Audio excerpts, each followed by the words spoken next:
Even a mystery. Alrighty, we are live. and all that stuff.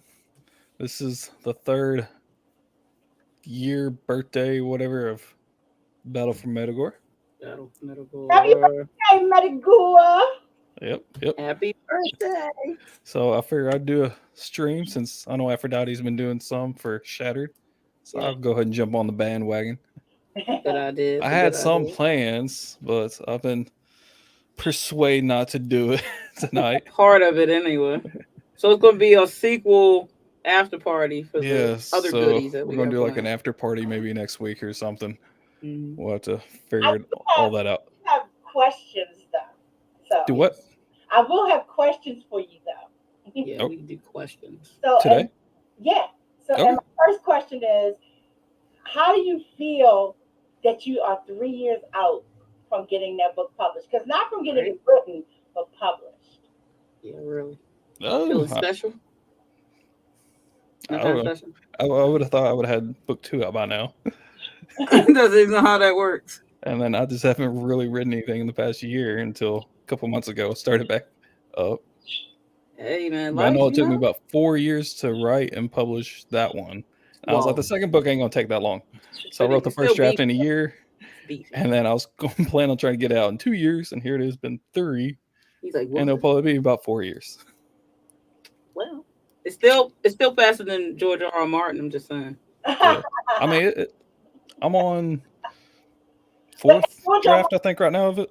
but think about it too. Nice. George R. R. Martin write them epic tomes as well. Yeah, So but still no. But still no. Stewie has good reasoning behind why his isn't out. George R. R. Martin, however, does not. Besides, I just not doing it. I'm gonna bring out some other stuff. Like we only care about Game of Thrones. Would you stop messing with us? Type of situation. So no. But I was an alpha reader for the second book, so I have read it. Yep. Of oh, course, there will be edits and stuff like that, but Oh, guess there's what? I a lot still know more. some I think things. I can't remember exactly what the alpha copy was. I think it was only like 36,000 or something, 37,000 I can't words. remember. It seems like a lot. I don't know. so Sean. the I don't second, know. I think it was like 30, 40,000. I know my second draft was like 50 something. I'm trying to get it to about 75. wait a minute, am So, I understanding that the second book is less than the first book? yes. Yes. That's different because most middle books are They big. be like trying to go up more and more. Or something. Damn, what was I figured probably for this series, the first one and the third one will be the long ones, and the second Yeah. and fourth will be shorter. that's Yeah. cool. Oh, you got 4 books in the Metagore world. Yeah. Yeah. Oh, I did not know that. I thought it was 3. No. A lot more killing to do. Mm. Yeah. There's going to be a war that covers the entirety of the third book. This one covered a whole war, but it didn't start until like chapter 20 something. Yeah. However, the third book starts chapter 1 and goes throughout the entirety of the book and actually carries over a little bit into book 4. So it's a true like sequel. Like it's truly following order timeline wise. Yeah. Oh, gotcha. Mine does not. Yeah, there are a couple chapters. Tillery knows this whenever I sent the alphas. Yep. I think the first 3 chapters, maybe the first 4, Mm. 3 or 4 chapters take place during the same timeline as the first book, but it's about other characters that were no longer relevant in the first book, so it's kind of catching you back up. But Gotcha. by the time you're in chapter like 4 or 5, it's basically the next day from the ending of the first book. Yeah. Okay. I like stuff like that. Mine does not do that. Because when I originally wrote the stories in mine, they were not about um like it stopped being about Aaliyah in the first book kind of thing. And then the next book is not about Aaliyah, even though she's in it, but it's about her child. And then the third book is about that person's child. You know what I mean? Yeah. Yeah. You're always BT Andrews roller coaster. yeah, you're always getting this 13, 14, 15-year-old person each book. So that's what I went. And actually, I was wrong. I changed it since because Aaliyah was 17, and then you get 16 with her child, and then you get 13 with her child. So Right. I didn't do that. It's big time jumps, but you will still know what happened because it's a soap opera. Let's be real. Yeah, I know. The first story, one of the questions on that Jeopardy thing, just for y'all to know, the first story that I ever wrote was originally titled Zalte's Revenge, but it's going to be part of a Let But Not Forgotten series I was working on. Yeah. Oh, that's And a great title. yeah, I named it that way after the fact or whatever. And it was actually that second book in the series that I started writing on first. And really? originally it was going to be 3 stories, but I think I'm just going to keep it down to 2. And there is, I think, about 8-year gap between the 2 or whatever. But it's a lot of like gang violence and thug type stuff and a lot of violence and drugs and stuff like that. And one of the characters, It's not a fantasy. Punisher kind of stuff. no, it's not. It's not fantasy. It's real world, takes place in Texas.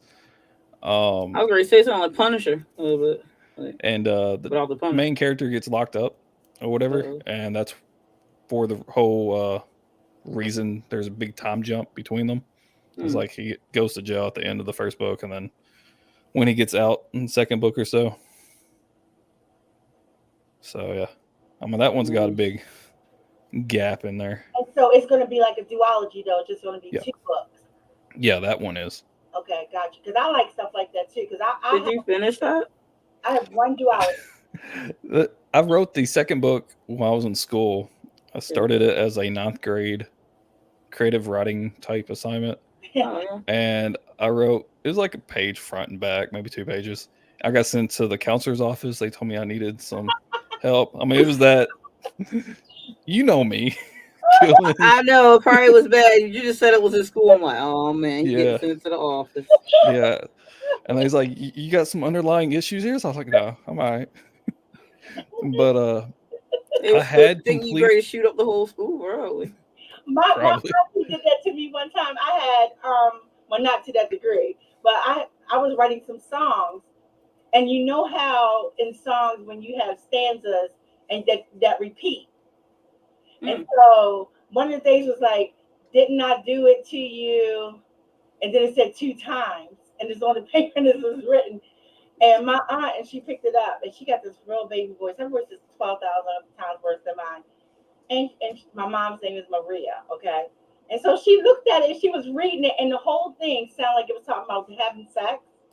Probably was. And it was like, she said, Maria, ain't it a good thing you know that she's a writer because she's doing it to this boy 2 times. Oh, my God. And the song was like, didn't I blow your mind 2 times? And I was like, it didn't have nothing to do with sex. Well, I mean, most songs do, so I can see why she was confused. But I was 14. Most songs. So? And my mom was like, you're not thinking about that 14, Mosey boy. I'll say I wrote that when I got sent to the office about it. I was probably was 14. Like, I'm all right. Why y'all freaking out? It's okay. Don't let my current horniness fool me. Express myself. Child. But yeah, I had wrote that during my school years. Even after I finished that paper, I enjoyed that story, so I kept writing on it. Yeah. Even after high school, through college, some afterwards, just kind of adding here and there. And I just pantsed that, and it went all over the place. Oops. So yeah. But see, that's what pantsing will get you. But see, that's not. Yeah, I mean, it went all over the place. It ended up like over in Iraq at one point in the war, and then this and that. Just... Well, Lord, what's going on there? I love it, like the discovery writing. Like I know when I say like when it's time to actually get your book down, you got to have more of a concrete plan. But I love just throwing shit out there and getting it done before I worry about that sometimes. My goal when I was writing it was just have the serial killer just going on this killing spree. And that's what I did. Sounds like Stewie, though. You didn't get arrested during the times when you were in school. Wasn't that some Columbine years? That was after the fact. Okay. God damn. I have another question about Metagore, and this is a simple one. Where did the name Metagore come from? I was trying to think of something. Let's see here. I had something in my head. I can't think of what it is right now. And when I was trying to think of how to spell it, somehow trying to sound it out, I got switched over to Metagore, and I was like, well, meta means like a lot. Right. True. Gore. Mermaid's gore. Work. Let's just go with Metagore. I don't see objections. That was my next question. Like, is it supposed to be a lot of gore? I guess. That I mean, it happens. is the name of the People fight. kingdom, but I mean, that's where the name originally came from. If they see a lot of war going on here, no one should be shocked. You did get warned. Well, at least it wasn't called Megalodon because I wouldn't have touched it. Oh my goodness. You and your There's only a fears. couple scenes of that, and there's no questions about that, so you ain't gotta worry. How many scenes of Megalodons do there need to be for Aphrodite to be scared, class? There was only Minus one actual one. scene. One. That's all I needed. I was gonna say there was only one scene with it. There's a couple tall tales involving megalodons. Well, what is now my stomach hurts. What inspired the story in itself as a whole, like the plot? Not every little detail of it, but the actual first plot. What inspired that? Kind of based off of the actual story itself. The concept of it. I had a friend who was writing like a science fiction fantasy thing, and I kept hearing her complain about how hard it was because she would have to think of all these different names of these creatures and actually world build some, and she's trying to limit that. And I just heard her complaining about it so much. I remember one time I was like, I bet I could do that. And she's like, it's a lot harder than what you think. I was like, when I do something, I go We'll see. big. I go full swing. So I was like, I bet I Don't could go do hard it. in the paint. That's just Yeah. She wrote a whole epic novel because somebody else said that it was too hard to do. And they complain Basically, about that's it. where it stemmed off from. That's So I was like, pretty funny. because I was still kind of working on that Left But Not Forgotten series. I had already finished that second book. Yeah. I had started what would have been book 3, and then decided to scrap that and went I back wait and for started that doing. other story, the other book that you have, the one that I read the beginning of. And then you said it wasn't Gift of the Child. Yeah, That one. I want to read that one too. yeah. I've got most Interesting. of that Very one done. I just need a couple more chapters. Is that Very coming out intriguing. before Apollo? Is that coming out before? He talking about it.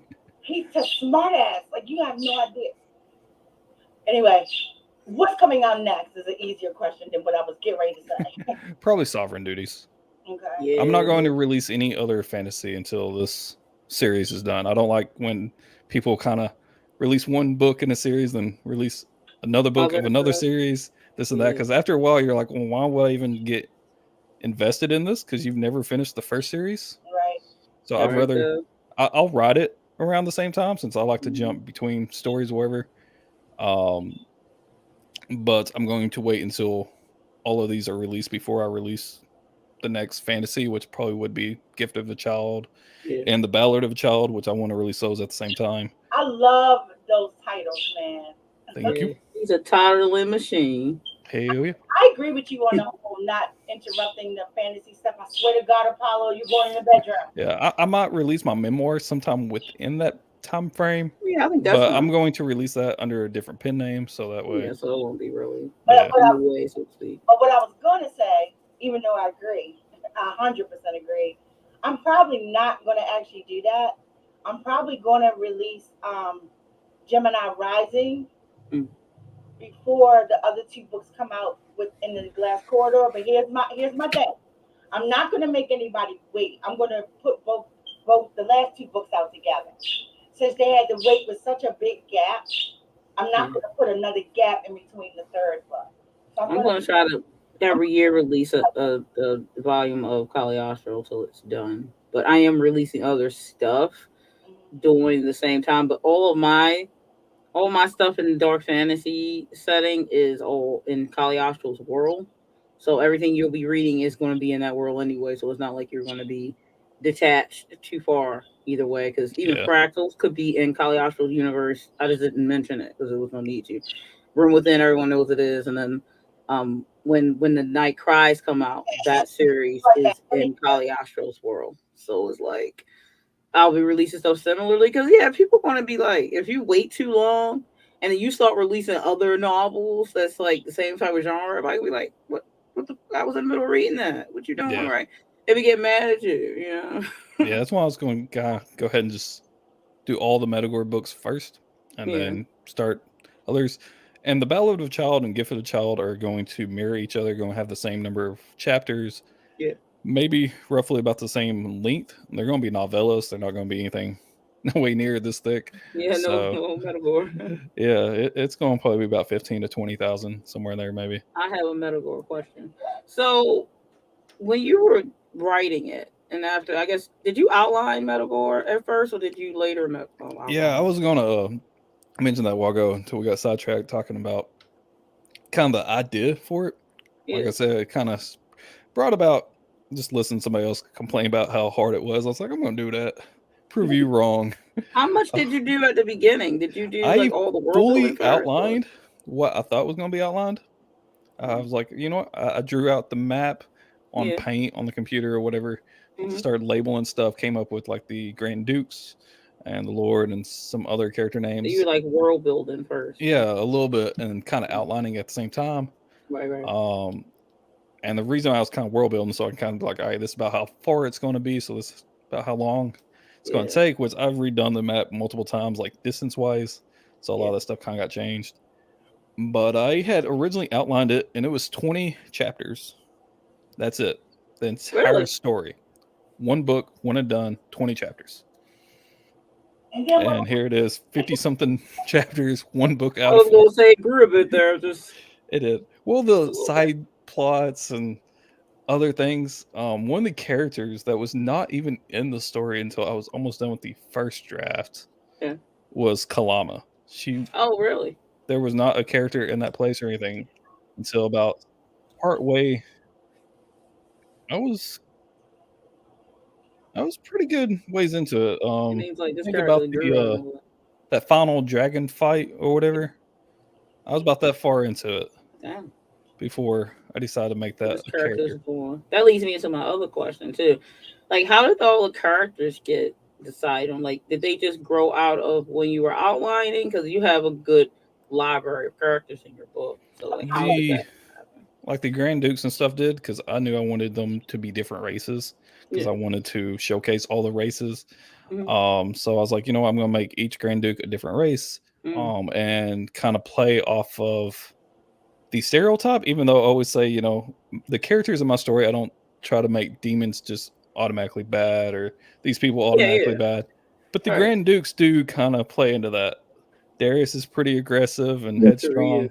I like him. Azrael's very tricky and mischievous. Catherine's just fucking... I love your names, man. Yeah. Right? Most of the names I just came up with just off of my head. On the fly. I deal with that.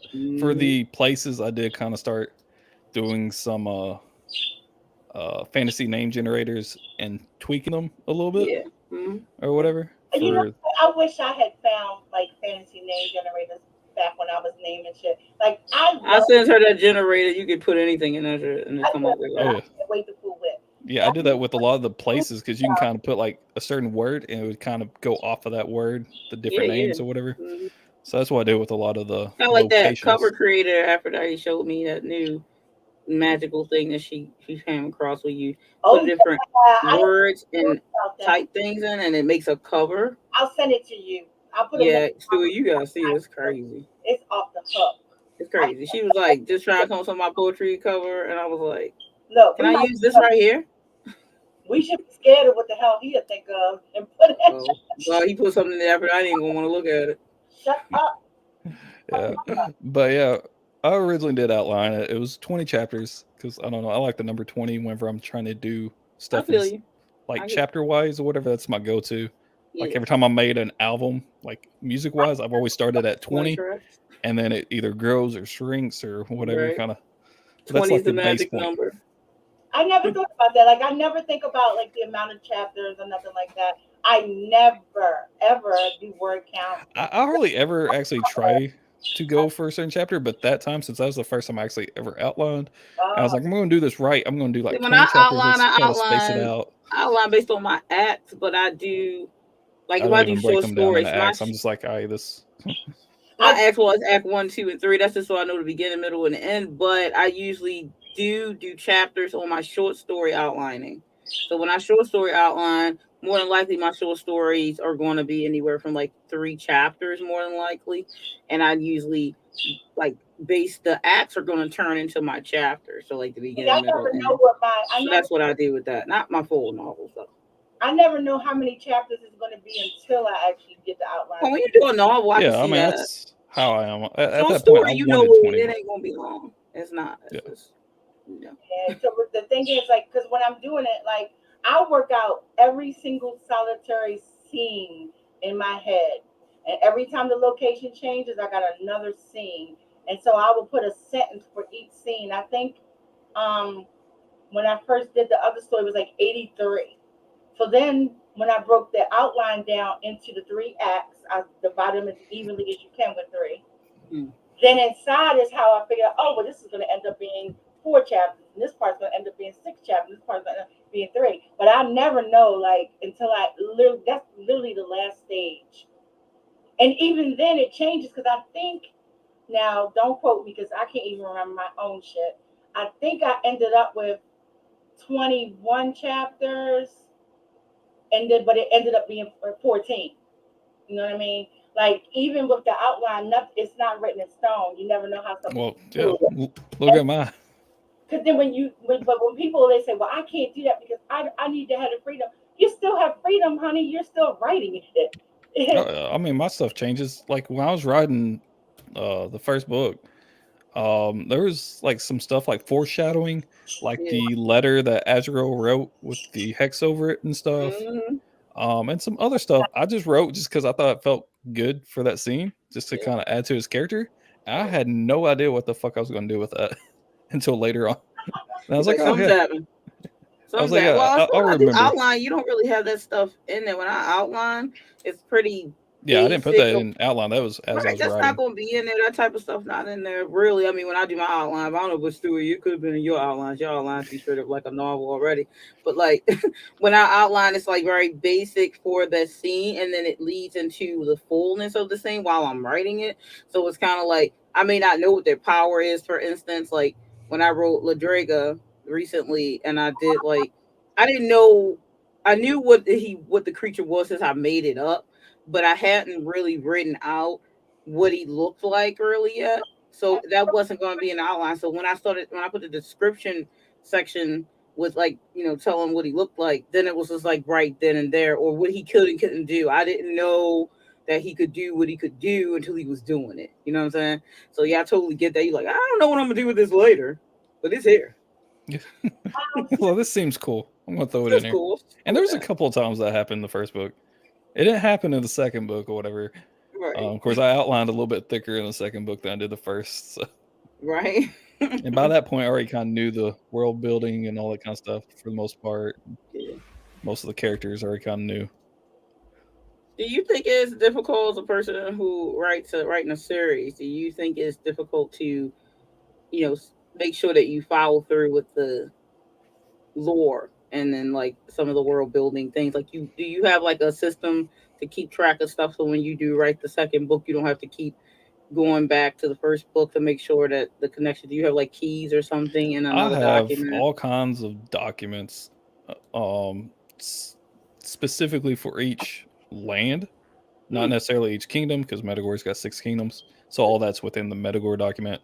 Right. And it's got like the history, like thousands of years worth of history and ruler names and stuff, different events like other wars that's happened in the past, or supply shortages, this and that, droughts, eclipses, all So kinds of stuff. what I'm gathering is I need to break into your computer so that way I can win the game next week. That cheat sheet and reading those chapters that it says on the cheat sheet should tell you everything that you totally need. Going to. I did skim that. I was like, oh, these chapters. Let me make a marker here while I'm reading this shit.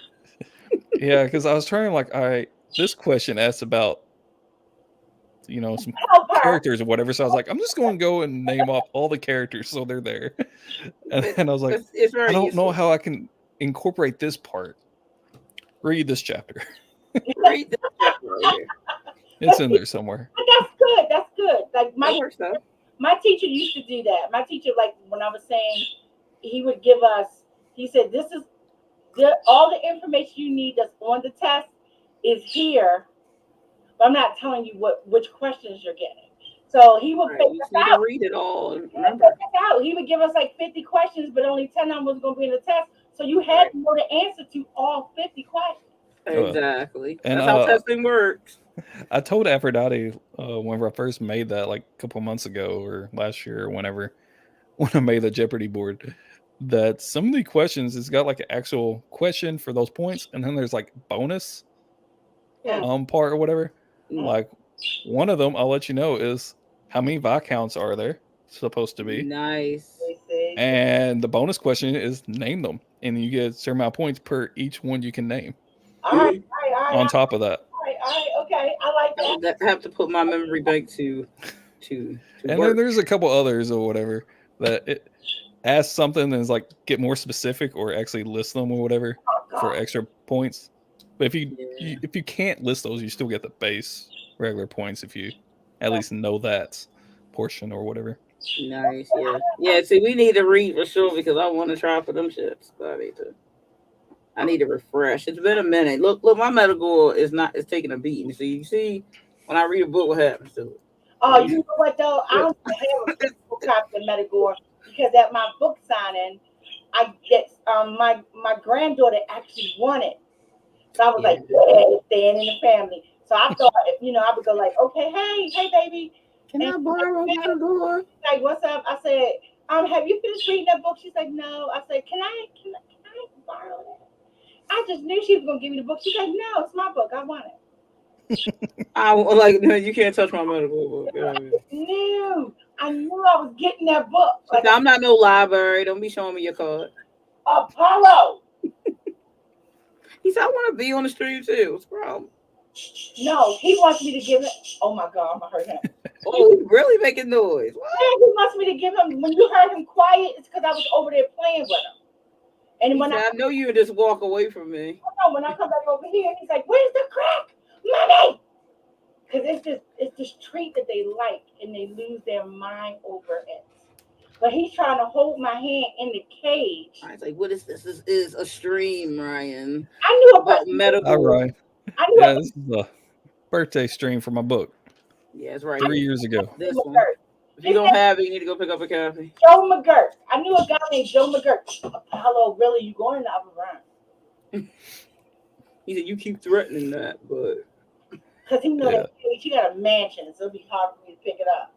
But yeah, he's obnoxious as fuck. If I thought Artemis was bad, Apollo just take the hill. That's what you get with naming them these names that they just going to be like, I'm in charge of this show. Jesus Lord. His name is Apollo Verde Lee.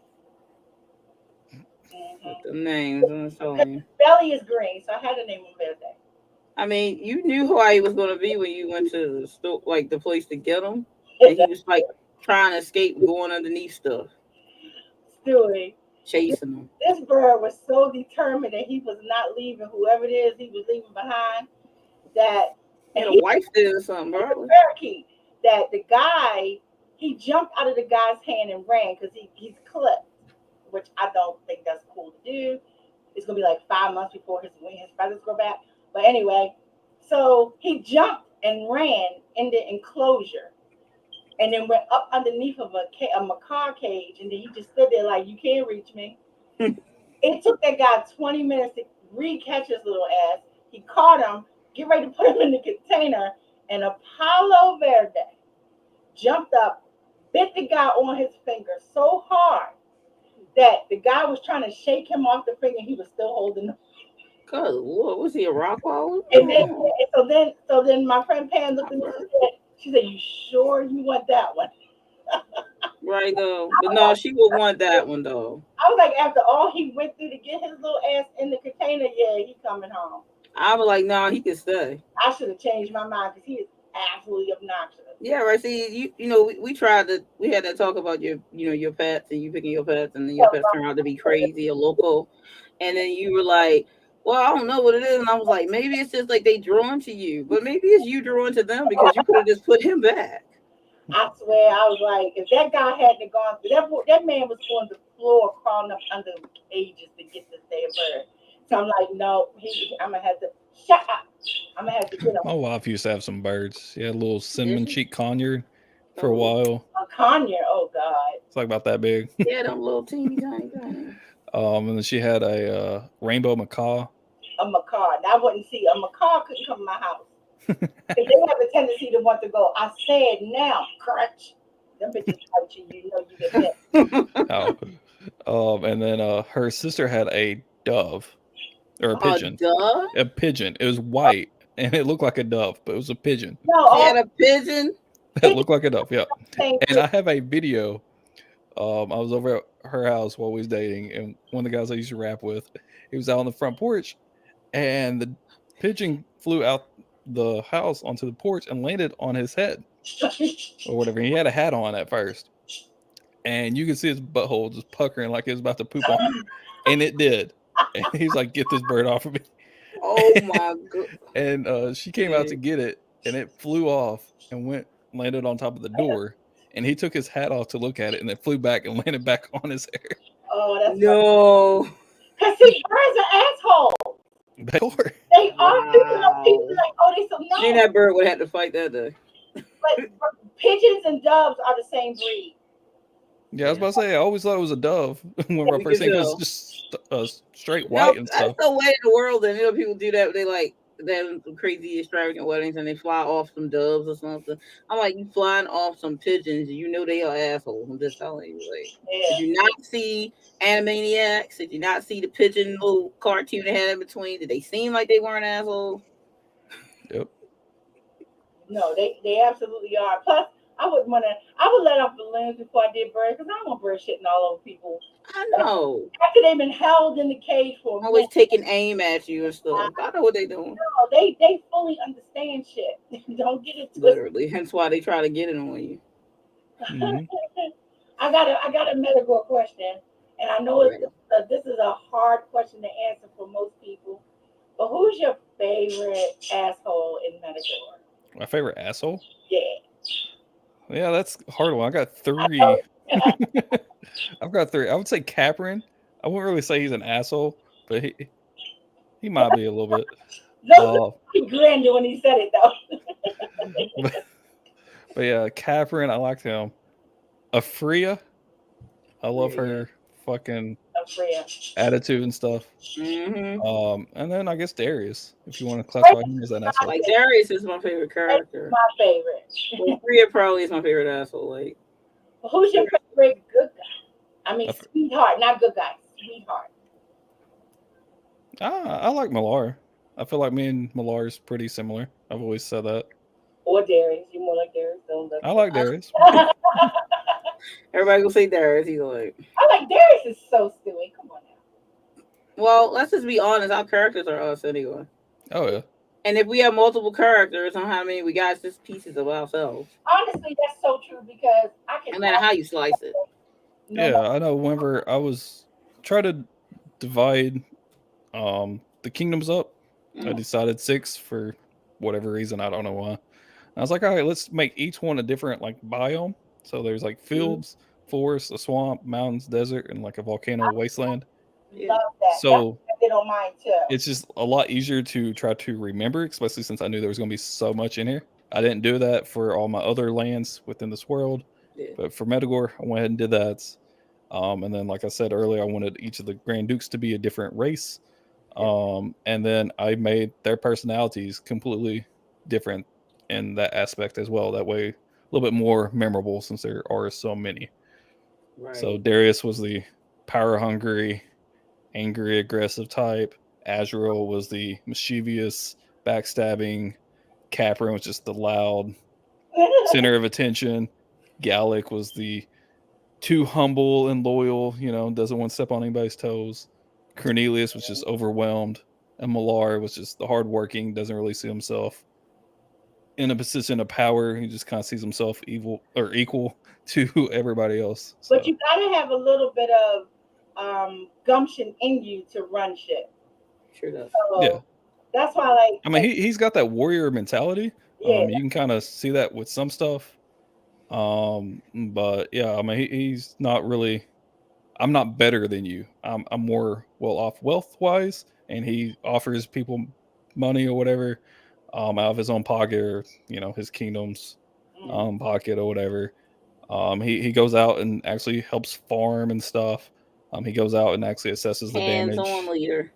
Hands-on leader. Do what? I said that's a hands-on leader. Yeah, I mean he's very hands-on. He's some of the leaders be like, these other dudes I got over here will handle this. You need these C minus. Yeah, and there's I don't know if it was in the alpha copy since Tillery, but there is a conversation that I've added in to the second book between Millar and Josie, which is a new character, when he goes overseas, and she was a princess basically, and she kind of refused the crown when her parents passed away or whatever. She was entitled to it.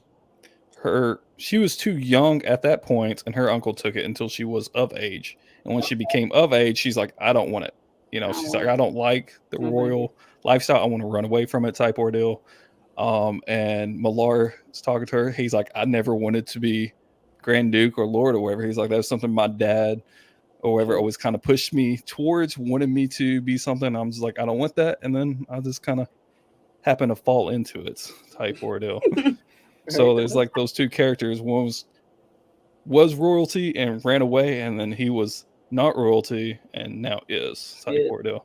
I have two characters that are in my Uncharted Desire series that's similar, but they were betrothed to each other as babies. Well, basically he was a baby, she was like 3 or 4. She's a little bit older than him, but they were betrothed, and because they were going to end up being the High King and Queen when they were old enough. And neither one of them want their job. But the difference is he didn't want his job, so he said, fuck it, I'm not going to do it. She didn't want the job, but she wanted to make sure that her people were taken care of. So she was more along the lines of, I don't want to do this, but I'm going to do this because not just for duty, but because it'll be the best thing for everybody. So she was willing to be the person who sacrificed her whole life to make sure other people had quality of life. Which is, a good thing. But he was, I'm like, well, I'll do it, but I want to go run the streets and stuff first. And then I'll do it for fake though. And I don't want this. I don't think it's fair that I was just because I'm born to these two people that I have to be obliged to do some shit I ain't asked for. So yeah, I get Josie on that one. Mm-hmm. Oh, I got a question for you, Aphrodite. Oh Lord. Do you recall any part of the first book that refers to anything about the blue fangs? No. Okay. But let me say something real quick. See what happened. There's not a question about it. No. I got to tell you this because I wanted to tell you this anyway. So, I don't see well, so I was listening to the book. So I listened to the book 30 years ago. A lot of the times while I was listening to the book, I was a little distracted by my boyfriend talking. All right, well, I believe it's only mentioned like twice in the first book. And not be distracted. But he'll be funny and put that on the fucking test thing and be it's like, not in the test. I'll be funny. I'll like, you put that in the test and be like, I'll say it's not, and I'll go in and change one of the questions. Shouldn't add it and be like, I'll be like, I knew it. You don't do anything with those things, but here you go. Like that, I don't know how you found this guy. Thank you, by the way. I don't know how you found this guy, where you found him, and how that shit worked out. But you got the perfect narrator for that book.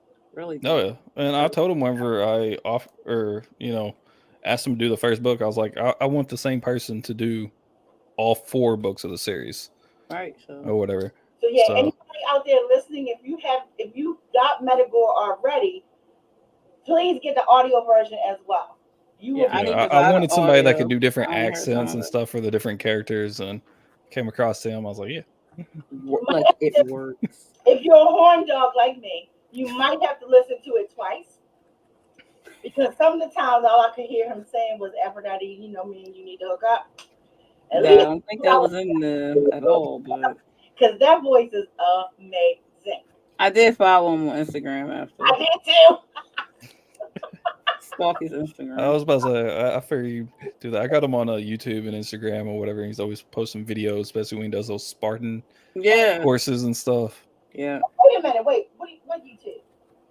He's got I think it's Danny Fakid TV or something. What? Yeah, I think that's right. What I miss a year tangent?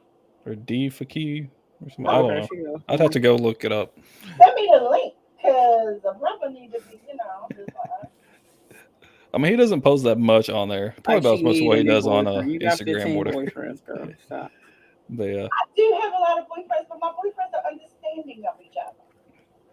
yeah. Because But they don't know they exist. But back to the Blue Fangs. It's only mentioned, I think, twice in the first yeah, book. I believe it's kind of early on. I think it is. It's like, Oh, I know one is. I don't recall blue fangs at all, though. Like I said, Blue Fangs, 2 words mentioned twice. That's 4 words out of 108 some odd thousand words. So, right though.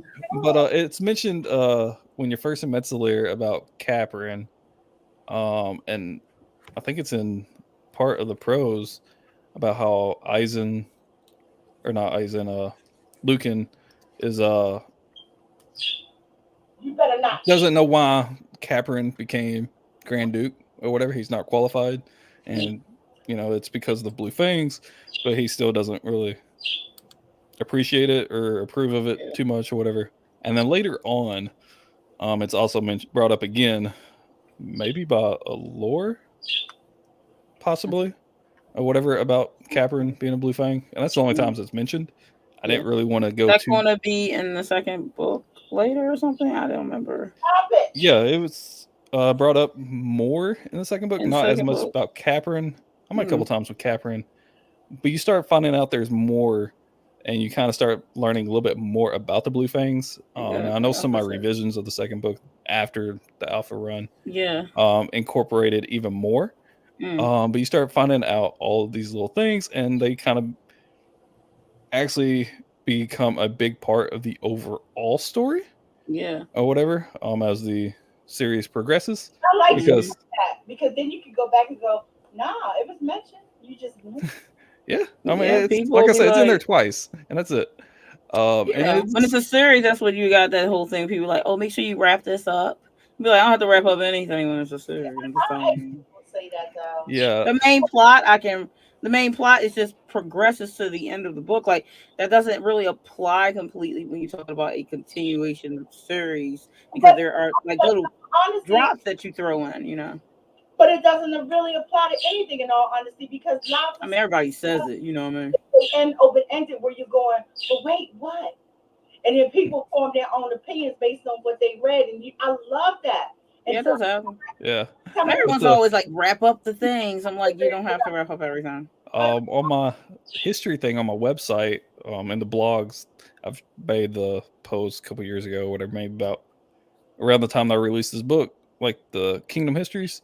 And if you go to Metzelir, and there are some mentions of the Blue Fangs, it being created and why it was created and this and that. And it's basically like a political cult that was created to overthrow the ruler of Metzelir at that point because nobody really liked him and they couldn't get him out of power. So they just kind of made this cult weasel their way into the political scheme. And I think they drowned the dude in his tub one night. So yeah, that's kind of the conceptualization. I just want to see. I want everybody. Very deep lore right there. Every time Stewie says something deviant, he grin. Like he do. You know something's up when I have thought about wearing my Team Chase shirt tonight, and I was like, nah. Oh my God, please. That's because I got Team Spencer on. I was going to start and be like, Team Chase. Wait, sorry, wrong book. Wrong book, y'all. Wrong book. Only you. I still have not one person have asked me for one of those shirts. Only you. But I have a question. But nobody gets the one that you got. Everybody will have to get blue if they wanted it. But I have a question. And I think I know the answer to this, but just to say it, do you have an encyclopedia for the Metagore universe? We're planning to do one. Like a compendium or whatever. No, not so much to publish, because that was going to be my next question. Well, like I mentioned earlier, I have documents based off of each different kingdom or different land, continent, or whatever, with world building in it, as well as a list of some rulers, some of the main events, this and that for it, if that's what you're asking, as well as I have a directory of all the different races and descriptive, like lifespans, heights. I don't call it Bible anymore because I didn't want So that's why I say it's like Yeah, I got stuff like that. It's not all compiled into one document. I try to keep it all separate so it's easier for me to find it quicker instead of having to scroll through right. But that's pages and pages. my next question. About the What's fandom. better? Because like your cousin George R. R. Martin, he had a whole book done, like created commission that did Game of Thrones, like the whole world of Game of Thrones. What is it called? Ice and Fire, or something like that. The World of Ice and Fire. Yeah, and Yeah. Yeah, I got it. he did a What you do? beautiful like photo thing of it. Oh yeah, I love Yeah, it's that. really nice. Yeah. Since Metagore is epic in that kind of way, would you consider doing something like that in the future? I thought about doing something like that. I've also thought, I think I mentioned before, doing like a short story collection of just different portions of lore and folklore over the entirety of the world, not just Metagore, but all the other lands, and do like a bunch of little short stories or something and throw it together and just call it lore short story collection. I love and that. have something That's kind of cool. like that. So like maybe the creation of the first Dresdy, since that was kind of like something, and then maybe even the Blue Fang ordeal and some other stuff. Story? Would it be a creation story, or would it be I forget what you call it, but basically stories about each of the different sections, or would it literally be a creation story, like in the beginning, this is how this shit came? I actually have a creation story. I posted on my website wherever the creation of the planet, and originally it was called Elysium, like the landmass, and it was kind of like Earth with Pangea. It's like just one giant landmass, and then eventually separated and stuff. Right. And that point was called the Great Expanse because the land expanded and all the waters and some stuff about that, and the creation of some of the different races and stuff like that. Well, now So I already got that. I got that up on my website and the blogs. out if I could see like a visual of that. I would just go nerd out because I watched somebody did an animation of Pangea and like did a time lapse and you see it come apart and out of water, do whatever they were doing, and I was geeking out. I thought that was the coolest shit I've ever seen. Yeah, I tried to draw a map somewhere. I don't know where it's at, of all of my lands, how they would fit together, because Show me the map that you did before, but I don't know if it was connected or not.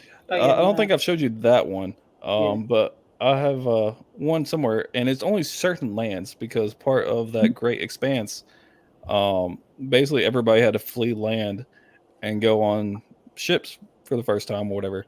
And that's why the ocean's called the Abyss, because before that, that was the land. Everything else was just nothing. It was just an abyss of water type ordeal. Gotcha. And they did that. And then one of the Elestrians, which is like an elemental of mine, Dejira granted them the power. They was already like an earth elemental, but she granted them like enhanced power to actually create land masses, like large things like that. And that's how some of the lands got formed. Okay. So the original land wasn't all of the lands, but was certain ones, I guess. So that means, like you said before, because you made your shit into like separate bios, like that shit was like that is perfect. But when they absolutely are separated, and you had to come up with the evolution. That's the word I'm looking for. The evolution of the people and the flora and the fauna that grew there. You kept that in mind when, based on like these are more Arctic and these are more swamp and these are more this. You kept all that shit in mind when you created everything. Yeah, because in the map that I drew together, like Brighthelm, the mountains there, it fits perfectly against with some other mountain range. I think in Direfell. You need and then to your website. Share the link. Do what? Share the link to your website. All right, I don't have that map up there, but it's website. I'll put it in the of the story. Your creation stories up there, right? Like a basic, kind of about the different races, and they was referred to as children. Yeah. At first. I never thought about doing that on my website, but that's a good idea. It's a good idea. There's just also the link to the website. You'll have to go to my blogs. I think there's a history category. You can scroll through there and probably be the first one on that, like at the very bottom. Okay.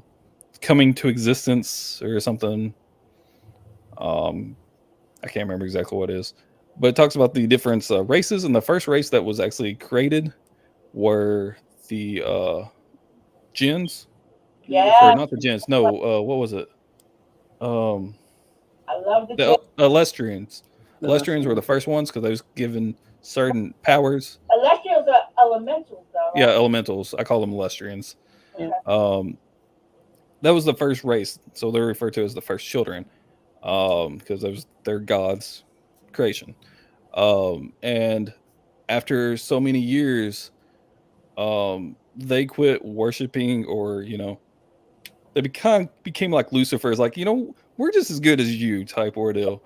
We're So convinced that we don't need to yeah, be even dealing because with you they right now. have these magical powers. They're limited just one element each person or whatever. But they could live forever. I mean, they can be killed. You could stab them, kill them, whatever, but they don't grow old and die. They just stay the same age. So as long as they're not murdered, they don't die. Yeah, I mean, Like death becomes her. Like take care of your body. yeah, I That'd be mean, good. if you catch A little bit. like a plague or something, maybe. I mean, you Right. just don't grow old and die. Yeah. And so that was the first ones. And after a certain amount of time, and they kind of started thinking they were just as good. Dejira, which is the god over my world or whatever, or goddess.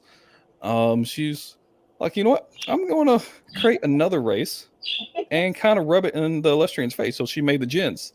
Elestrians are about our height, roughly 6 feet, maybe somewhere in there, average height. But the The Jets, Jinns are, I think, like 12 or Right. 15 feet tall, Yeah. vibrant colors. They can wield all kinds of different magic, not just one element. So Like, oh really? yeah, Dejira's like, see what y'all could have been if y'all was loyal and didn't rub in my face. Running that mouth. And then, so that's how the Jinns became. That's fun. And then but she capped them with a 5,000 year lifespan or whatever. So kind of, I think it was about 5,000 years when the Lestrians started to kind of quit. So she's like, we'll kind of cap their lifespan at that. So that way it might kind of, Balance out. yeah. but that's smart though, because then they can't decide one day they want to run shit. Because Yeah, and also one of the restrictions she made with the Jinns, even though she gave them more magic abilities, which is the magic ability, or people ask me about my magic system, or whatever, like the rules. They can't use their magic on the Elestrians. They can't use it on any living thing, and that's basically the only rule in my magic is you can't use it on a living thing, whether it's another being, an animal, plants, whatever. It cannot be living. If they're dead, you can. There's a scene in the first book, at the very end or whatever. Kasky sets like the field that has like a lot of slaughtered soldiers on. He's like, they're on fire. They're dead. Because Galzar's like, we got to go save them. He's like, they're all dead. Look. And if they're not dead, well, they're in flames now. But yeah. But I'm just telling you, you're using them on him. But yeah, so she Don't made be the laying there Jinns. thinking like you did, And then a little bit later, the Jinns started kind of being the same thing, but like, hey, we're better than the Lestrians, we're better than her. Sounds about right. So she made another race, the elves. She This cut is gonna their be going on lifespan down to forever. 1,000 years.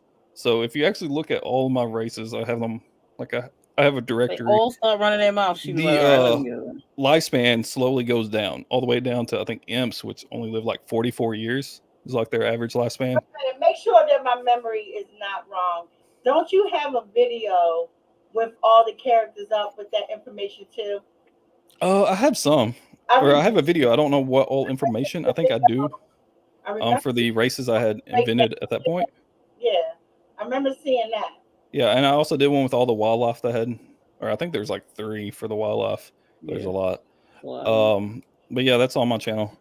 But yeah, they made the elves, and then she's like, yeah, let's not give them any magic. The Lestrians have magic, the Jinns have magic. Let's, I'm getting tired of this. Y'all ain't getting magic. Elves over there, like, that's not right. Yeah, so she made them similar to the Lestrians or whatever, same height or whatever, less lifespan, no magic. And then after a while, she's like, these people actually are faithful. They didn't start turning like the others, so she went ahead and made liches, which look like elves with magic. But their lifespan also got cut down to, I think, 500 years or something. Nice. But also, when they use their magic, they slowly decay and age. Try So not to it's use like your kind of magic. double-edged sword there, but yeah.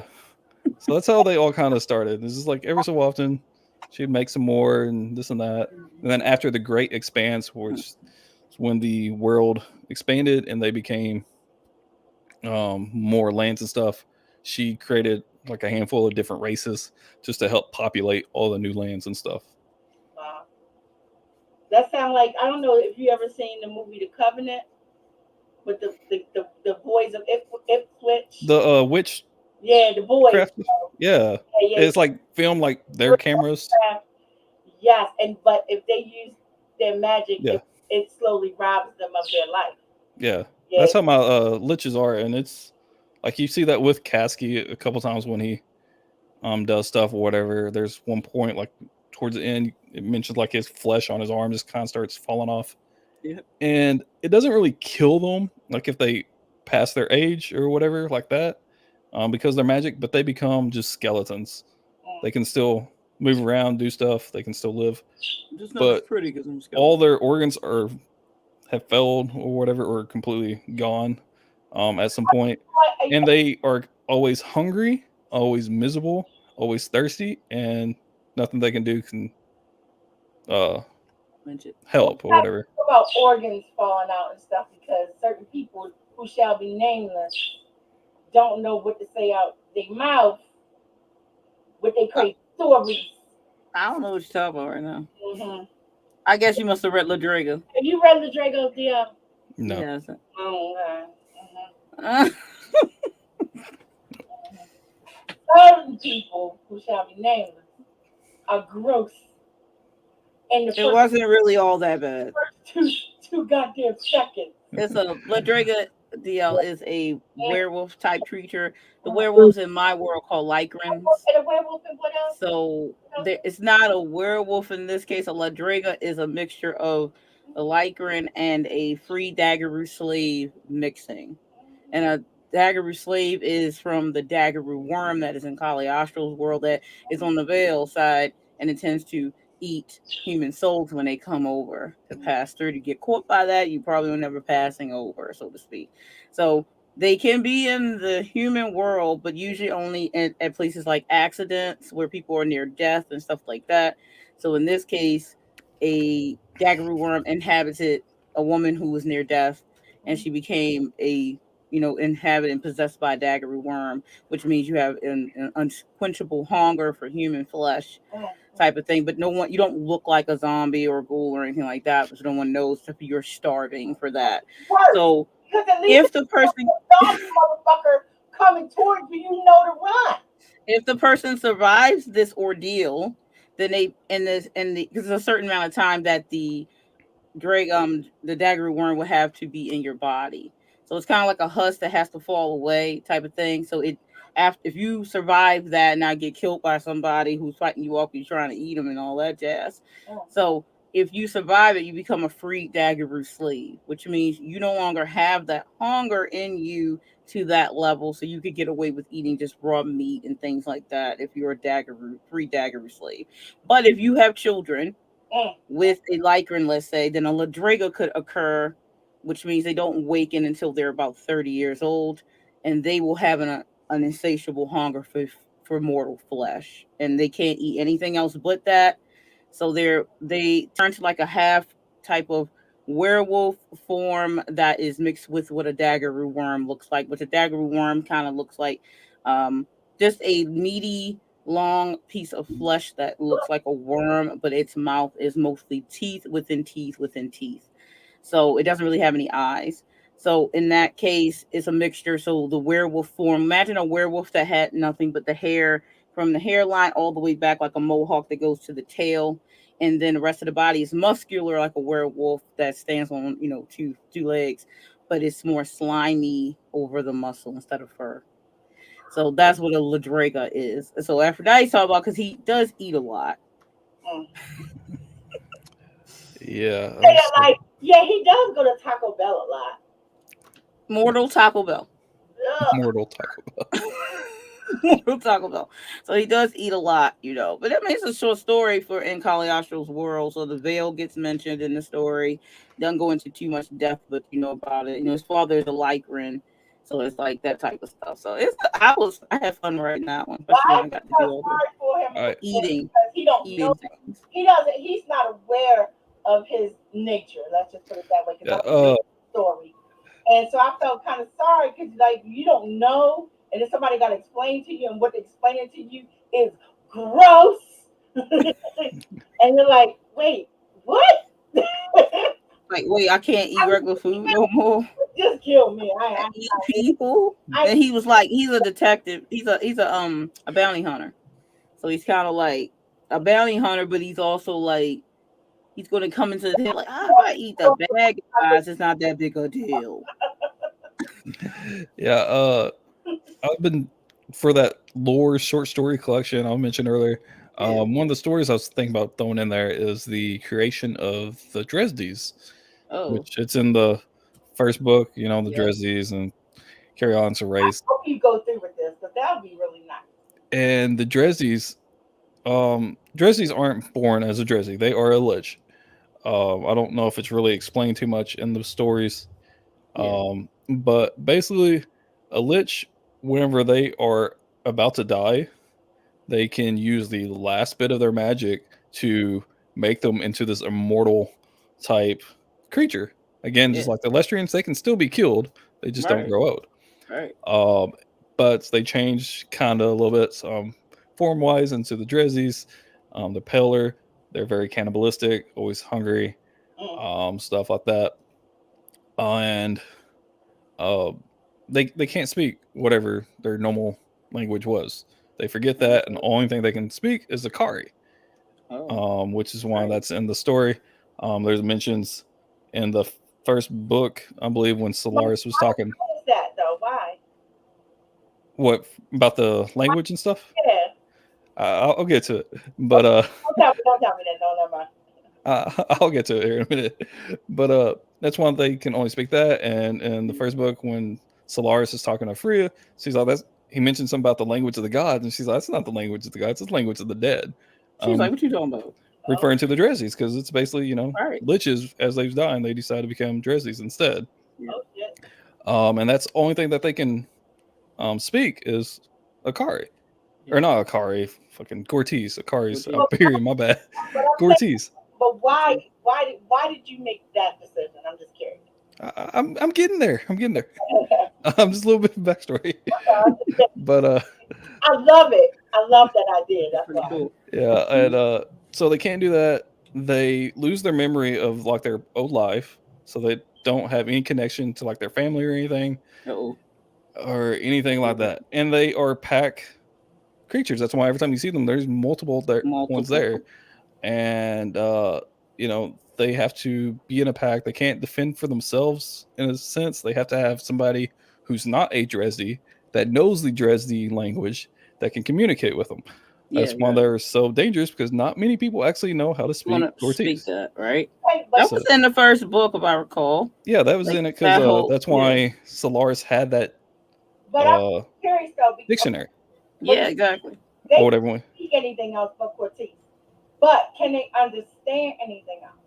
They can to some degree, but since their mind's been wiped, it's like a child in a sense trying to communicate to them.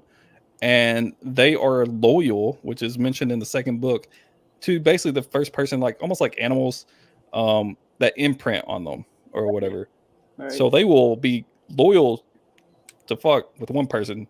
I tell them go kill you. You could beg for them not to. They're going to obey my order regardless what you do, because they are completely loyal to me. But they have to have somebody to be loyal to, because they can't. Not really survive, but they can't make all these connecting, imprinting on somebody. Yeah. But the whole reason for all of that is the story I was thinking about writing.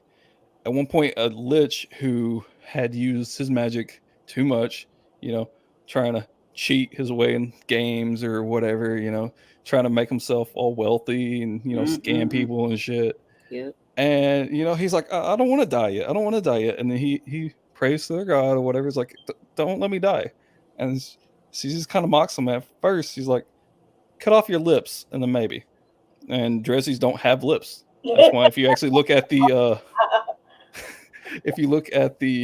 dictionary that I've made with all the words, there's no word with a sound that involves your lips or whatever in it. Clever. And it's because they don't have lips, so they can't speak it. Because originally it was going to be Mortes, mort, like mortal, dead, or whatever. I was like, you can't make the M sound. Yeah. So I had to change it to Gortes. So smart. But yeah, I think things through. He Eventually. does. But they had him cut that off, and then she said something about, you'll have to forget your family or something. He's like, I don't care about them. I don't need my family. I don't need this. I don't need that. Blah blah blah. Let me live. And this and that. And then she kind of goes through these other things, just kind of taunting him because Dejira is actually a Freya. Spoiler. But Really, it's a though, Freya. like her. I mean, you find out in the second book that's her actual name is Dejira. Yeah, she's something else, though. But you know how she can be, just kind of mocking them and stuff. He's like, She's you do funny. this. I'd be laughing at her. And he's like, then you do this. You do this. And finally she's like, all right. So since you've done all this, I'll give you a new body, new form. You ain't got to worry about your family anymore. You ain't got to worry about all these people. Trying to make it sound good. He's selling it. Yeah, basically. And he's like, yeah. So she's like, all right. It's like he sold his soul to the devil. And then from that point on, every lich, when they're almost dead, they have the choice to become a Dresde or not, to follow in that bloodline. But at the same time, that also keeps them, since even though they're immortal, they can still die. That will keep them, if they're about to be killed, especially like in battle, from actually choosing to turn. All right, I just got stabbed and died. I'm back. They're just going to stab me again. Type ordeal. Right. I like that, though. Please read the lore series. Your lore book, please. Yeah, I've got that kind of outlined a little bit in some document, like every little detail about it. And awesome, though. I already started some of the books. Now the glass corridor is the glass corridor. It is what it is. It was already written before shit. Oh my God. That's kind of what I imagine them. You see their teeth, they're going to have like a bunch of fangs. They also supposed to have a forked tongue, because one of the things he cut his tongue in half after he cut off his lips and stuff. But that's kind of what I imagine them looking like. Very pale gray skin or whatever. Creatures of the night. That's what they're referred to. If they come to kill you, guess what? They ain't got to use no weapon. Yeah. They a weapon. Basically. Apollo do not like this picture. Yeah, I think you don't like the picture. Definitely is not happy with the picture. He is funny. That is too funny. I like it. But I already started writing. I don't necessarily want to call them novellas, because my thoughts on novellas are something else. These are definitely companion books. And what I decided to do, because the glass quarter is what it is, it's already written. I'm not changing stories and shit like that. There are people in the first book, which is Shattered, who you don't see anymore, because the book is not about Halstead prep and all this other shit. Yeah. The second book is about the next child, who don't have anything to do with these other characters. But I got so many emails and so many messages and so many this, that, and the third about, well, what happens to this one and what happens to that one. Yeah. That I have now decided that I already started on Baron and Carter, because Baron and Carter were going to be my hardest one. That I'm just writing a continuation of their stories into their adulthood, just so people can know they're still not long stories, but just so you can know, like Baron, when he got out of school, he wound up becoming like the next mega rock star out there in the world. Yeah. He's still being Baron. He's still a horrible person, but he's a mega superstar. Everybody wants him for whatever the fuck. He's singing, he's dancing, he's doing movies, but then he's sleeping with this boy and sleeping with that girl, and he just out there living his life, and he's as happy as he can be. And then he ends up hooking up with another celebrity just as big as him, like a Rihanna type person. Mm-hmm. He hooks up with this person, and this is when his life starts getting turned upside down. And then I don't want to tell all of his shit, but then you learn that, you know how everybody, like, what is the thing that happened to them in their life that made them see what kind of person they were. Yeah. And he ends up with the Rihanna person, and Rihanna does him the way he's been doing everybody else. So basically, He's like, oh, he hit it and quit it. I was being crappy. And he was like, well, what the fuck? But then one day she showed back up, and like, she showed back up, and she was pregnant. And oh, this is yours, by the way. So he thought they were getting together. Oh, well, okay, she's gonna have this baby. They're this big celebrity couple. She's like, Blah, blah, nah, blah. nah, bro. She had that baby and dipped. Literally walked out. Like the day that they brought the baby home from the hospital, she walked out. Well, not even saying I'm He's like, leaving. peace. She just left. And Take now care of yours. he's got this baby, and he's got a baby girl. And he stepped up to the plate. I might be rock star supreme, but now I got this little girl I got to take care of. And then the minute his brain hit, I have a little girl to take care of. All the shit he did to other people's little girls started coming back and scaring them. So he ends up having this like awakening, like, oh my God, if someone looked at my baby the way I looked at other people, I would want to kill him. So it's a lot more. Like, I did some real terrible stuff to him. He deserved it. But he does grow up, and he does regret what he did. And he was smart enough that even in his regrets, he knew he could not make up for it because his regrets were that horrible. Right. So he came clean with shit. He told everybody all his shit, everything he's done. And he started throwing money at organizations and shit like that. He said, this can't make up for it. And then people were like, well, yeah, you waited until statute of limitation for you to go to jail for these things. And he said, yeah, I did, because I'm always going to look out for myself first. He's like, I ain't stupid. And I am going to still look out for you. But I'm still going to do this, and this. And he just became this different person. So the little pieces that you see of him in the other books, all the shit that I'm talking about was happening in between, because his life is not chronicled in these books. But because, like, Barbara is in the second book, he still has connections with his sister. You know what I mean? So you'll see a passage where Baron came over to see his sister, but then he went off to Europe to do whatever, and that's it. You don't have nothing else to say about him. I said I have to fill in those gaps so people can know what was going on. So I did that with him and Carter already.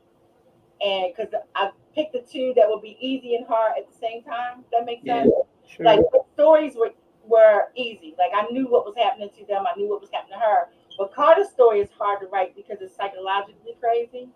It is. Yeah, she ends up, like, she ends up doing, like, a single white female thing. Yeah. So, yeah, so her book is also the shortest because she's off. But other people get the Chase. So Chase is already Chase and Leah, they're not getting a separate book because they're already mentioned all the way through the whole series. Yeah. You know, so but then you say, well, what happened to this one? What happened to that one? What happened to the other one? I said, I'm going to fill in the gaps. So I started that. And I'm going to release them as they come out, as I finish them. I'm not waiting. I'm not worrying about it. They're just getting released because it's just paying homage, you know? Yeah. I wanted people who were loyal to the story to really see what happened to everybody else. Even if you didn't like that other character. Even if you still to hear what happened to him, it's cool. You might want to know what happened with Lisa and Marquez. True. Beyond what's mentioned. Because they're mentioned, but they're not in the other book. You know? There was a TikTok earlier that I saw that reminded me of that situation with Baron with that chick. And it was like, the woman says, can we all agree that sex on the first date isn't hoeing, whoring? It is an interview. And if you get a call the next day, you got the job. Wow. I was laughing my ass off. People in the comments of the original video was losing their minds. It was like, whoa. They were all mad and stuff. I'm like, okay, well, if you don't have sex on the first date, yay, good for you. Like, why do you care? Just don't have sex on the first date if it bothers you so much. But some people do have sex on the first date, and there's really no space or need for you to run your mouth about them being a bad person or such and such type of person. Like, It's not for everybody, but I mean, the video had a point. That is like an interview. Like now I know if I like it or not. I'm not calling you. Like, But I would like for people to stop judging people for what they do. they can't. It makes their life go around when they judge I people. would not have sex on the first date. Right. I don't care if you did. So why Right. judge? I'm not gonna act like I never did. I don't understand the judgment. Yeah, but people get up in their feelings. Like, you know, I think that whole like sex on a first date or not having sex on a first date or having sex after 3 days or having sex after a week or having sex after a year and all that jazz and everything. To me, I was always kind of like, it depends on the person and then what I feel at the time, because it really depends. Like some people would have been like, I mean, I only been like 5 dudes, so it's kind of like, oh well, this guy was first date and then we were together for like 3 years, and then it's like, okay, this dude was like a year, like, or this dude was like 2 weeks. Like it depends on that. There's no set rule, like, because I don't govern my body that way. Right. The only way I would have sex on a quote unquote first date is if that was the only reason I went out with you. Well, I knew the person. It wasn't like now, if I didn't know you, that'd probably be weird to me, but not for everybody. Because some people be like, air quote, they think it's a one night stand and turn out not to be a one night stand. But you say first date, dating is kind of like, man, that's kind of whatever, to be honest with you. You going to a movie, you going to dinner or whatever. Dating is kind of whatever, to be honest with you. But like if you already knew the person for like over a year already, and you already knew you was going to be getting in that, so it's kind of like we going on the air quote first date that we have officially said that we're going to start seeing each other. I don't see why I need to all of a sudden wait another X amount of time, since I've already known them for a year at this point, that if I want to have sex with them or not. Like what we going through these motions for? Like people get die the next day. Everybody worried about these timetables that they've made for themselves. I mean, we talk about humans. They've made the time. Yeah, They've made time. I don't believe it. Like, yeah, I could never be that person who's like, this is third date is when it's going to happen. You know, some people do that, which is, I think it's like, hey, that's what you gotta do. That's cool, Dave. You got like a book or something. Like, it might happen on the third fourth date, but it can't happen before the third date. Like, no, I don't have no kind of rule. it's kind of like emotional based, in my opinion. So I thought that video was hilarious. I was like laughing my ass off. People like, oh my god, it was like getting upset and stuff. From Metagore to date sex. Oh, Catherine. Yeah, Right though. That's it. It's funny. Fucking Catherine. He'd be like, yeah, we ain't gotta go on the date. Right. We can No, skip the fucking date. care. Right. I want to insert parts of me into you. I want you to do stuff to me. First off, I'm not like. Yeah, it's like when he was in the we can eat after. Alore's chamber or whatever. Mhm. After she got out of the bath, he just smacked her too. He's like, I like the way they jiggle. Oh my god! I'm telling you. They jiggle right for me. I had another medical question. Now you messed me up, Stewart. Oh man. No, man, it's hilarious. God damn it! It'll come back. It'll come back. It'll y'all smack it to these boys. Y'all want to see some stuff I've been working on that I haven't mentioned to anybody? Yeah, but wait, I do have a question. I have a question. Okay. When is your estimated Apollo? Your estimated time for the next thing, whatever it is that you think is going to come out? Will it be this year? I don't know. I wanted Sovereign Dues to come out last year, and then I kind of took the year off after I sent it to betas. And right now, most of our money that we're saving up is going to go to this car whenever the fuck it comes in. Yeah, I know you said. So maybe if I'm lucky, maybe end of the year. If not, next year, I guess, for Sovereign Duties. We're looking at 23 kind of setting. Yeah, somewhere. No reason to tighten. There's no tighten ship going on over here. Yeah, I don't set dates for release until everything is done. All I gotta do is hit submit or publish or whatever. That's the best way. Don't be me. That's how I did it. I was like, I'm not gonna be like, oh my god, I gotta get this done in like a month. I gotta get this done. I'll be like, I just tell them straight up, be like, this is the new date because this thing over here did not happen. Like, I'm just telling you ahead of time. But I should be good now with Kali Astro coming out in October this time around. Yeah, y'all know what happened to me because of what I got. Something's out of control. Ages. But I'm gonna tell you, I got fucked over. But I still believe believe God was looking out for me because even though they did fuck me over, it forced me to learn how to do a bunch of shit that I didn't know how to do before that. Facts right Yeah. there.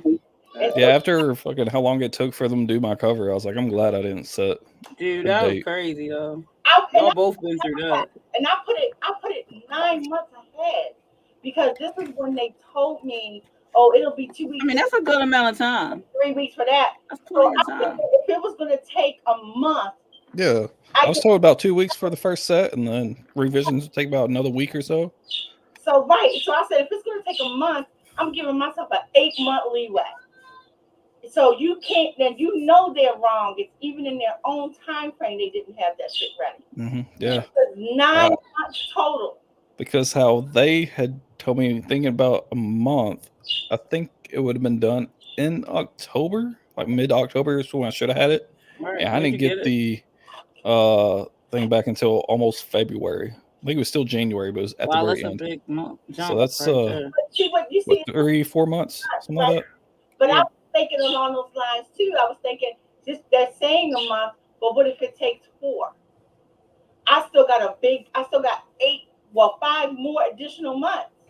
So I said, at worst case scenario, I'm going to be done. So I booked that goddamn room when I knew I could get a good price on it. You remember that? Yeah, I remember. Yeah, discount. I was not worried. And then I was like, what do you mean this? Then they just cold stopped responding.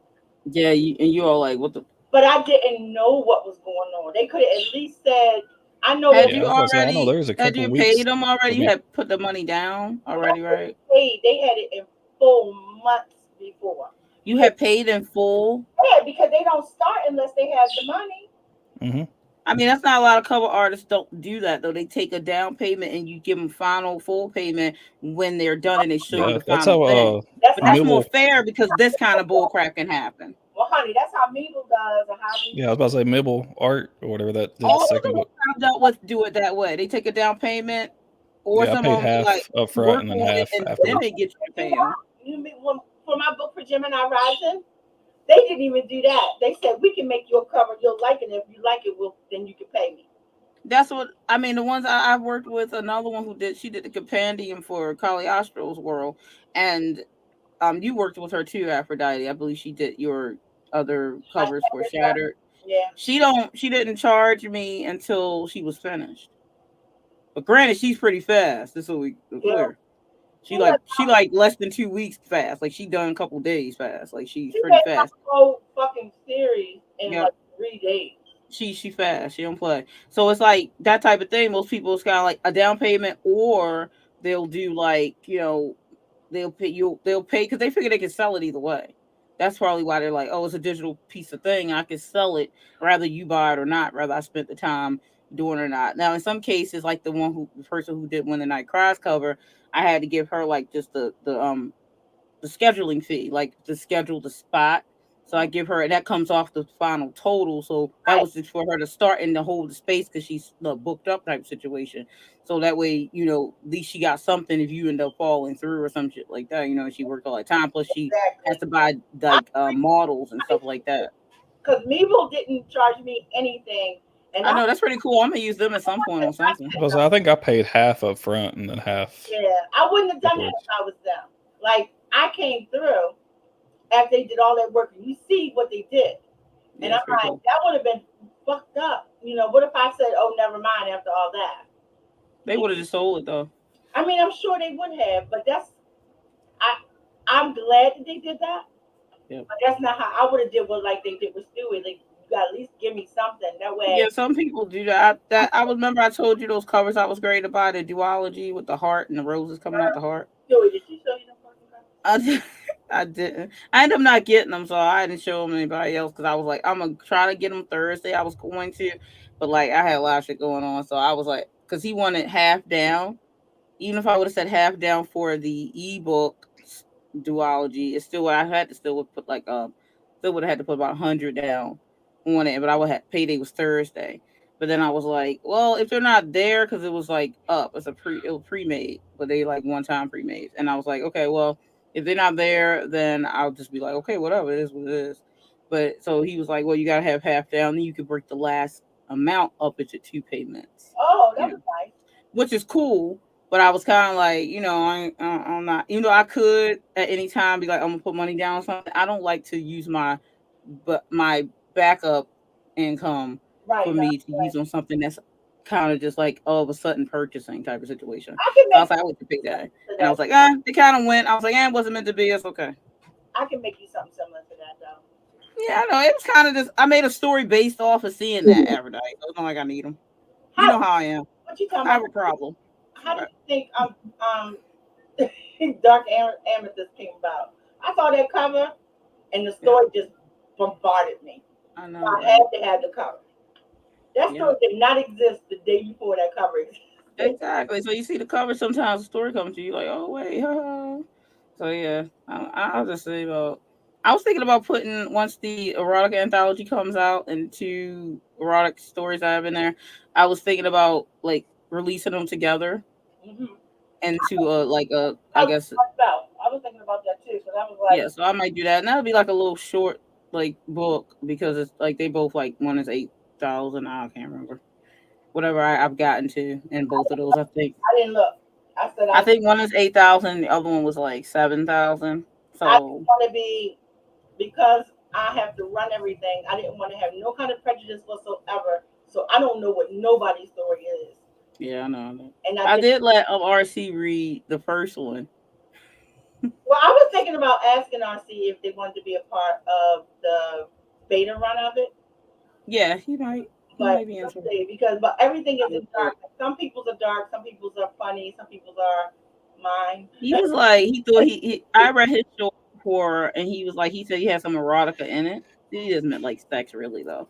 And he was like, once he read mine, he was like, maybe I don't think writing erotica is for me. I don't think I can do it. I thought that's what I was doing, but apparently I was not doing it.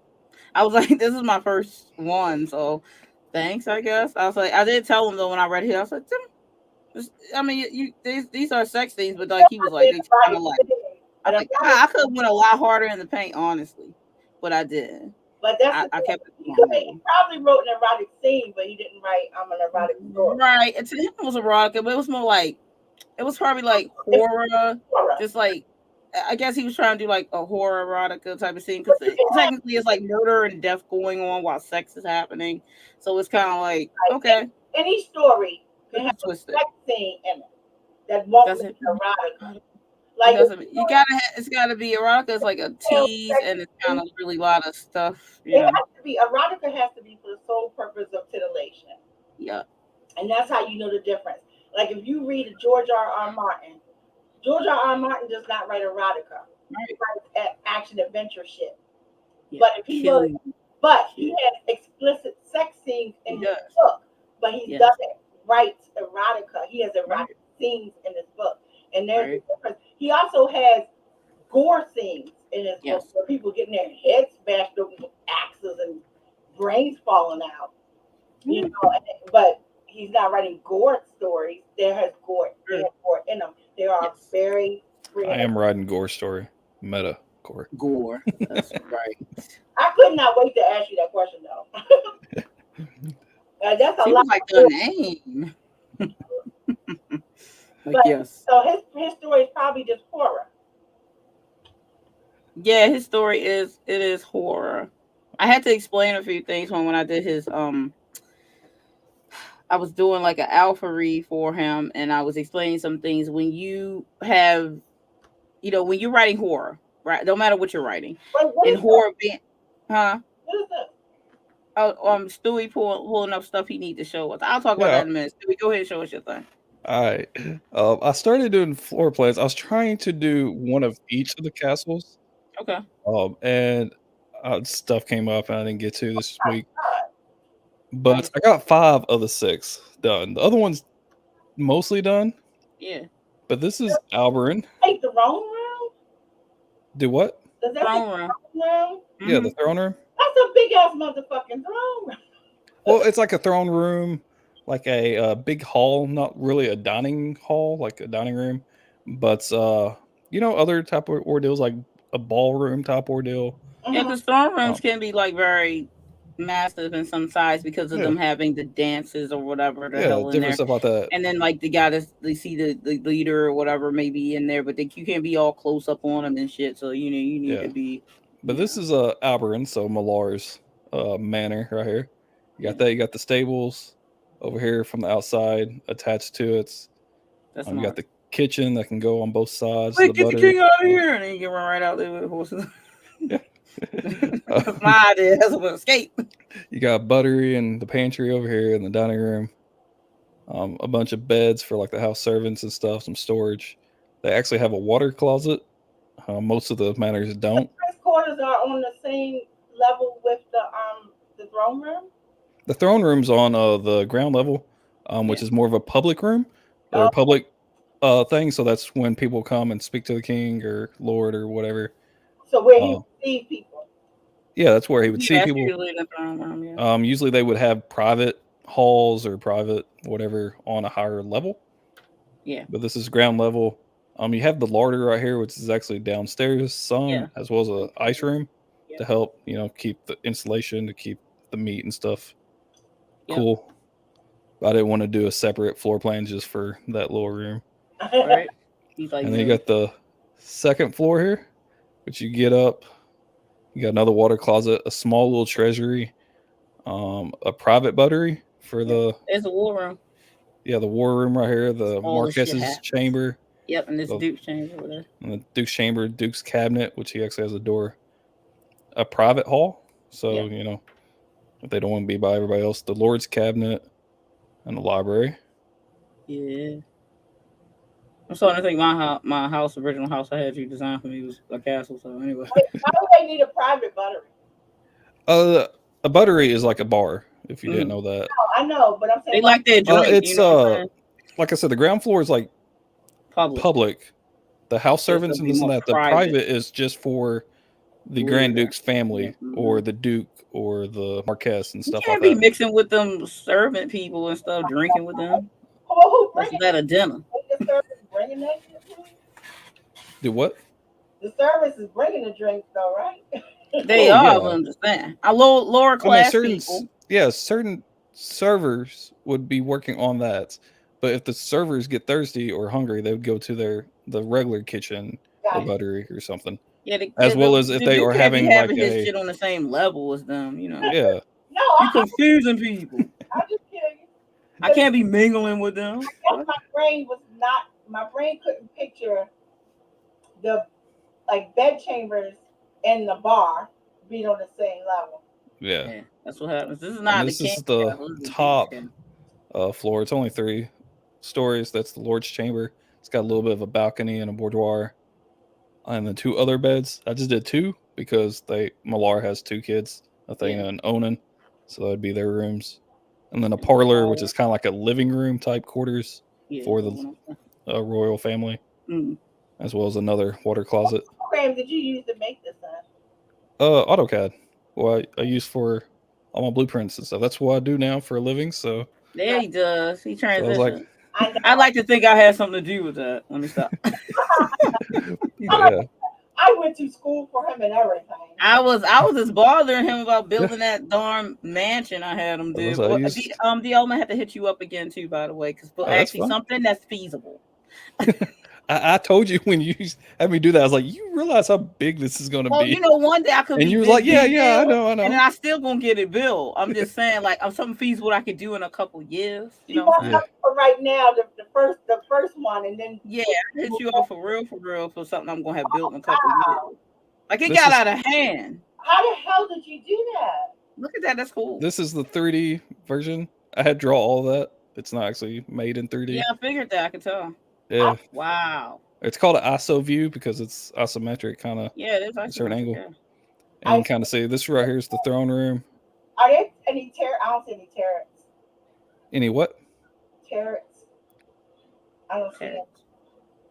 The pointy towery things that people have. No, they have a guard tower right here. Yeah. Which has a 4-way thing, and if you actually look at the floor plans. Right here is the steps that go up into it on the first floor. Okay. And then you go up right here and turn and go back up again. And then once you get on the third floor, it's its own. And there's over there. It's separate. It's like a crow's nest, for like on a ship when they have a crow's nest. Yeah, in a sense. Gotcha. So it's kind of like that. I I didn't it. want to go all the pointy towers and shit. Right. Here's the elevation. So if you look at it straight on from the front, Nice. This is amazing. the sides and the back. He said, "I know I'm amazing." I know. It is what it is. You can see a little bit of the patio, or not the patio, the balcony. That's cool. Where we see some of the all the domiciles. That's really cool. Oh, the what? The domiciles in in Halstead. Yeah, I told you I'll do it. Just hit me up. That's right. I saw the old conversation. I was like, "Ooh, he gonna do Halstead? That'd be awesome." Yeah. But see, I have the floor plan for 8. My fake ass one I did in Perfect. Not a Stewie one. You know. What is it called? I can't think of the name of the program, but I made one. But then I have Halstead, the school itself, the 4 domiciles, and the 1 apartment building. Stewie, I'm gonna have to get you to do Cagliostro's castle with me. I think that's all. Y'all seen what I'm talking about that I made because I sent it to you. Yeah, I seen it. It was pretty good actually. So Aiden was easy because Aiden is just like a letter L, and I'm hoping Halstead is easy too. But them other 3 not. They're not. They're all shaped differently. Yeah, I was about to say I made all these shaped differently. This is Medsaliers, and always kind of envision like a Chinese or Japanese style, especially with like the roofs and the materials and stuff. What's the circle, the open circle-y thing? Right here? Yeah, what are those? Those are pillars to hold up the roof because it extends past the actual building. Nice. This square type ordeal kind of around it is just a wall outside of the castle. I was gonna say that's probably. And then they have the guard towers in it. Yeah, they serious. They like, don't play with us. You fucking built watchtowers, dude. Yeah, they have a armory, a bed, and a water closet in each of the 4 towers for accommodations. And then they have the stables over here against that wall, a Strix post over here. It's like they're pigeons, or it's not like a pigeon, but I mean, it's a bird that they use. Strixes and rocks they use as kind of like how they birds. Would for the. Is it similar to the hawks that they use for hunting? Not really hunting, but like mailing letters and stuff. Oh, okay. That's why I said like pigeons, like a pigeon coop. Yeah. Okay. Messages. Like the owls in Harry Potter. Avery. Yeah, basically, it's like a little pigeon coop, but that's cool. But here's the actual building. I want it kind of be all symmetrical on the outside shape. Yeah. You got the throne room right here in the center. Yeah, that's more like the Asian stuff. Where's it? Well, here's the grand entry, and then you got like a library trophy room because they're fishers, so they'd have like a bunch of like megalodon teeth or whatever hung up, you know. Aphrodite don't want to walk through this. Yeah, that'd be their trophy room. She'd have to go down the hall over here on the side. She's in her own room. No, I ain't even gonna be nowhere near this cat. Yeah, they might say this is in the swamps and shit. I wouldn't be going here. I'm not going nowhere. I wouldn't go there unless you already lived there. She'd probably be born there because she'd be scared already, and then she had to just deal with it. Yeah, well, she got to lean on the thing, so. But it's got a couple servant beds, a buttery with an access door for the servants, but the actual bar would be accessed from the throne room. You got like a little deck type. I'll be but a beer every day if I heart live. The wine cellar. You got your dining room over here and a kitchen, a larder, and then a deck on the back. Where's the deck? Right in the back. I see it. Right there. Yeah, to kind of keep it with the same shape. So wait a minute. So you wouldn't be worried that somebody could come in through that deck and come up on the king? Not the way the wall built.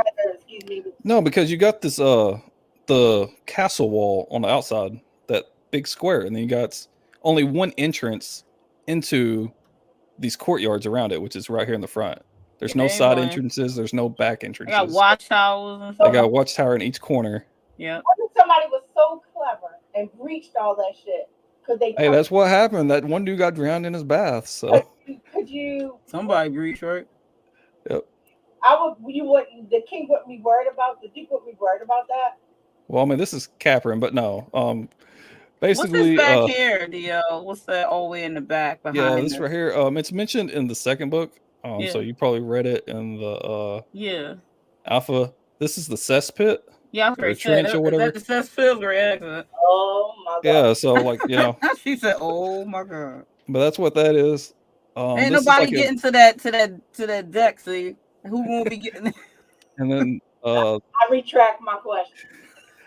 yeah. This is the catwalks, and these Yep. little squares are their cells. It's mentioned in the second book. Mhm. There's a person. It's just this round. There's no framing on the inside hardly at all. It's just mud. It's a dugout. It's partially filled with water. When it rains, it really floods. It's just got like a grate type lid on top. I'm glad And- y'all can't see my face right now. And this is that's their dungeons in a sense. That's where That's they keep what all we the should prisoners. have for real for prisons. But anyway, Yeah, and it's between nobody the wanting to go back there. yeah.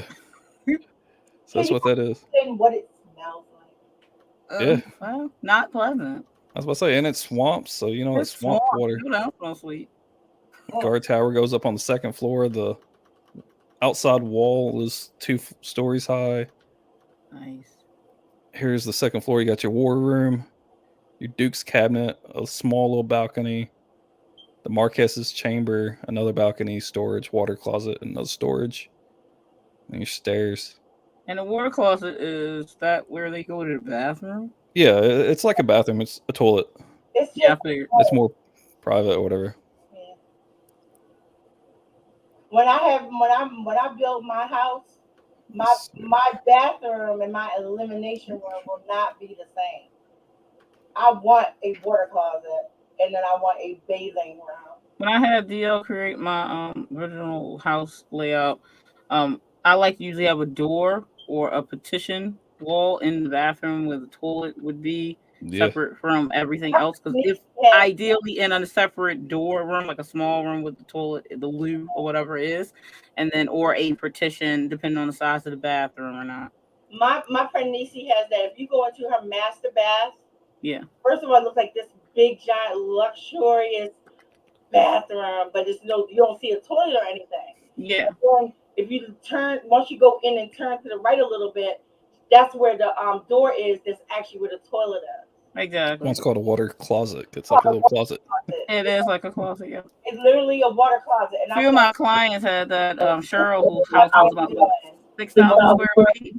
Her master bath had that. You go in and it was like you walk in the master bath. On both sides were his and her sinks, I would imagine, and on each side in the massive mirrors. And then the center of the bathroom was the big jacuzzi tub with the windows behind it, and then it had a shower off to the other side that was pretty big, and then it had a nice window over here. Another window because the other window's in front of the jacuzzi tub, massive tub. And then she had the closet with the toilet in it, which had a window in there too. Her tub is so goddamn big. Like me, I'm damn near 6 feet tall. I'm only like 3. Yeah, these master bathrooms like that can fit anyone, multiple people in their jacuzzis. Get into it. That's the point, though. That's how big her fucking tub is. I have to use a step thing to get into that. Yeah, those are the massive ones. Like that's usually how those houses are. But most of the houses that are 5,000, 4,000, edging on 5,000 and up, always will have those type of bathrooms. Whether they have one or two or multiple that are like that. That's usually my mom calls it the bathroom had a baby. She'll say the bathroom had a baby. Well, all of her bathrooms, because like kids have their own bathroom. Well, I'm saying kids, she got 2. One of them don't live with her. He's grown. So her teenager has his own bathroom. She has her big master bath. There's a bathroom downstairs for like guest com and shit. There's another bathroom, full bathroom in the fucking basement. I said, I love the idea of having the bathroom on every floor. But you need to. I might have to pee. Huh? I said, you need to. I might have to pee. Right. I want to go upstairs. Thing is that no one even ever has to see her bathroom.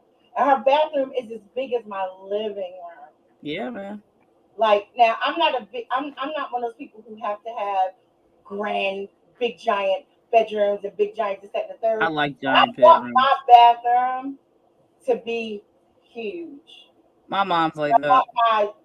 My water closet I don't want nothing where I have to eliminate near where I have to be. Yeah, I don't. I've never liked it. I don't know who. I nobody do it like plumbing and shit. But whoever idea it was to put toilets next to tubs, I really want to have a conversation with that person and say why. They mostly worrying about like They the want way. because it's easier to plumb it that way. But Yeah, but I mean, you can. That's the thing about buying a house compared to getting a house built. So I'd be like, Stewie, I don't want my toilet. I need to have this in a separate room. And he'd be like, all right, he'll put the door up. I want my toilet the way my kids' was, where you have like the Jack and Jill, but I don't want it to be a Jack and Jill. I just want it to be more of a Jill where I can access that toilet through my bedroom and from the hallway, but it's not connected to the rest of my bathroom. Like I don't have to see the rest of it. That's what I want. Because I like. But you know what like freaks me out? If I'm going to put the toilet in a separate little room, yeah, it has to have a sink in there because that's disgusting. That I'm going to wipe myself and then touch the doorknob to get to the sink. That's a no for me. No, her water closet literally has a sink.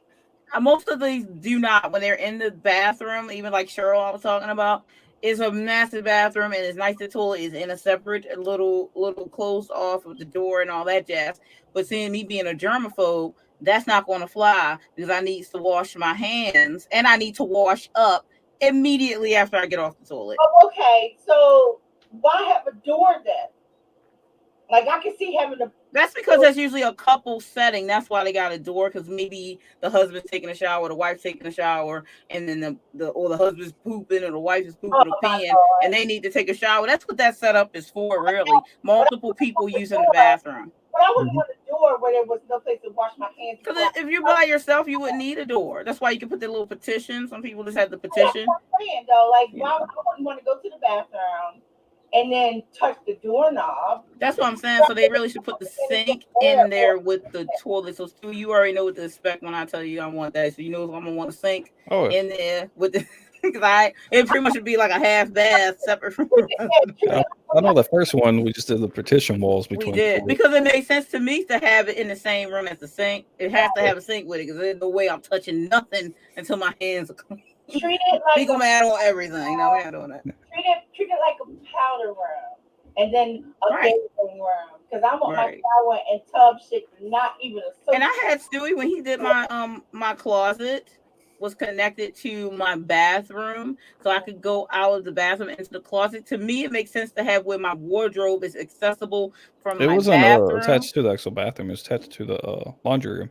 Yeah, I had the which one was attached to the laundry room and then attached to the master size closet. But it makes sense to me to walk through because if I take my clothes off, I could go through the laundry room, drop the dirty clothes in there, and then go into the bathroom to take a shower, or vice versa. I could walk through there and go in the clothes because if your clothes are in your bedroom, I never liked that. It makes no sense to me because I don't like laundry rooms away from your bedroom because you're going to laundry's right there, right? Yeah.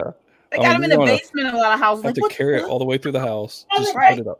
Or have a chute or whatever, but you still got to go in the basement and do your laundry. I'm so glad you said that because I never understood. Oh, this is dumb. They're trying to hide it. That's what that was, but hide it behind a door. Why does it need to have a laundry chute? Right. The laundry chute that I'm down. But why not have the fucking where are you gonna take your clothes off? Dryer on the level where the clothes live. I mean, a lot of houses change that and they put it in the main hall or something like that. But most houses, a lot of times still they put it on the ground level just so they don't have to reinforce the floor. That's what that is. I mean, I do understand this.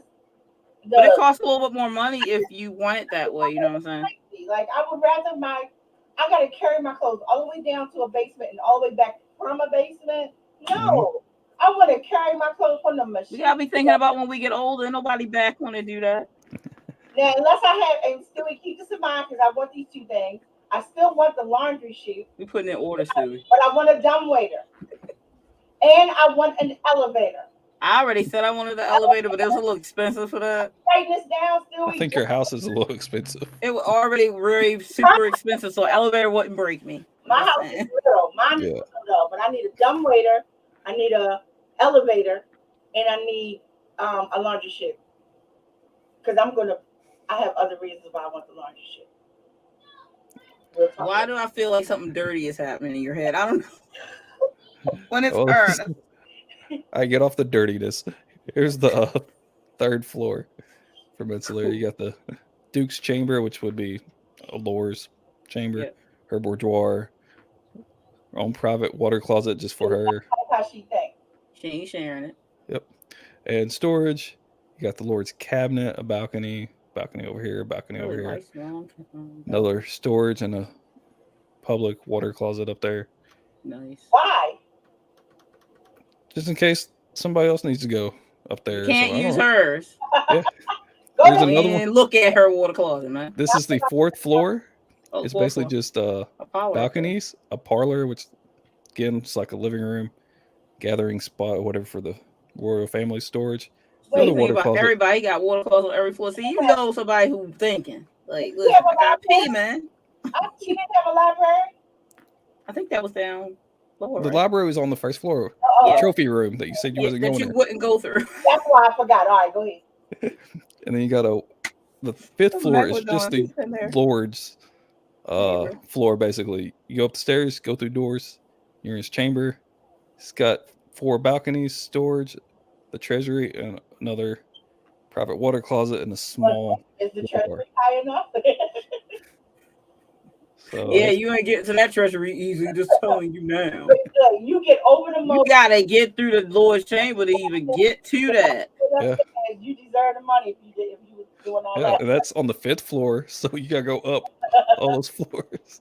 Right? You try to come out from a balcony, you gonna come right in the Lord's chamber, so he gonna kill your ass when you ever get the treasure. Yeah. That's And crazy.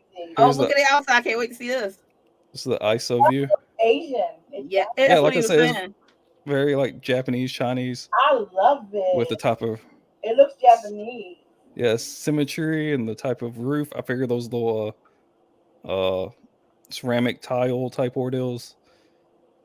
Nice. Like I said, that's the only entrance into this, and this wall is about 2 stories high in spots. So I mean, it's a pretty high wall. Nice. I like how you have the middle part of it. If I'm looking at this correctly, it looks like it has an arch. Oh, what? The wall that's going around like the fortress, the Yeah. middle part goes up and round. Yeah, it's higher. It's like a little wavy arch. Yeah, I Yeah. like It's that. really cool design. I like it. Because it kind of breaks up all the other stark straight. Yeah, and if you look closely on the roof, it has like a little bit overhang, and it's got like a little arch going downward. That's really cool. I like it. It's like thatched roof. Wow. Yeah, I don't really know, want I that. know That's just- Stewie's skill, so I'm be like, I up just my kinda- package.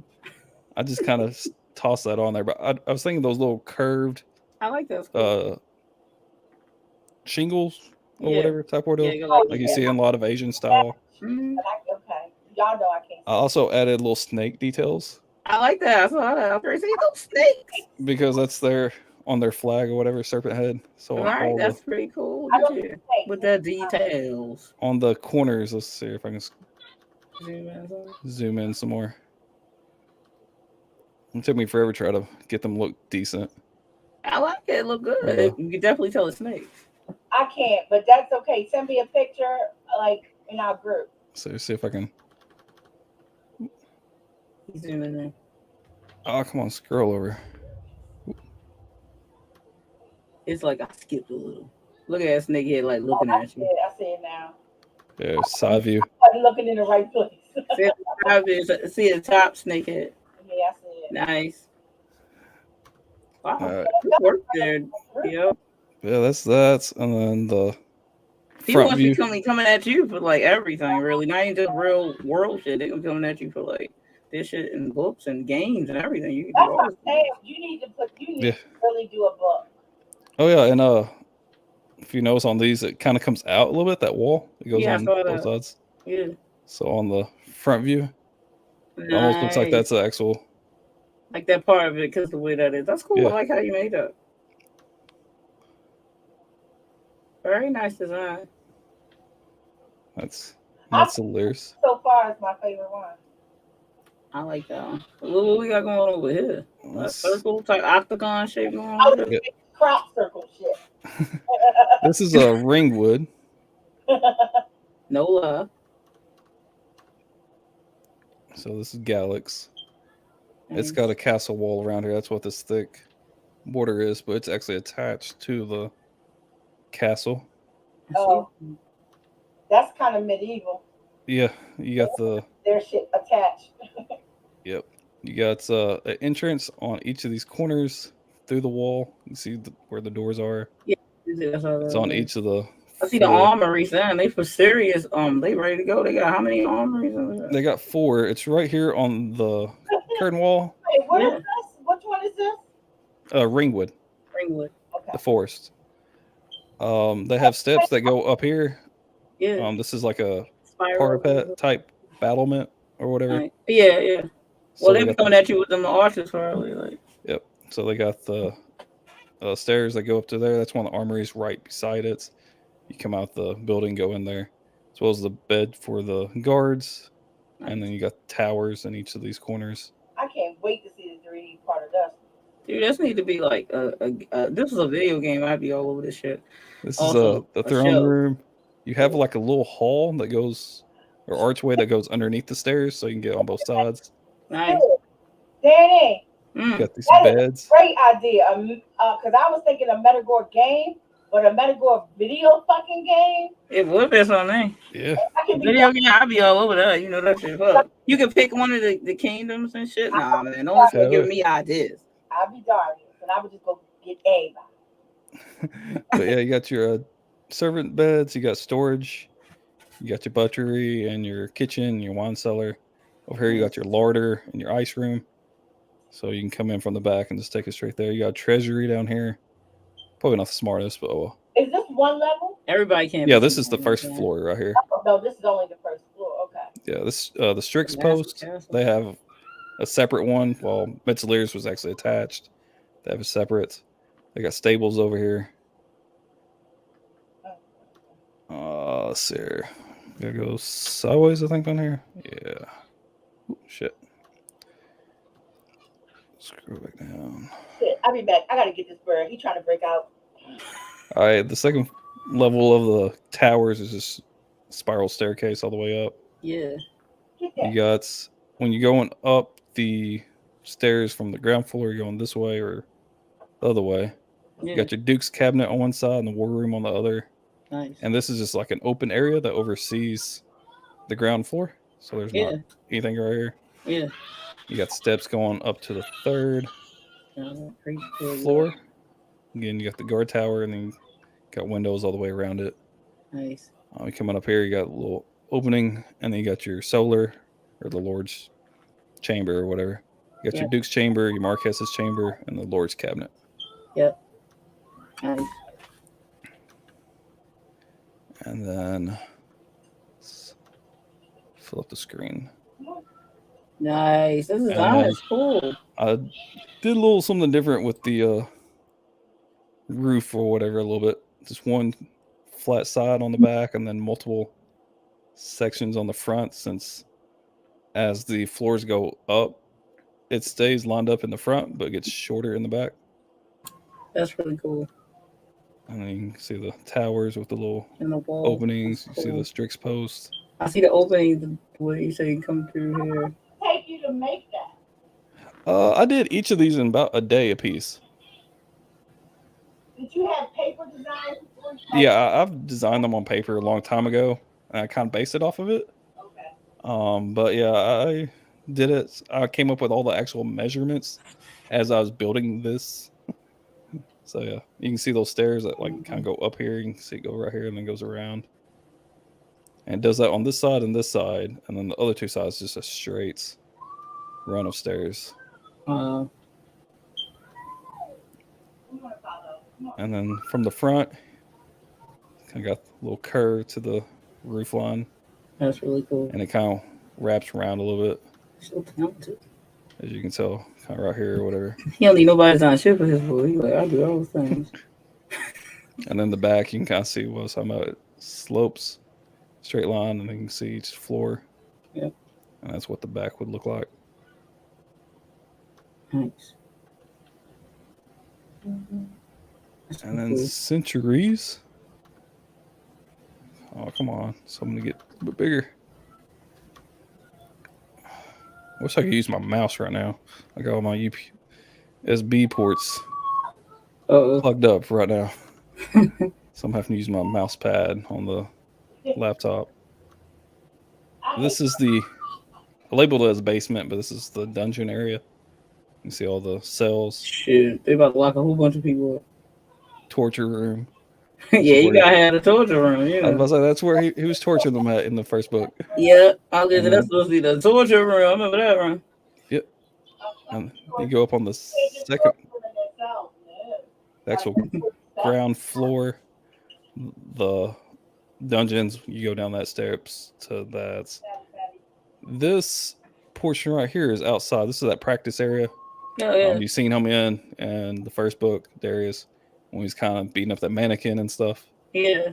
So that's where he was at. Here's the barracks that he stopped at to get his training weapons and armory and stuff. Yeah. You got storage. You got half set of steps that goes down. And you get your stables over here. Half set of steps go down. This goes up. There's a little guard tower type ordeal that sits right here on the next floor. And then it's got steps going both ways. But all of this section sits like a half a floor down from the main ground floor. Also, I tried to do this one kind of not actually even or sitting properly as you build it up, because it would be built into the volcano, like on the base of it. Shit. So you'll That'd be notice crazy that. in itself, man. Yeah, you'll notice that in the 3D view and stuff. Yeah. All sets. You got two sets of stairs that open up to double doors or whatever going in. This is the grand entry hallway area. You got a little guard tower over here that goes up. You got some servant bedrooms, Is storage this closet. than the other one? The first one? I mean, not the first one. The last one you just said. Is this bigger? Yeah. Probably. I mean, you can kind of tell with like the size of the words. All those words were the same. Damn. And then, yeah, I think Alberans is the smallest. So, and you got your buttery / kitchen kind of combined here. That goes into the throne room. And out here. It looks like a basketball court. Yeah, it's got pillars on the inside. It's mentioned in the second book that there's actually a trench built into the walls with like oils and stuff that they can light. Nice. So you got like a fire that can go around the entire building or the entire room or whatever. You got your Lord's cabinet that sits behind the throne room. Nice. You got some steps right here, which is, if y'all remember the cover of the second book, you see the throne, and it's got some steps going up to it. Yeah. That's what that is, and the throne would be sitting right here in the middle. And then the second floor, you got that guard tower that I mentioned earlier. You got this guard tower. It kind of circles around and goes back up. It's also got the... I hate to be a person who had to clean this motherfucker. Yeah, that's when you got a lot of servants. Yeah, This is fact. it would have to be a lot. But you got this little door over here. You got your Marquez chamber, storage room. You got a little bedroom and a balcony, storage room, bedroom, balcony, storage room. The Duke's cabinet and a balcony. The war room and a balcony. Got a library and a private buttery and kitchen. And you got stairs over here. That's a big ass library. It is. Fact. And then the third floor, you got your wine cellar and parlor, storage, treasury, some more of that guard tower over here. The Duke's chamber and a balcony, which would be where Kai's bed is supposed to be. And then Darius's chamber and a balcony that wraps around and sits on top of part of the second floor. I love that. Yeah. And then she's got her own boudoir, and they used to have a storage in there, and some more servants. More than likely, this would be like some guards for this guard tower and that guard tower up here on the top floor. And I did not put an actual roof on here since it's in a volcanic wasteland. It's built into a mountain, and it doesn't really rain that much. And when it does, it's going to evaporate, so they don't really need it. So I didn't do any type of roof design. But that would be the 30 isometric. It doesn't have a roof? I mean, it has a roof, but I mean, there's no like slope really or anything like that. Okay. It's kind of flat. I was going to say, bro. Yeah. So Like here's everything natural just come on up in here. Like yeah, don't you like laying in bed staring up at the stars? you want the bugs and all the weather just to come down here. Maybe some Right. volcanic fire, you know. Here's one of the towers. I want to ask you, do you have glass windows, or are they just open windows, For the guard towers, if or any of it? well, I imagine some type of glass or something. But the guard towers, you can tell I have like dashed lines, Mhm. and that's so you can see what's inside because the guard towers wouldn't have windows, so you could actually see what's in. Yeah. But I didn't want it to look too cluttered, so I kind of did the dash lines. Yeah. But on the regular windows, you don't see anything because that is some type of surface, whether it's glass or something else. So they did not, and I'm talking about Earth shit. They didn't have glass in castles and stuff till way late. Yeah, So I was this just is my own world, right. and the timeline stuff is different. It's medieval thought process, but it's Yeah, I not mean- our medieval. Yeah, That's why I asked, because Yeah. Yeah. I mean they have some of that. I've also Which, you know, thought back in the about past, some an would be hour more is like crazy. some type of I mesh Opening. screen or something. Right. But yeah, you can see a little bit of the dungeons underneath there or whatever, but not much. Those poor sods down there. Wait a minute, is that off the ground? Yeah, because the dungeon would be underneath, so you're seeing all of it, Oh wow. Okay. and also these, You can tell what I'm looking at. and because of it sits in a mountain, so Yeah. you know it's gonna be sloped downward anyways. Hmm. So I Right. figured, you know, since it's uneven. But yeah, Nice. that's here. I love how this is so different because the other one has so much symmetry, and this one's like, Yeah. eh. Oh yeah. We up inside this mountain. Here's the front of it. You can see a little bit of the dungeon at the bottom, Yeah. and it sits up. The throne room actually sits down a little bit. Yeah. And stuff. And there's no windows or anything on the back or the sides really. I mean, you got a little bit up there on that balcony on this top floor. But that's because it's supposed to be built into the volcano. So you don't have anything like that. And then the last one actually got Oh my complete. God.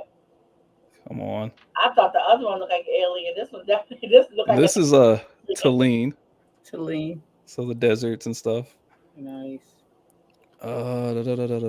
Let's- so much. How much research did you have to do to get your ideas for your kingdoms, as far as like you got them different being race somewhat based, so some of the thought process may came from our races that exist, obviously. Yeah. So did you have to I do don't know. research?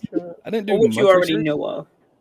I didn't really do much research. I just kind of Went off what what you know I already. knew or kind of the aesthetic that I wanted. Mm. In a I sense. mean, we all learn a little bit of history anyway in school Yeah. too. In So, school, we had to learn all the different terrains, the possible terrains, and the kind of life that can evolve from it and Yeah. live in. So Yeah. that's it. That's just why this is fascinating to me, because I love that kind of stuff. Yeah, this is Different the ecosystems. crypts underneath. I got labeled as the basement. Nice. I It's mentioned. Say anybody else having a crypt? Nope. Nope, because this is the desert style. Yeah, Yeah, this is but kind of Egyptian based Yeah, so they would have. or inspired, I guess. fucking awesome. Yeah. But yeah, that's what You each can of kind these of see the squares. layout kind of looks kind of like that too. Yeah, the each rectangle is like a separate. Oh, I need to delete that line. Is a separate like tomb or whatever, and it's basically their rulers or other people of importance and stuff. They also have their treasury down there and an armory. Yep. And this is People. it's got two sets of stairs that go up Yep. to the ground floor, which is right here. You got double entrance of double doors or whatever, and it's lined with a lot of windows Yeah. or whatever. This is very wealthy.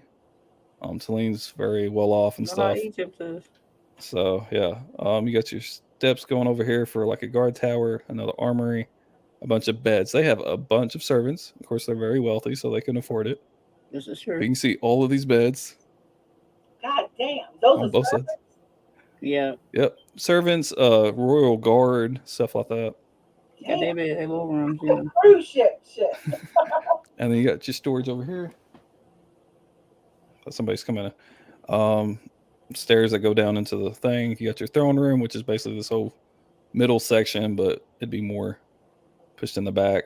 Yeah. Got your kitchen and buttery, and stairs that go up and then split in both sides. What's on the other side? Wait a minute. Hold on. Don't move yet. Okay, go on the other side of the kitchen.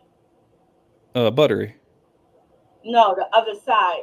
The right side. Storage, I think. Oh, you said? storage. Oh, Yeah. okay. Yeah, it's just storage for whatever. Like Figure if out they what the word have is. like a big feast or whatever, like the extra tables, and All all that that kind of stuff. stuff. Cause they fancy, you know, Yeah. Then you Okay. got this door. It goes outside. And outside. this is a covered gazebo and a little breezeway. Nice. Another little breezeway that goes I'm about to into move up in this place. enclosed circle entry room, which goes down into the crypts. Yeah. So you don't have to go into the actual. Yeah, I'll play Crips. We know you'll play nothing scary. I know the money and shit is down there in the armory, but I don't give a fuck. Let's see it. The second I'm floor. rich, but I'm gonna be poor because I ain't going down there. Like, Those stairs just kind of start spiraling around a little bit. The money. nice. For the guard towers, you got like a little hallway here with windows on both sides, a balcony, Okay. 2 little storage rooms. This is the cabinets. I didn't label it as a Duke's cabinet or whatever. It's just one cabinet room and a war room all kind of combined. Hey, Danny, the new question is, which castle has the most servant quarters? Right though. That's funny. And then you got your private buttery and your private kitchen and a storage room right beside it. And the buttery actually opens out into the war room as well as into the halls. You got your Duke's chamber and your Marquess's chamber. And the first floor, the stairs went up and split, which is what you're seeing here. But it also has steps going on top of those steps going up into the third floor. Okay. Cool. And you got a balcony. And then you got your guard towers, which are separate by this points. It's supposed to be third floor. I don't know why I put fourth. Oh, you got a big old balcony. I thought we were on the fourth now. On the third. No, it was basement, first floor, second floor, third floor. Got you. I'm fourth level. So, yeah, fourth level. But yeah.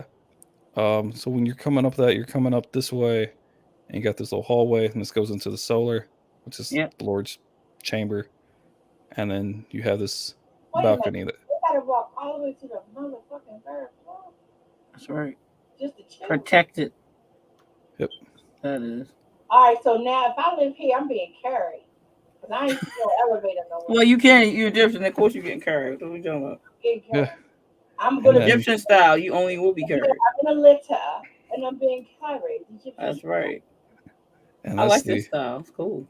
isometric. Like I said, a bunch of windows on those. But they You got this rich and stuff. big balcony up on the second floor. Is that all glass? Yeah. God, Yeah, this would be yeah. All that glass. And this took me the longest to do, just because I wanted the arched windows. Yeah, you got Doors. to draw them and stuff. But yeah, I like that. That's really cool. So And no then- sex dungeon, no sex rooms. I'm just like, then you got the crypts. I ain't going to no dungeon. I'm not going to crib. You wouldn't have a choice. I'm just saying. You would have that whole top floor.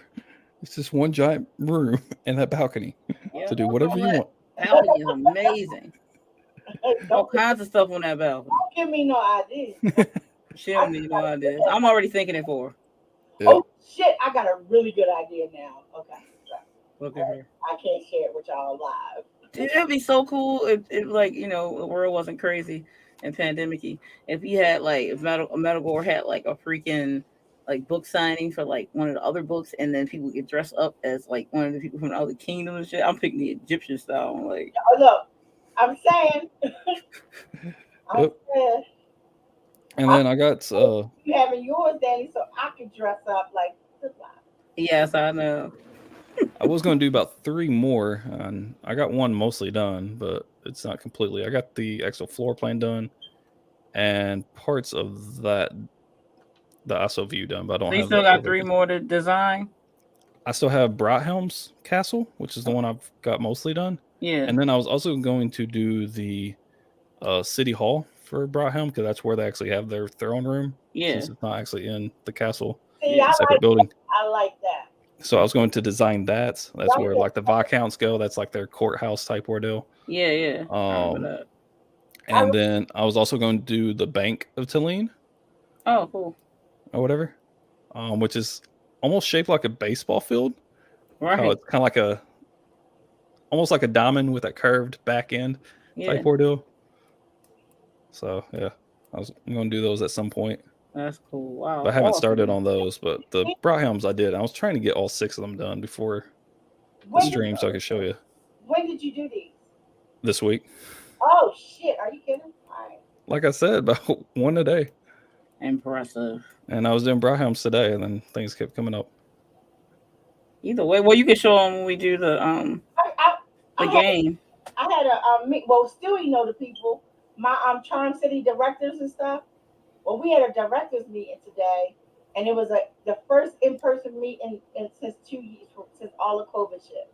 Yeah, really. And we went to we had it at a coffee house, but in a room where people don't use it. Yeah. And so they let us have these big ass like banquet type tables, like so people could still sit far apart from each other. Nice. Yeah. So literally that's where I was, and it was supposed to be from 2 to 4. I literally did not get back in here. Yeah. 15 minutes before the stream. Right there. Shoot. Wait a minute, can you show the cover again?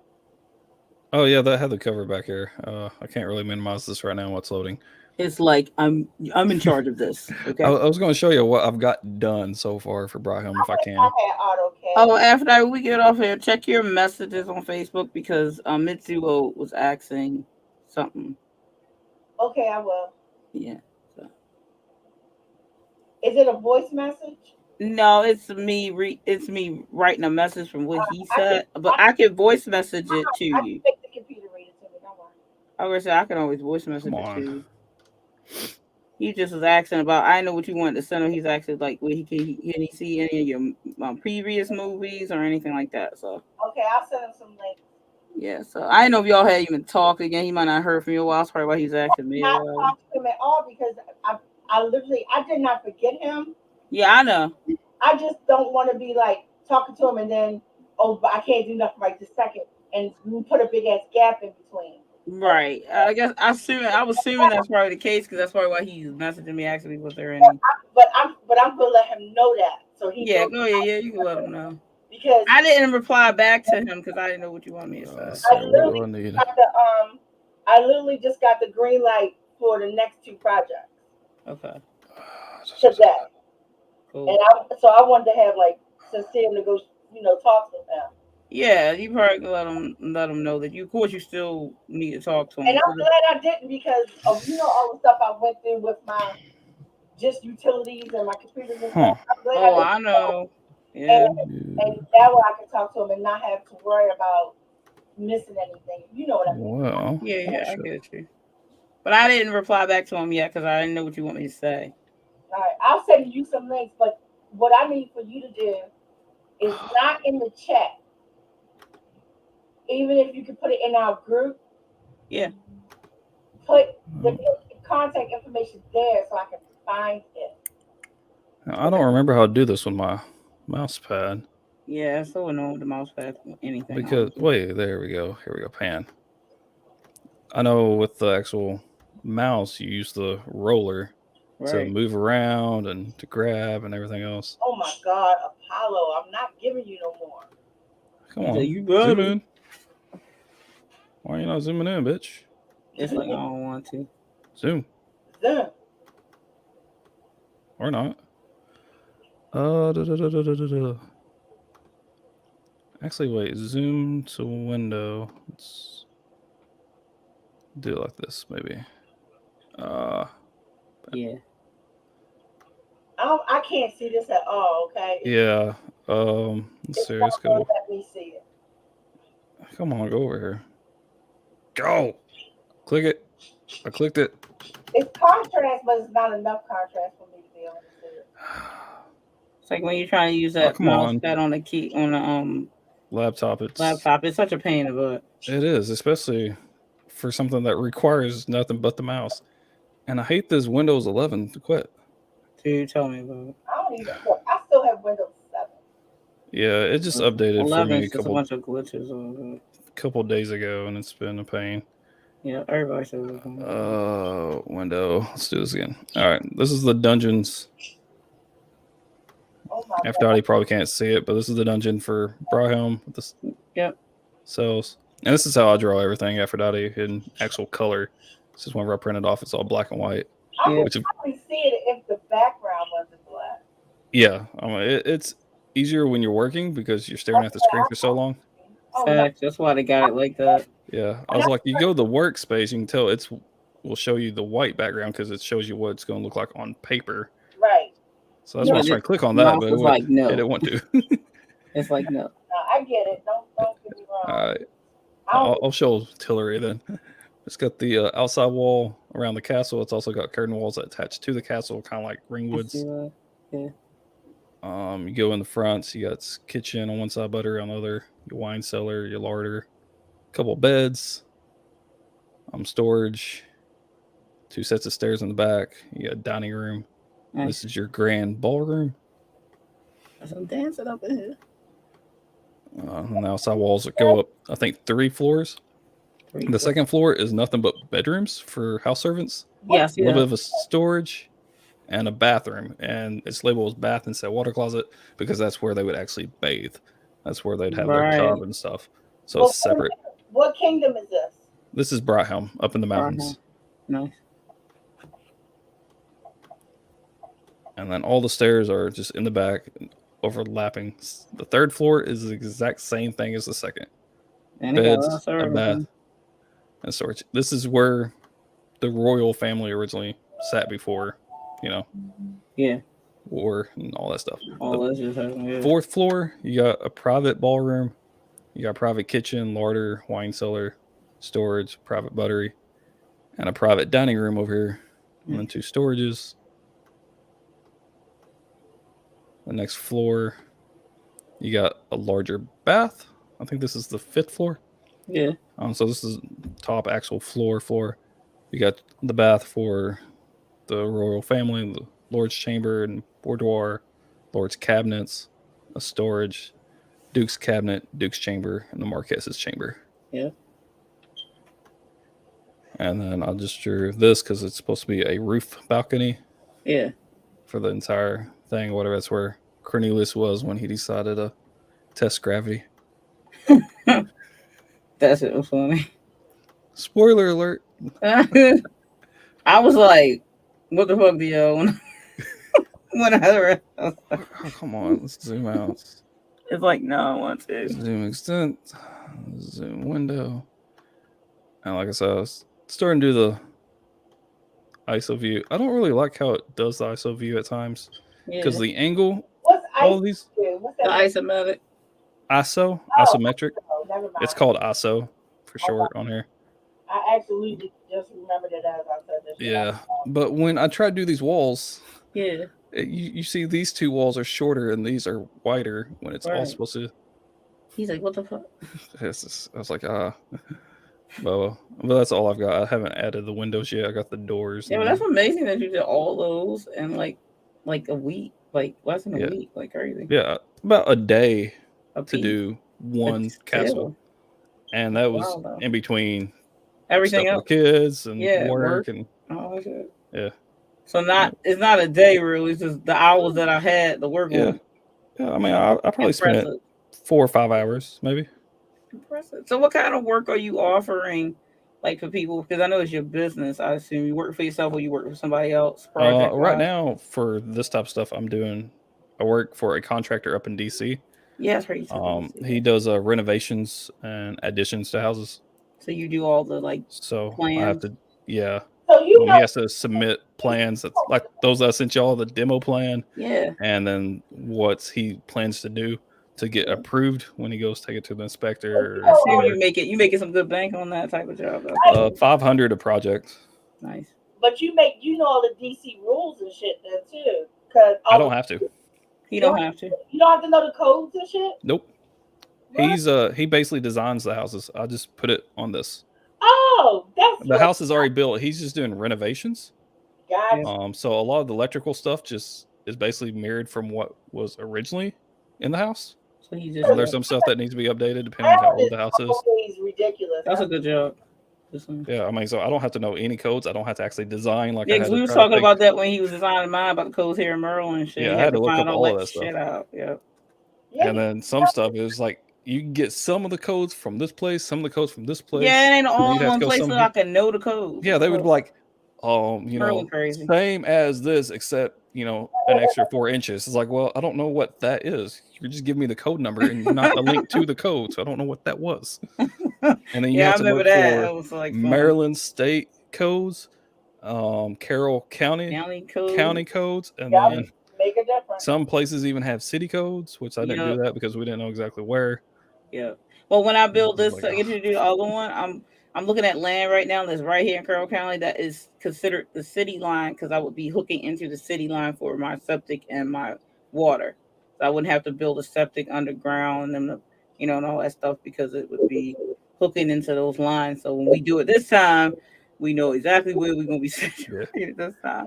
Oh, you was talking about the cover earlier. I saw Yes. this. I didn't know. Duties. Yeah. You know, I get confused sometimes because we talk so much that I'm never sure where you showed me shit. So I don't know if you did a debut on this or not yet. A couple years ago, I showed it. Yeah, he did. Yeah, because he meant for it to come out a minute ago. You know, kind of like when I did my cover review for Cagliostro. I meant for it to come out last year sometime, and then just never happened. Yeah, that's what I'm saying because I know I saw it, but and that's what I was talking about. You can kind of see they have like little trenches in there that they can light on fire. Yeah, that's that cool. You see a couple little steps here, or whatever, going up to the throne. Yeah. So when they did your cover, because it's two different people supposedly, because you know, they could be that Mibble art did the second one. But when they did your it's the same fonts. So yeah, I told them I wanted the same font. But so they already had the font too? I don't know. I had it. Oh, you gave it to them? Yeah. Okay, got you. That's I had already acquired it because I knew once I got the first cover done from 8 Little Pages, I was like, I want to use that font. And I told them that whenever they designed it, I was like, I want a font that I can use to all the way through, like branding type ordeal, you know, use that type of font. That's what I did with Cagliostro. I paid for the guy who made it is a guy. So I got the font then, and then whenever I had Mibble do this one, just give it to him, right? I told them, I was like, I want the same font. I don't care if it's the same texture. This looks more gold. This one got some cracks in it, like a golden stone. Yeah, I see that. Maybe got like a And that's the way you don't have to rebrand your first cover because that's on point. Yeah, and that's how I've been using it. I got some of this text type fonts on my websites. So yeah, I want to do this for all of them. That for 8 Little Pages was amazing. Yeah. It's a shame that they were striping. Yeah, some people this business goes bad and they don't know how to run that shit. Yep. But I think they took on too much all at once. And don't forget that part. Because it wasn't so much that they took on too much, which they did, but they also got yanked really bad. They were their editor and shit was stealing from them. They totally embezzled and bankrupt that company. Yeah, but I mean they didn't have an editor until they started taking on too much. That was just cruel what they did, what this person did. That's not how you handle business. Even if they did have that go down where like they had a person that was stealing from them, and then you know you don't know who to trust, and I don't really know how they were running their business. You good. They don't know how they were. I don't know how they were running their business, but it wasn't a good call to have anybody else dealing with money. Like, I don't know where they learned their business from, like how to run a business, but you don't have just when you have people come in that person's going to be dealing with money. Like that person wasn't you don't know if you're a small business, you need to deal with the money. And this person, and I hope this person hears me and tries to come from me. Because I wish you would. But this person sucked at the job that they were giving at them on top of it. Because this person was supposed to be an editor.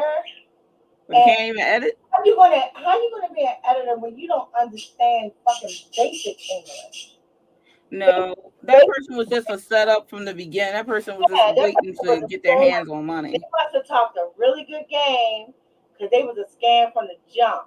I still don't understand how that person who was the editor. Tell you because I don't want to tell you on his screen. If it was my stream, I would do it. But I'll tell you later what the deal on that was. Yeah, when we go backstage, you can tell I had to me. kick out my babysitter. Babysitter back. My mom was here. She's keeping the kids. She's supposed to have kept them last night and tonight, so I didn't have to worry about them today. And then one of them didn't want to go.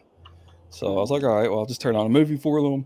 And then she took them other two home with her yesterday. And then one of them wanted to come back tonight.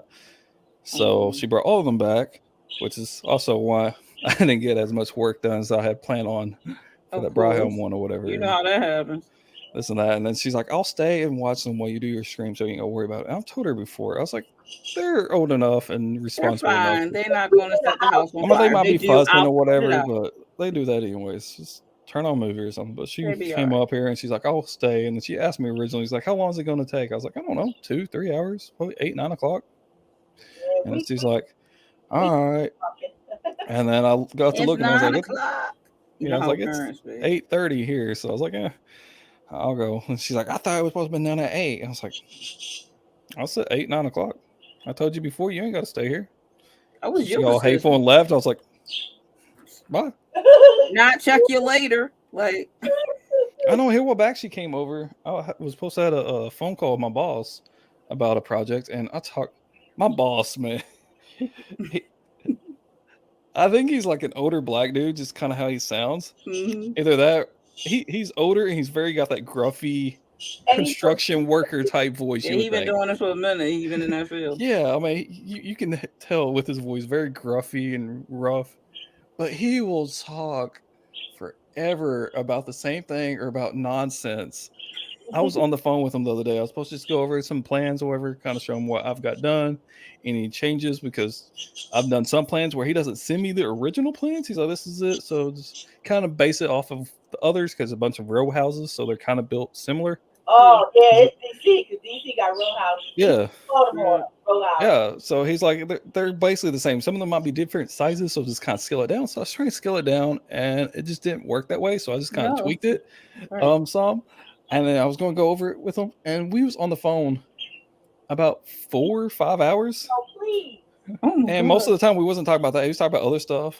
He was talking about how he's wanting to put a bathroom in some other project that he might send me or whatever, and then this and that, and then went ahead and sent it to me and was wanting me to look at that. It's like, you think I could put a bathroom here? And this and that. I was like, I'll put a bathroom outside if you want. I don't fucking care. I said, you're the designer here. I'm just drawing it up for you.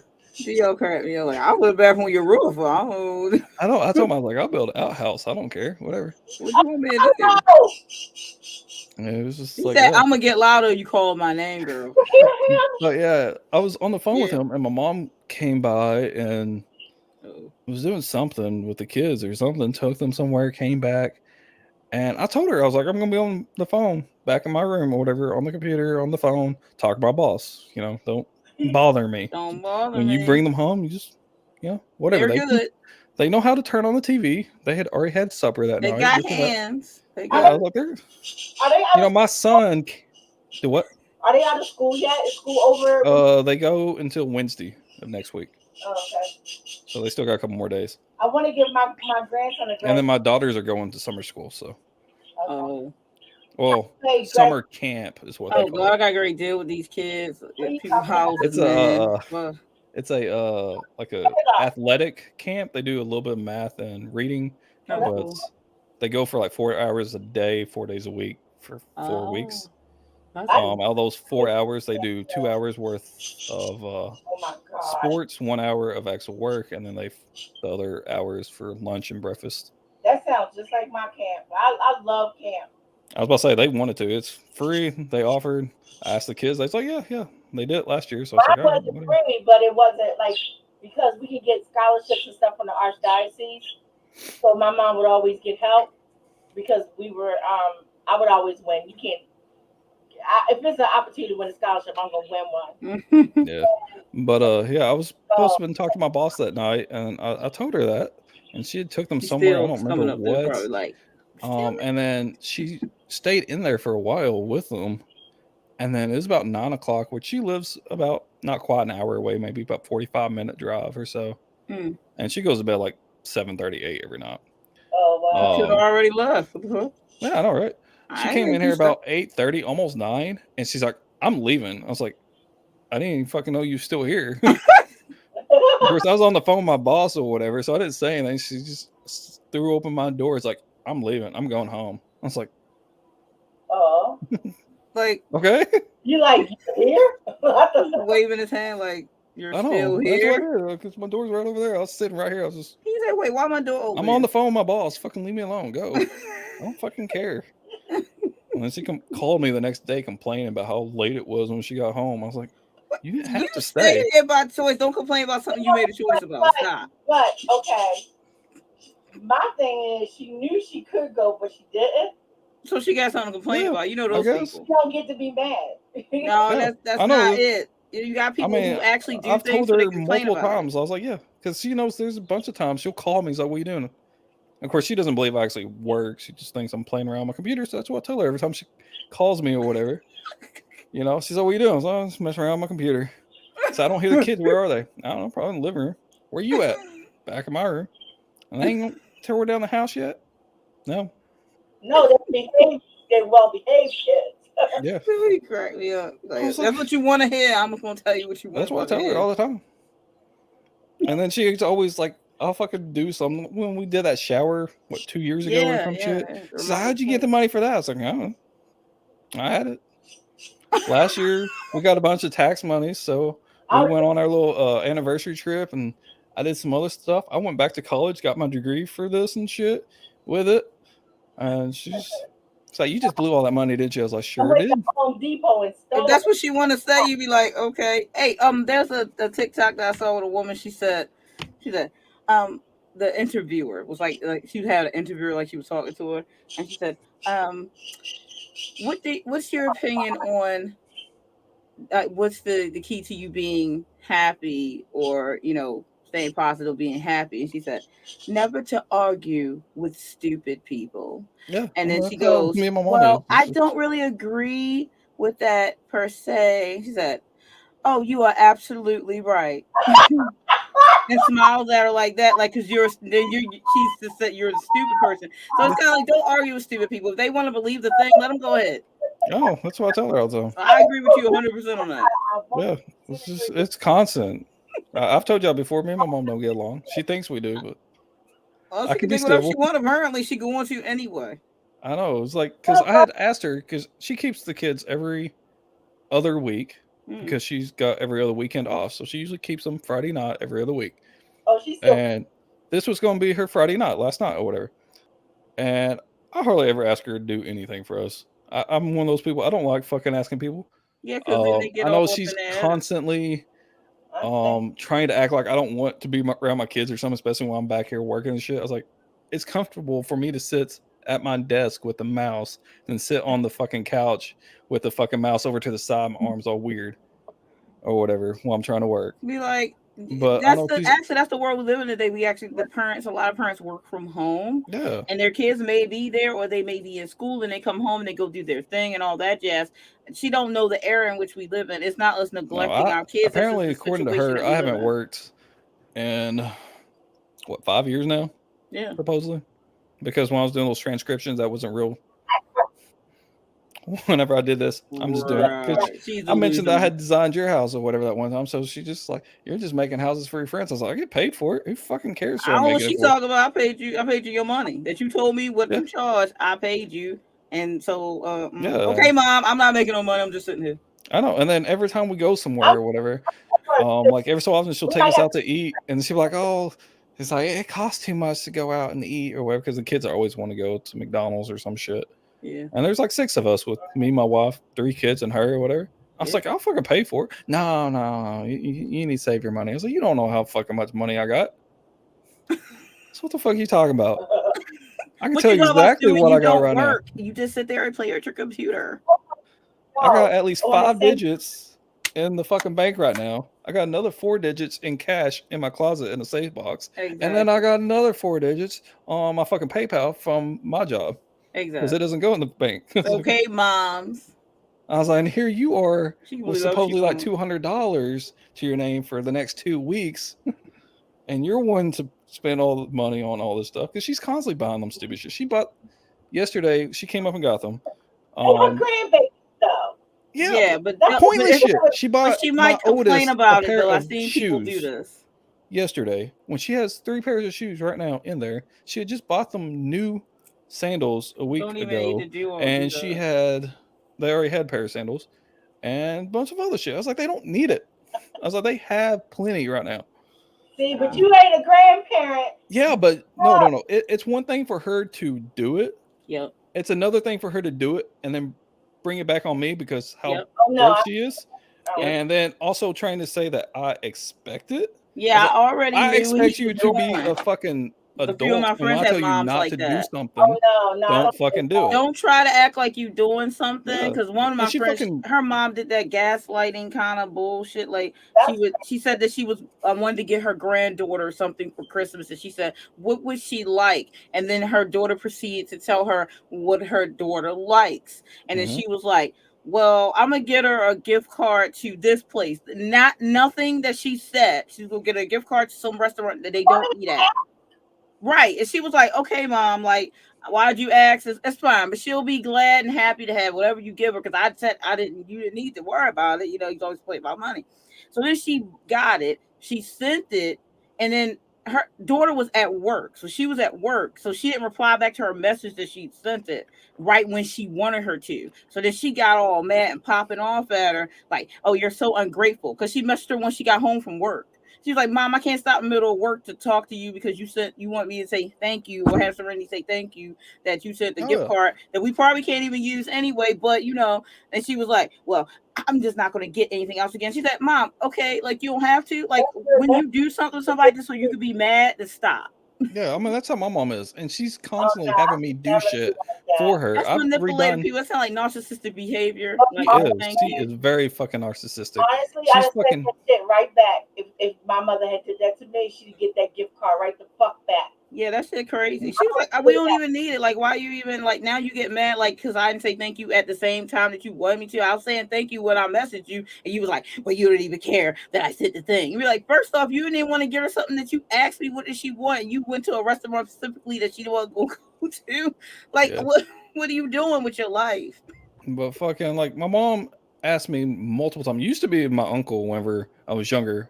I had an aunt and uncle that lived in DC for a while. They moved to North Carolina, I believe, or South Carolina. I think North Carolina, wherever, since they retired. But they would come in about twice a year, and every fucking time he came in, she would always have him do some type of handyman work around her house, something.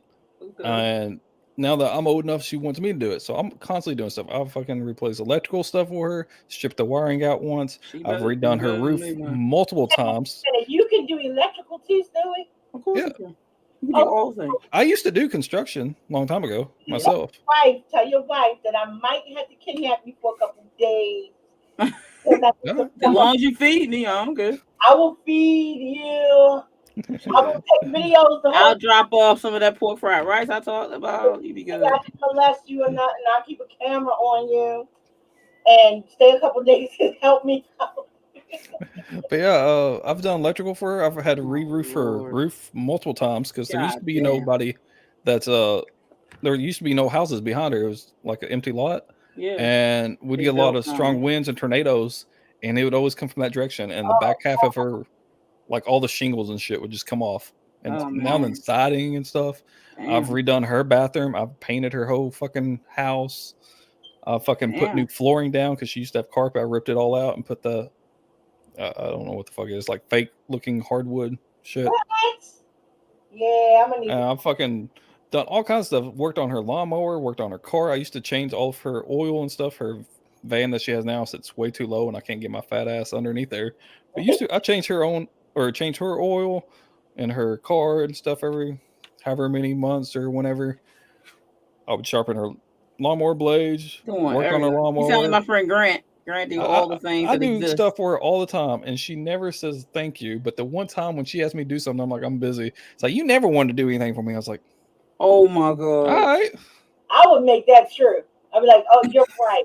That's Your right. dreams have I come make true. sly comments around her all the time, whatever. Every so often, Yep, so especially like around the kids, because the kids know I don't like her or Yeah. whatever. And she gets mad at me. She's like, "You don't need to be talking bad about me around your kids." I was like, "Ma, I talk bad about you to complete strangers." I don't really fucking like care." how sometimes, I'm not trying to be funny, but like grandparents will be like they have some kind of like special authority. And I'm sorry, you didn't give birth to those kids. So if you don't treat me right, why the hell do you want to be around my kids? I'm just saying, like, if we ain't got no relationship that's happening that's good, I don't really see she why thinks we you do. should She be thinks we have the having perfect anything to relationship. do with my goddamn kids. Like, that's just me, but I know some people do whatever they're gonna do. But I'm just saying, like, if I had a problem with my mom's, like if me and my mom, we had stuff when I was a teenager, but I'm good now. But it's kind of like if her and I wasn't like okay enough, she wouldn't even be hanging around my kid. You don't let people hang around your kid. Because people mix it up. People think that because you are related to somebody, you have to do something. And my mother taught me, no, that's not how shit goes. Yeah, that's just not how that goes. People don't treat you right no matter who they are.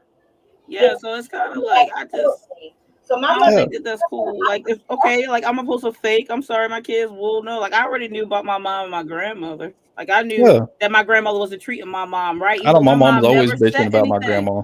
But I could see it though. I could see it. Kids not stupid. Yeah. My mom. I remember one time I had picked my Otis up from preschool when she was in school, and we got home and my mom was here or whatever. She's gonna keep them that night, and we pulled in. She's like, "Nana's here." I was like, "Yep," and she's like, "You hate my Nana." I was like, "Sure do." She's like, "You fucking hate her." I was like, "Don't say that, please." But yeah, don't say that, please. I'm about to hear the end of that. But yeah, they know. And my mom's accused me of doing it to try to make them hate her or some shit. That's why I talk. Grandmothers that's like that, and the parents. I was like, I don't. I was they like, always blame you.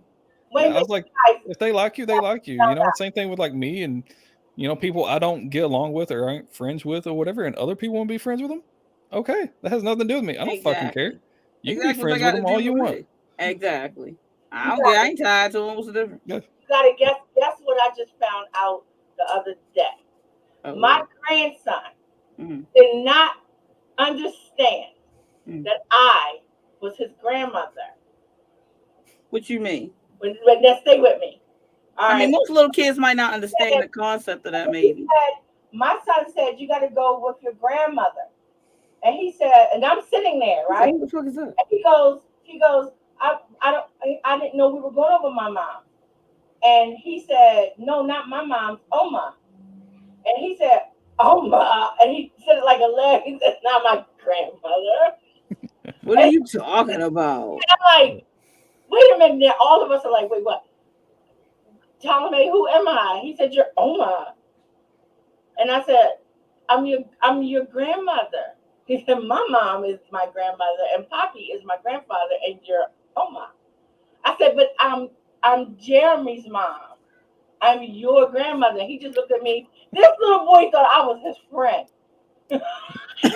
Like, really think about that. He is 5 years old, and for 5 years he thought I was his buddy.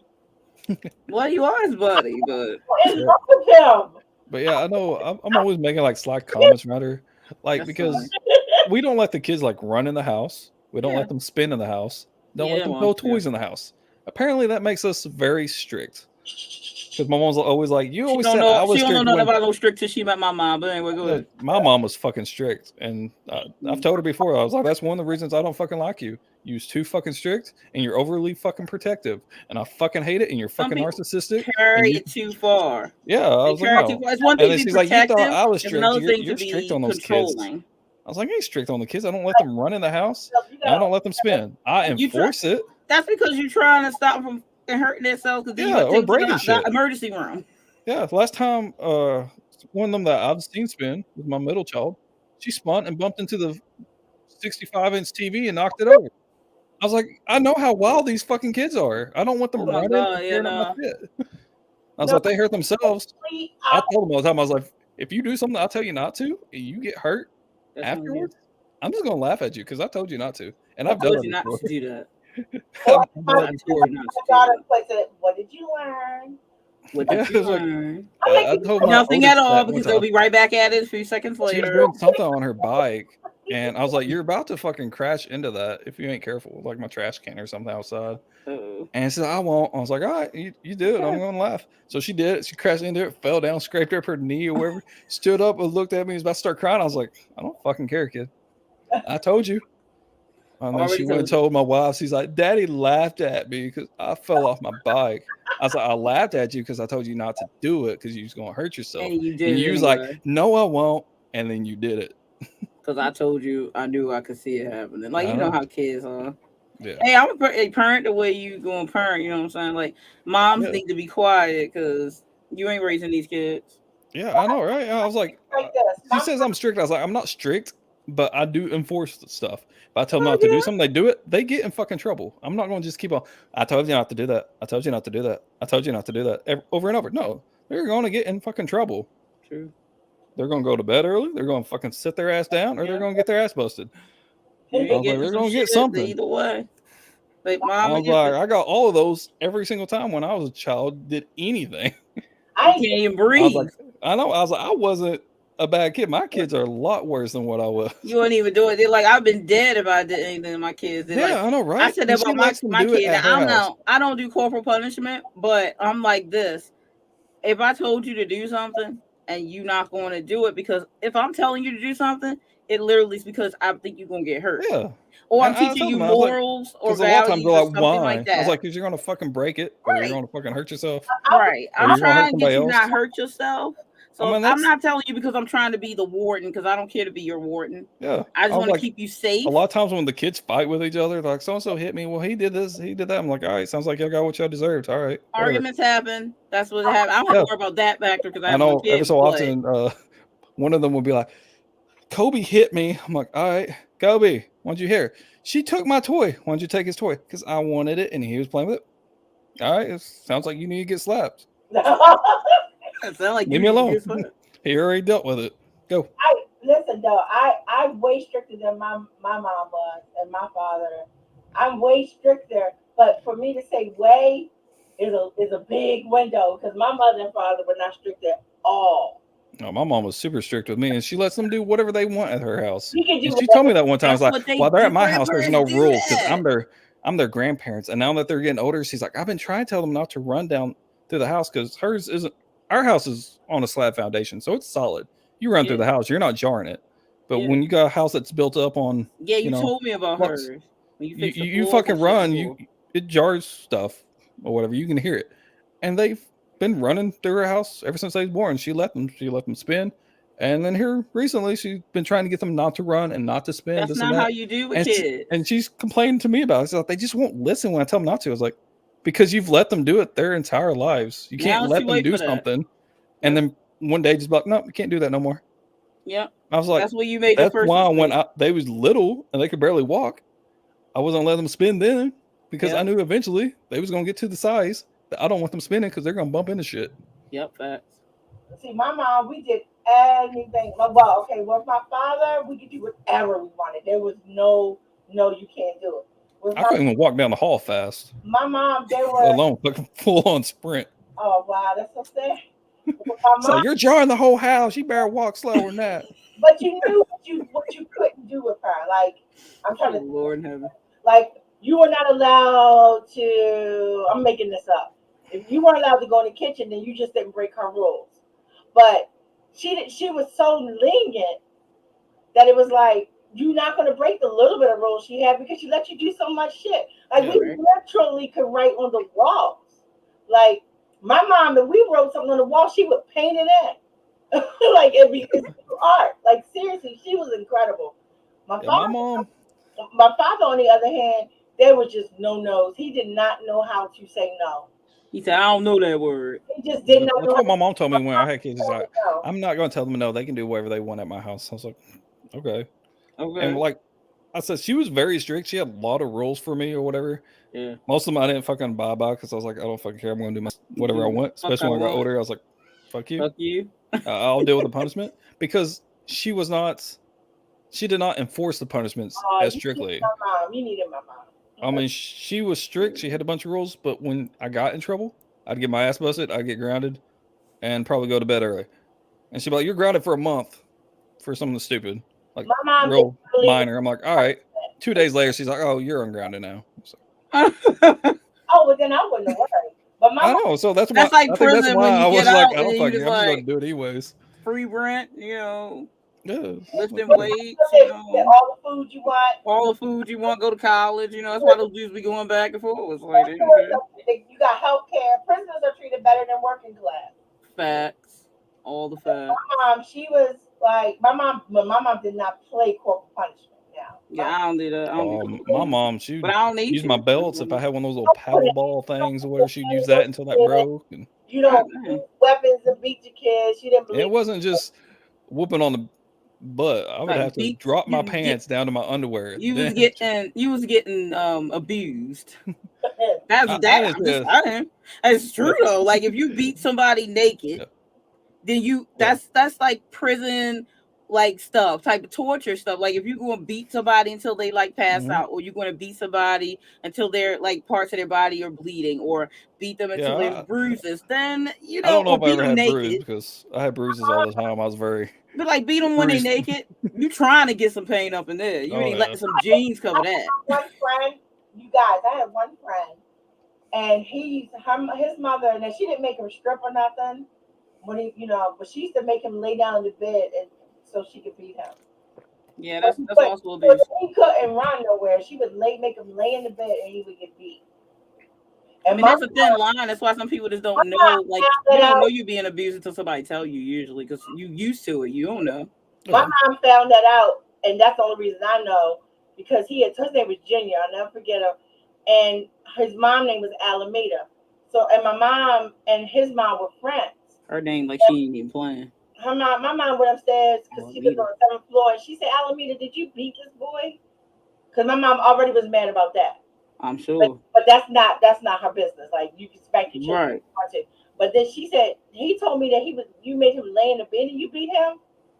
And she said, well, he's getting tall. She said, Alameda, she said, if you do that to this child one more time, I'm going to fuck you up in front of him. Yeah, like you need somebody to beat you. My mother did not play. She might have been little. Little people are the ones that you got to watch out for, though. Yeah.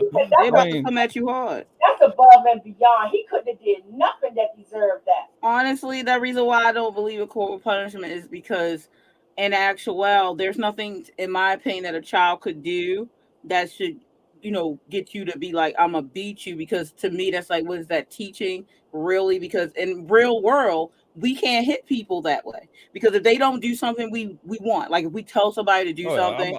When we do it, or whatever, it's not because, hey, I told you to be quiet. Oh, no, you talked. I'm busting your ass. I'm going to bust your ass because you talked. Yeah, I mean, we don't do that. I mean, only times I've actually busted the butt is when they've actually destroyed something.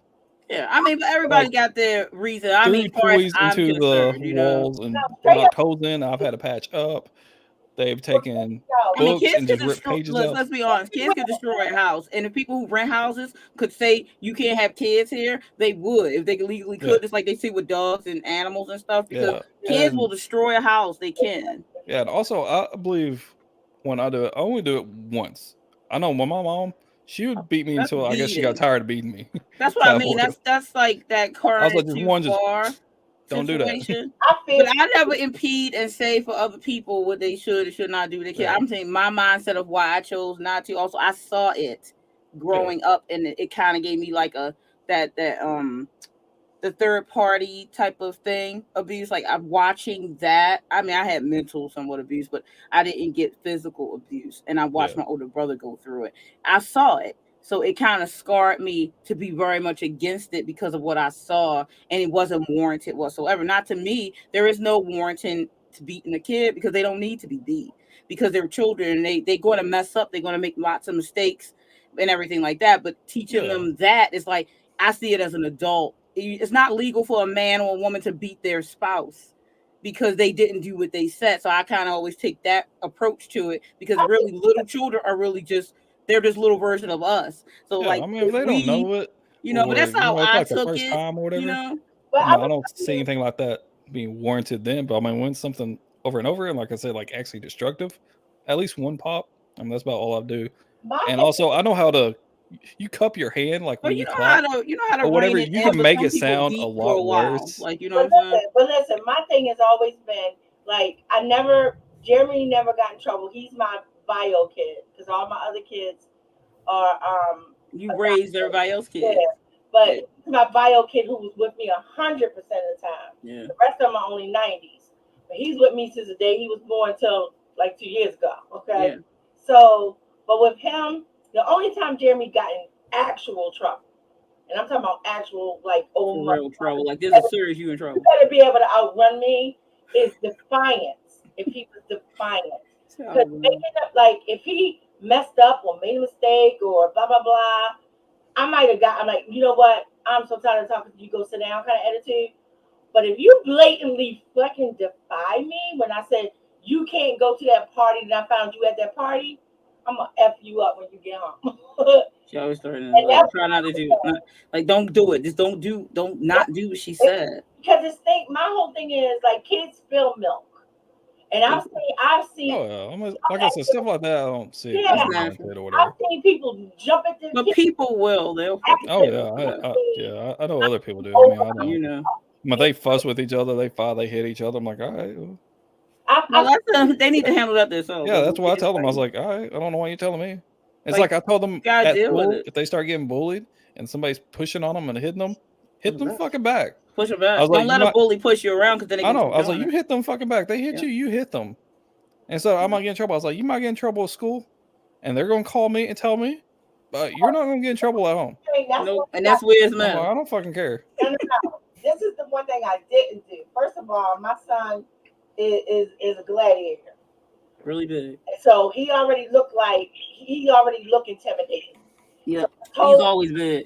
I said, Jeremy, when you are in school, if somebody is messing with you, you go to a teacher, you go to a person. Yeah, my oldest, when she first started riding the bus, she used to talk about how there's some kids on her bus picking on her. I was like, you tell the bus driver. There's usually another teacher on there. I was like, you tell them.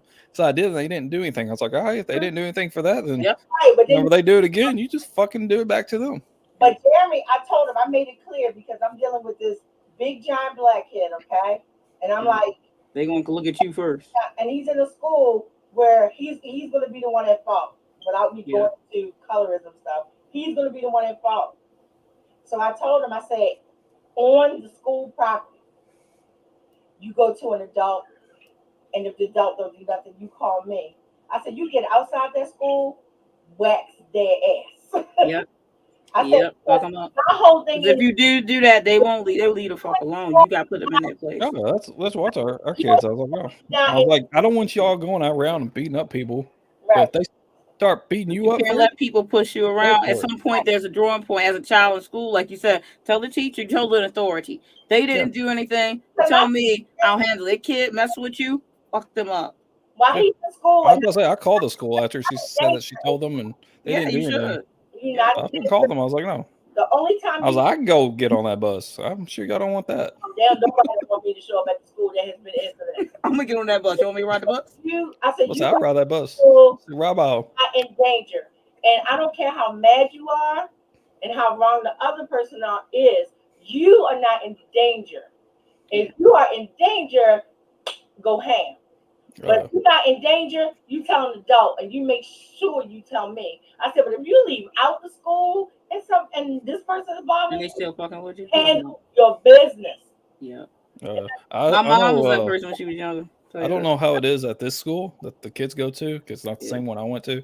Yeah. But I know my school, if you got in a fight, there was like a self-defense clause type ordeal, but you'd have to prove it somehow. I don't know how you'd prove it because there's no cameras or anything in that school. Or how you I know it's your word against theirs.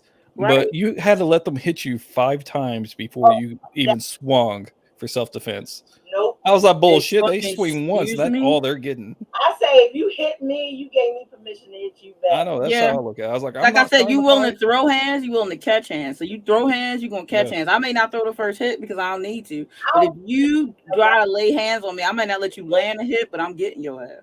I was like, I'm not waiting 5 fucking hits, especially some of those guys or whatever.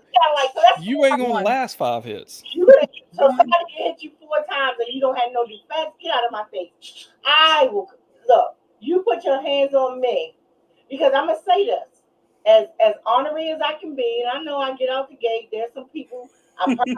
Apparently the mail carrier in my apartment building won't come back to the apartment building because apparently I threatened them, which I did not. Her. She's a stupid ass bitch who got an attitude, and then she got told the fuck what for. Girl, yeah, she reported me and everything. I don't care. She report herself to the stupid ass police because she a stupid ass. But here's my thing: you ain't ever got to worry about me putting my hands on you. But if you put your hands on me, over. Because you putting your hands on me said, I now give you permission to do whatever you want to do. I'm going to tear you apart. It's just all, I don't care what you say to me. I don't care how loud you say it. You ain't ever got to worry about me. Because I do not think it's okay to be hitting on people. I don't care who they are. This other adult down the hall can call me all kinds of itchy fat bitches and all kinds of stuff like that. Them words, they can say whatever they want. But if that person touch me, it's over. It's on. That's a different story. It's over. It's over. It's over. I don't. Every time I see you, I'm coming back for you. I do not have a quick temper, but I have a bad one. Oh, yeah. I'm the same way. I can usually take a lot of shit, but once I get to my point, everybody got their drum for. I'm just saying. Oh yeah. I don't. Also, like something kind of similar. It takes a lot to make me angry. It really does.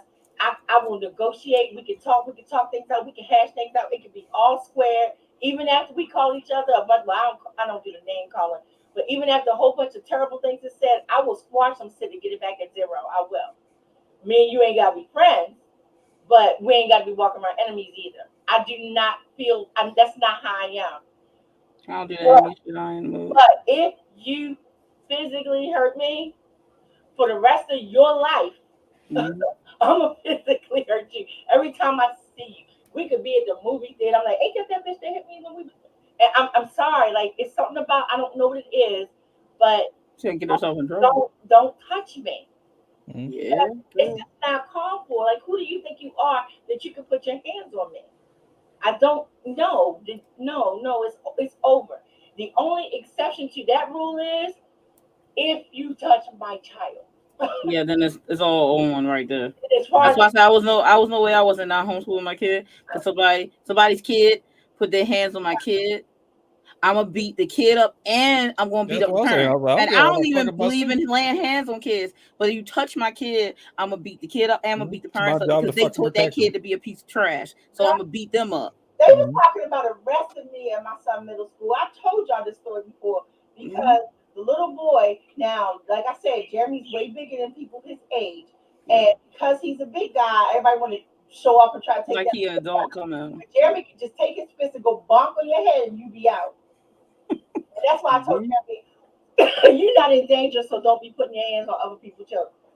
But that said, this little boy tormented my son. And I went down to the school and I said, y'all gonna do something about it. Well, I'm gonna do something about it, and I think y'all would rather how y'all. Miss Lee, you can't say that. I say what the fuck I want. They told me, they said, well, Miss Lee, you can't keep coming down to school. I said, as long as my son is in the school, I will come down here. Well, you're not gonna be allowed on the grounds. I said, then he won't be able to come on the grounds because I don't know what you're trying to prove right now. I can't hear you making the fuck out my face. I don't know how often it's actually used at the school my kids go in, or go to, wherever. But I know every year at the beginning of the year they send papers home for you to sign about whatever. They use computers at school. If they break it, we got to pay for it, all that kind of shit, the basic stuff. And one of the papers always says that if you would like to join in the classroom or sit in the class or whatever with your kid, you could sign this paper and let them know whatever. I was like, all right. I was like, somebody started beating my kid. I'm like, they just stood in on that. They just stood and said, this kid up. You want to go? They ain't dumb enough to even try that in Maryland. My mom used to do that. She didn't ask. She was like, they didn't have no papers enough that she'd go sit right up in the classroom. I know there was and say couple what? Kids in the school I went to that their parents. We show up at the school unannounced and hang out with our kids all day. They don't say nothing about that. Yeah, my mom used to be on the PTA meetings and she used to be in the thing. She'd be in that school because somebody fuck with it. She go get that. No motherfuckers is not good. I'm I'm just saying. But yeah, but they were telling me that they were going. I said, I don't know who you think you're talking to, but I understand the law. I don't know who you think you're talking to. Tell me that I cannot come on this campus and my My child kids here. school. Like, So, you crazy? You ever heard the law before, motherfucker? you're going to tell me that I can't come on this campus, but you're not willing to stop the situation that my child had to come home. Yeah, they don't want to have to deal with, but they don't want you to come do nothing either. Because Jeremy would cry because Jeremy wanted to beat the boy up. And he didn't want me I'm to gonna bust his ass, man. I need to beat him up. I was like, no, you're not in danger, and you're not fighting in school. He come after you ever see the boy smart enough not to bother him after school, because you was slinging him around by one fucking arm. But anyway, so the boy turned around. My son went and took a shower, and the boy turned around and stole his Ravens jersey. Now the Ravens jersey was like $85. I was gonna say it's a Ravens jersey, it's a football jersey. Not only did he steal it, because of course my son didn't know who stole it at first, right? He came to school the next day wearing it. And no, he did not. It looked like a mini dress on the guy. Well, of course, because Jeremy's big. He always been big. Jeremy told him, give me back my shirt, and he told Jeremy, F you. Jeremy did what I told him to do. He went to the teacher. The teacher told him to go to the principal. Principal went to the boy and said, take the shirt off and give it back to him. And he said, no, he wasn't going to. And because they legally can't touch him, they can't touch him. They can't take a shirt off. Oh, it's different here. They would have got papers. They would have got in trouble for that. Whatever. Oh no, you better not touch my kid either. Like, I'm with that rule, because But anyway, so I don't think it's to be the school's place to do it or whatever. I'm gonna contact. Don't be mad when my kid beat that kid the fuck up though. Yeah. I'm trying to protect my son, because at some point gonna be like, I'm gonna take the L and beat him up, and then Hope just have to be mad with me. And that was probably get to that point. I could already hear it in his mind. And so like he getting tired of being picked on, he could take that motherfucker. I already know what he's feeling. He was like 5 feet tall. And so I went back to the school and I said, this little boy is showing up teasing my son with his jacket. What class is he in? And they were like, Miss Lee, you can't go to the school. I said, what class is he in? Because I will beat She's like doing the clap. Watch out. Like he said, I will beat him up, his mother up, his father, anybody else I have to. If they got a dog, I'm gonna roundhouse the dog. It's gonna be bad. No, they was right. They was calling security. I said, I'm gonna hurt this little boy. So they wouldn't call the little boy down, because obviously I was a little bit irate, and I'm kind of glad they didn't call him. Bust his ass. That's what. I'm glad they didn't. I'm going to admit it. But at the time, I was not trying to hear that. So I told Jeremy, I said, come on, walk me, show me where this little boy at. So they like, Miss Lee, you can't. And they said, I said, okay, I'm gonna give y'all a chance. Get this shirt from this kid tomorrow. I will be back. Well, Miss Lee, you can't come. I said, I will be back here tomorrow afternoon when school let out, and y'all better hand me a damn shirt. His godmother just got him that jersey. This ain't no fake ass Walmart shit. And so I left out, and Jeremy mad with me. He was like, you really act like a fool up in there. I was like, did I? I didn't notice. I didn't notice. I came back up to that school, and they was like, Miss Lee, we tried to get the shirt. They crying because he's ready to raise hell. And we tried to call his mother. I said, give me her phone number. I said, Jeremy, you know what this little boy live at? Because we about to do a house invasion. And she wouldn't give me the mother's phone number, but she said, I'm gonna give her your phone number, let her call you. I said, all right, okay. So she never called me. I went back up to the school. I said, y'all seriously think that I'm playing about this? Now I'm just going to wait outside till he come out. My son will point him out then. I'm just tired of this. I just don't understand how I make sure that he does the right thing, but y'all don't make sure that the right thing is done for him. And so they said, we promise that they're going to get in touch with you. The little boy got suspended, so he wasn't in the school. At least they said he was suspended. And Jeremy said he didn't see him, so he probably did get suspended.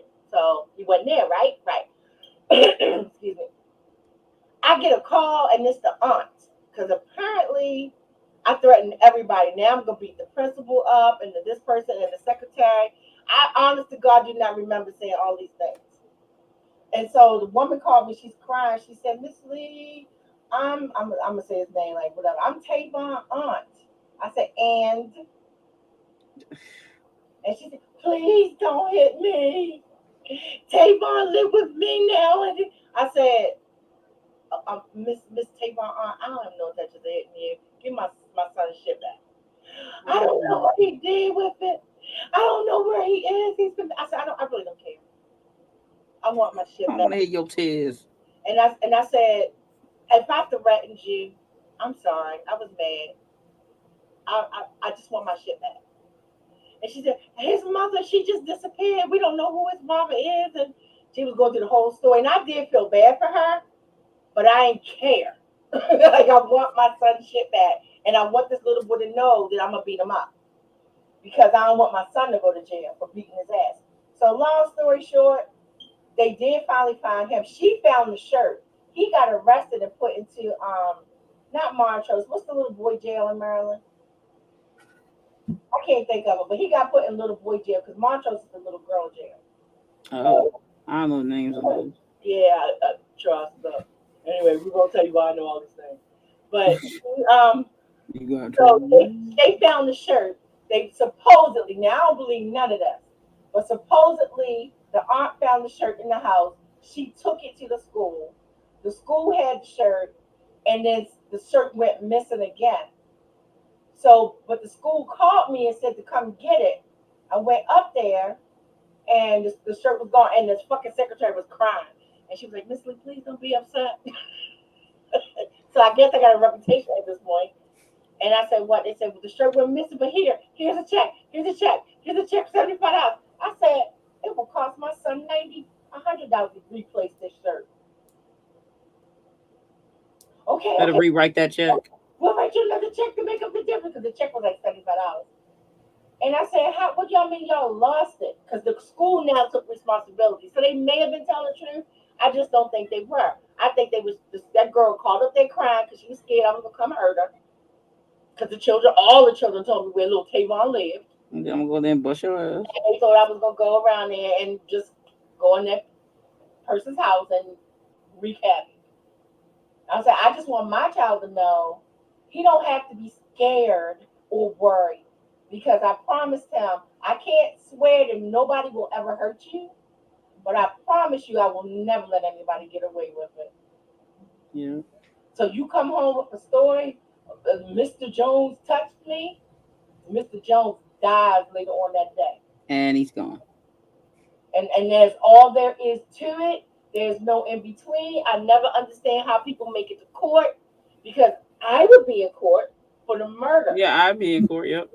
I'm in court a case of murder. I never understand how these You touch my kid, it's over. Like, and no. You'll see the parents and shit, and they'll be sitting in court and they be crying because the child molester or whatever is up front. And I'm like, how? Because I would leap through the air. I was so Superman dive on Shorty throat. I'll be like looking nonchalant like this because I'm sitting in court because I killed that motherfucker, and they saying you gonna go to jail because you murdered him. I'm like, yeah, well. I told my one friend, because he was mad with me because I told him he could not be around my son. And I said, this doesn't have anything to do with you, because if I thought you was a bad person, I wouldn't hang with you. But just because I'm hanging with me, don't mean you get to be hanging out with my child. Right. You and I are friends. He ain't your friend. Yep. And so I said, I don't have people around him. I don't want him to get familiar with that kind of thing, thinking that strangers can just be talking to him. He's too little. And so, and I told him, if these people never been in my house, if you have never seen them in my house, not speaking to them outside, if they've never been in my house, they are strangers. They are not anybody for you. So if somebody that you see me say hi to, walk up to you and say, hey, your mom told me to get you, you know it's a lie. They lying, they try and get you. Never send nobody that you don't know personally to ever come and get you. So he said, all right. So then my friend got mad because he said, well, I just wanted to, take him. I said, he don't need you to do that. So I tried to explain to him why. And so he got madder, like I was accusing him of something. And he said, well, what if your son lies and says that I touched him? I said, well, that's a lie. You better hope he never tells. Your ass is in trouble. Because I made it real clear to him. Don't be scared to tell me. And if he tells me, I said, if you tell me something, I believe you. You do not have to worry. So you better, but he could be lying. I said, would not stop me. Pray he never. Unfortunately for some people, with kids though, that hashtag believe kids, that one I would follow. I don't care. Like my whole thing was, I gotta listen to a kid because people hurt kids too much and they ain't got no voice.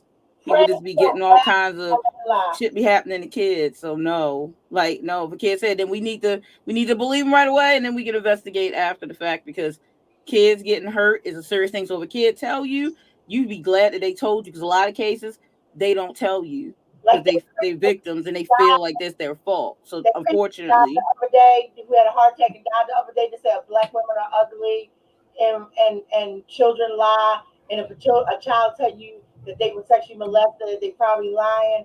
I was like, dude, I would kill you just because you said that out loud. They probably lying. You're really probably a child. Most parents not going to really want to hear that. Like the woman whose husband is his kid. Was it his kids? I don't know if they was his kids or they were not his kids. But they could have been his kids. But they were older people. She been in the news because she killed him, and they were older people. The kids had become adults. Her one son killed himself because of the molestation that occurred.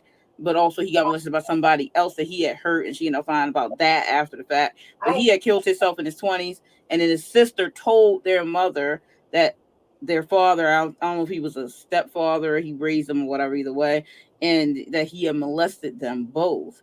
But she didn't tell her when she was younger. She told her now she's an adult. She didn't live there anymore or anything like that. He was asleep. She went in there and boiled water, poured 3 baths of sugar in the water. When it boiled to fruition, she went in there and dumped it on his body.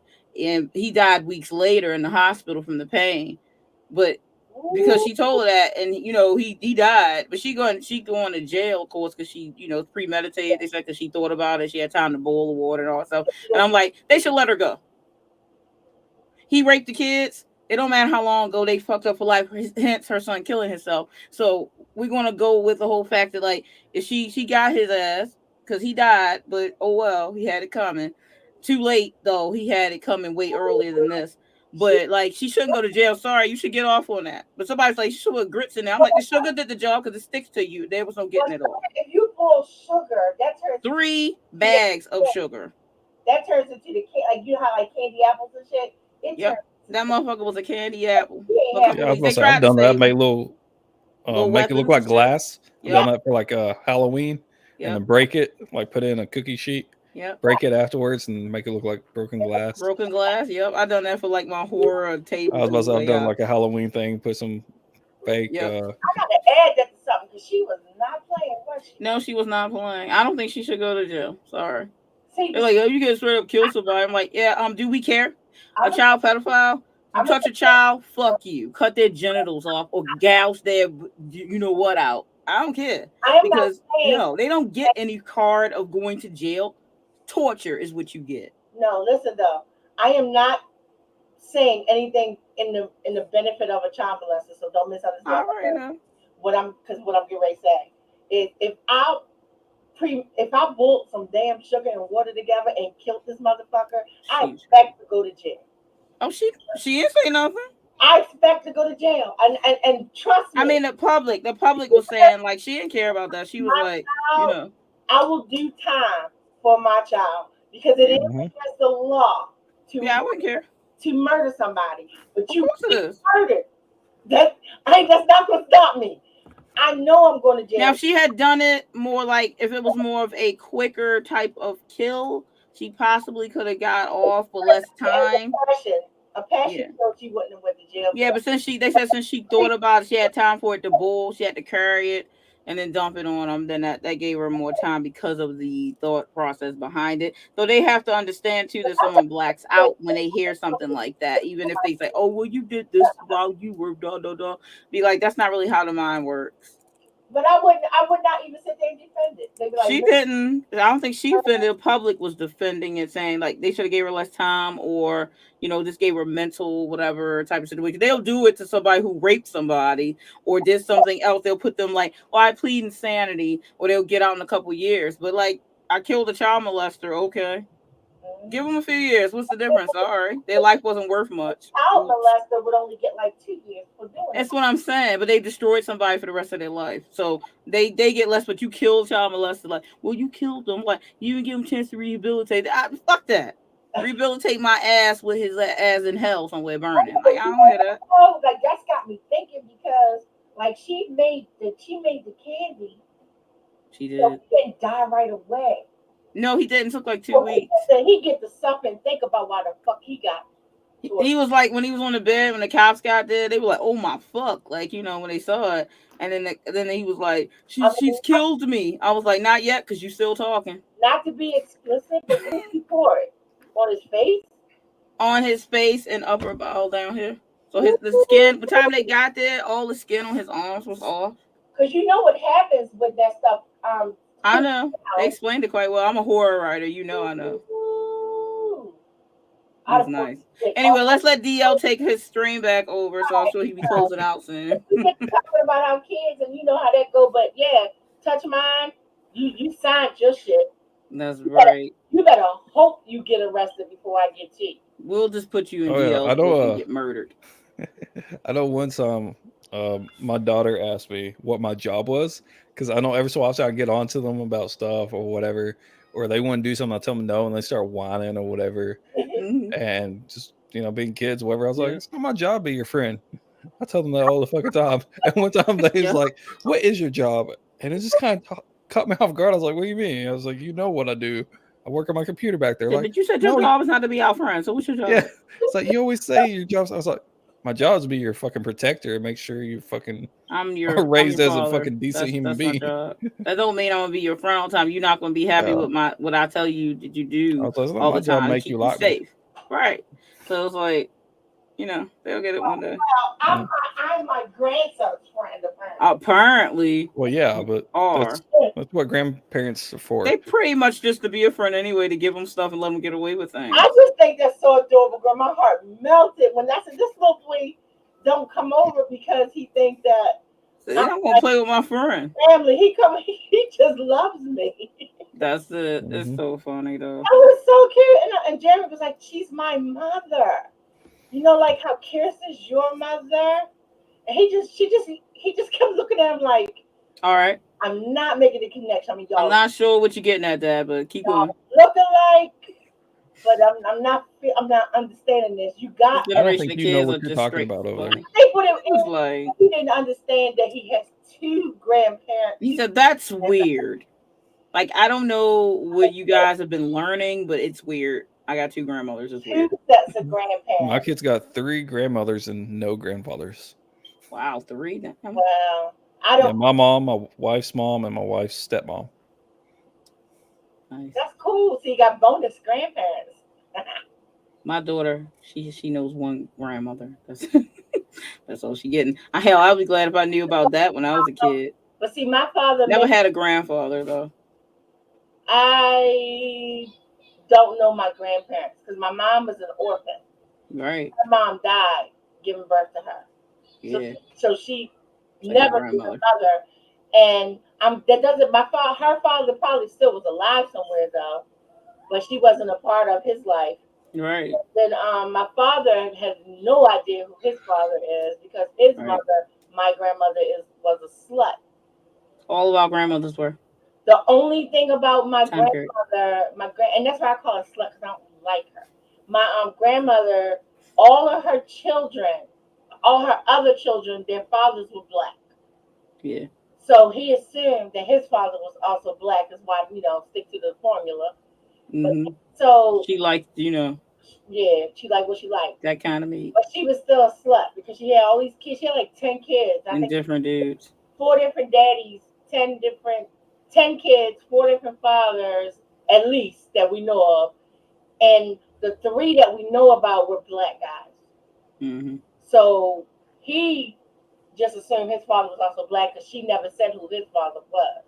Right. You know how women be with that back in the day. My mother being orphaned, though, her auntie raised her. And her mom, I don't know if I told you this story. Danny knows this. But my mom was raised by her aunties, but they were all passing. My mom couldn't pass. My mom is dark skinned. Yeah, so they didn't want you Darker than me. type of situation. They drop you off and leave you somewhere when you was Yeah, like so that. my mom's aunties, her aunties and all them, they were all passing for white. Yeah. So and they had this, catering business. They The was lovely colorism that exists. Yeah. At the deepest version of it. It's And like that my point. mom, though. Don't get me wrong. Like, they loved my mother, but because they were passing themselves They off, couldn't keep her blame around. why y'all had this little black kid all the time. Right. And so they came. They were in Virginia, like doing like a catering job because they had a catering business. And You my had to mom drop her off and leave her. Maryland Abandon her. and dropped my mother off at the hospital. Just And I abandoned her. That's terrible when you get abandoned for your skin color. She was a little less than 7, so she was over 6 but under 7. Just leave you at John Hopkins Hospital in a foreign state, because she was having like a real bad asthma attack. They left her there. Yeah. So my mom went into the system. Yep. That happens a lot. It's really, really fucked up. It's really fucked up. Like, Really it's so fucked up that they did that to her. And she was mistreated she was not mistreated when she was with her family. But she got mistreated when she was in Maryland in the system, because Maryland system ain't shit. Yeah, till you get with a family that's not gonna treat you like crap, And some kids don't get that lucky. And if you're lucky enough to have a good family. Yeah, because a lot of times not. Nobody's gonna treat you as good as your family. Yeah. And so, my mom they treated her well. They did her wrong. But they were trying to, I try to remind myself, like, the time period and stuff. They were trying to protect their livelihood. People didn't know they were black. And they were getting away with that. And they couldn't get away with it with her. It's so crazy about how that works, because, of course, my people, Native Americans, they would do the opposite of that. They would write down that they were, African or whatever they would put on the papers back then, so it was a racist word.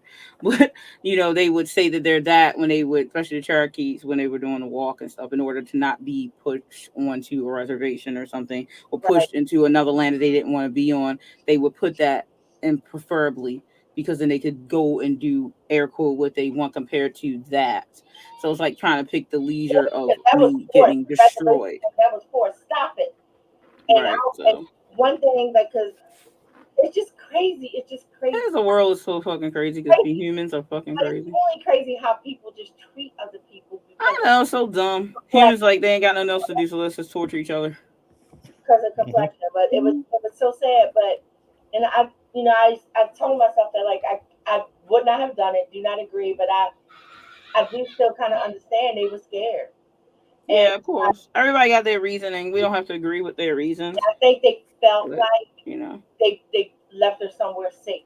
They were just trying to, at the end of the day, protect their lives and their livelihood, because it runs deeper than their livelihood. It ran deep as their lives in general, or being able to live the lives that they had managed to do with secrecy, So that's like, people still do that kind of thing to this day. Hollywood is the biggest cesspool for that.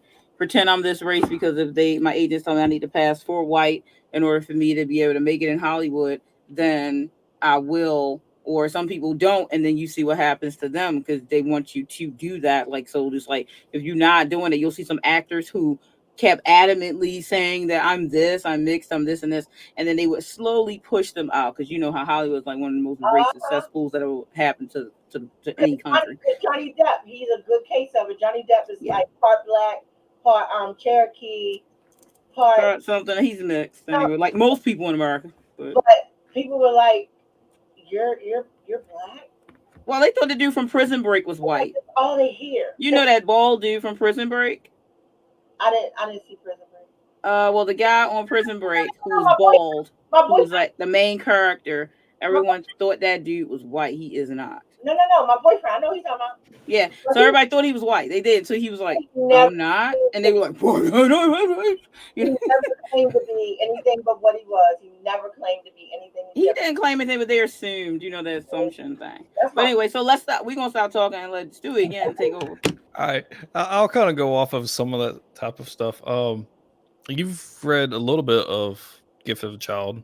Yes. I think you mentioned like at least the prologue or something. Yeah, what you gave me to read. Yeah. Yeah. And that was they take the child or whatever, if it's the same as another sibling, because in Novaeli, the Kingdom of Novaeli, which is on Lafir, they try to control their population by only allowing parents have 2 kids. It has to be a daughter and a son. They can't have 2 daughters. We talked about this because I didn't read this. Yeah. I think I sent the prologue to Tillery. Yeah. But they can't have 2 daughters and they can't have 2 sons. They can only have one of each. Gotta have a boy and a girl. That way it replaces the parents, and that way it kind of controls a little bit from it getting out of hand, too many girls, too many boys.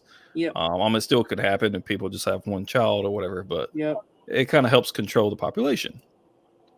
And if you have a second of one of them, they take it and supposedly sacrifice it to their god to help protect their kingdom or whatever.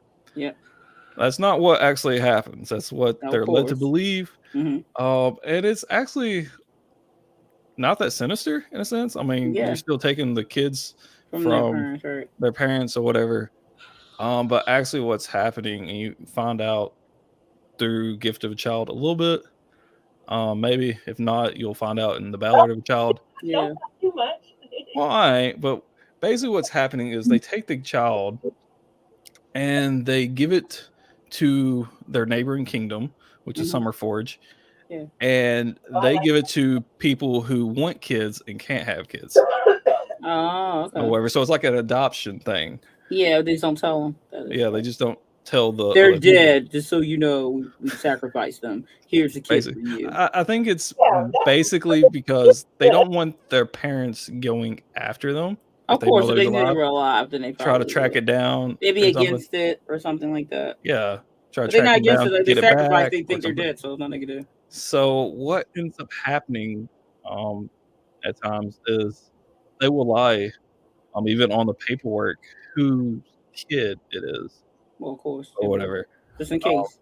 Yeah, that way. There's no trace. If you're closer to the capital, which is kind of like how the story is actually portrayed in The Gift of Child, more likely the king or somebody's going to be there to oversee it. But if you live far away from it, a lot of times, somebody will go afterwards, like a couple days later, and you could give it to your brother or sister and be like, you claim this kid. Especially people that don't want kids or can't have kids. Yeah. So on the paperwork, it looks like they have kids and they don't. So later on, they could have another one. Right.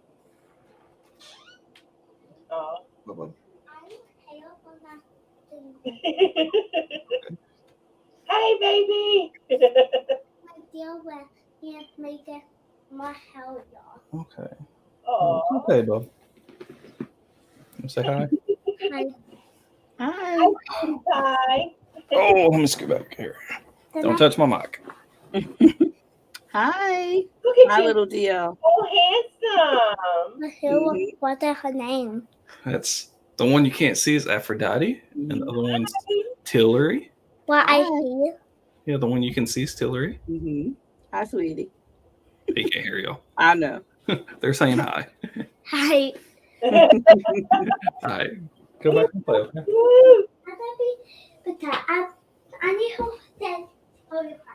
Oh, don't show me something. Like, I need to show you something that takes off right. That's never a good sign. I need to show you something. If you can bring it in here, bub.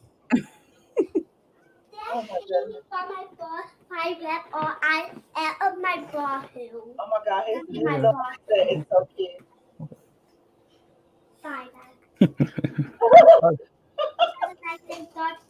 Okay, I'll try, bub. Now I want to go call my friend Tower Man. My daughter, she lays the sass on. She's only 5. So I'm getting tired of you saying that. But yeah, cars off the floor. I'm getting tired of hearing you say that. I'm like, all right, her sass is back. Her eye's fine. That's what you need to be tired of. Well, then don't put it on the floor. I said, well, and I'm tired of you not picking up the cars. Now pick them up, get them up the floor. Okay, that's what I thought. All right, bye. But yeah, that's basically what's going on over there or whatever in that story. That's interesting. I like that. And the prologue is it an epic like Metagore? Do what? Is it an epic like Metagore? I think they're novellas. No, they're going to be novellas. It's Oh, going to be two of them. The Ballad of a Child and the Gift of a Child. Yeah, I love the names. And the Gift of a Child is the one about the actual child being taken or whatever. That's why it's called the Gift of Child. And why? I just love the title. Thanks. But that happens, and the family supposedly already has a daughter, and they're hoping for a boy. And they give birth, and it's a girl. So the king takes it or whatever, and then one of the daughter's friends or whatever finds out about it. And he thought, he's aware that they're supposed to have a kid, and he goes over there and then notices it's not there. And then he's like, okay. And then he decides to go and try to track it down himself. And that's basically the story. It's his journey trying to track down the kid, hopefully before it gets sacrificed. And then after he finds out that it's not been sacrificed, it's been given to this other king or whatever to do whatever. So he goes on a little journey trying to find that the kid and kidnap her and bring her back and stuff. So that's the Gift of a Child. And the Ballad of a Child, there's a character in it, which is also in the second Metagore book, Josie. The one I mentioned earlier that was a princess, and then when she was old enough, she just turned it down. It's her while she's still a princess and her father is still alive and this and that, and you see it from her point of view because she's with the people that go and get the kid and this and that. I know, that's right. I was hoping you would get ready to say that. Nice. That was gonna be awesome. I like that. Read those. It's companion novels. Always call them brother sister novels because one, your main character is a boy, the other one's main character is a girl. Yeah. And that's also where I got the Ballad of a Child, because Josie's last name is Ballard. It's Josie Ballard. Yep. So like and also kind of sounds like ballad almost. With the clever. Me, I love the things intertwining. Oh yeah. The overall plot is completely different in a sense. Since Gifted Child, it's Tristan, which is the boy's name, going and getting the child, tracking it down. The other one, it takes place during the same timeline. You still see it. Yeah. But that's not the main focus. And the main focus is she is making a trip. They have to make that pit stop to get the kid or whatever, but she's making a trip to see her brother or whatever off in a different land. And you see her brother also in the second Metagore book or whatever. Nice. That's awesome. Apollo is staring y'all down hard. He's funny. He like, what? Who them people? I wish y'all could see him. Them birds, though. He's like, you've been talking to them for 3 hours. Yeah, I know, right? He is not happy with y'all. I just want y'all to know. It's the whole he wants your attention. But yeah, I think that's probably probably release those two. And like I said, I want to release both of them at the same time. Yeah. Like on the same day and everything. Awesome. I'll be ready. Whenever I get done with my Metagore series. Yeah. And then after that, I might go back and do like a prequel type spinoff to Metagore. Nice. I've mentioned it before. It's going to be called Tagrix Halls, which takes place partly in Metagore and partly in Panora. Yeah. And it is the backstory, I guess, of Bratton and Kalama when they first met and stuff like that. Nice. So is your memoir the only thing that's not connected to the Metagore universe?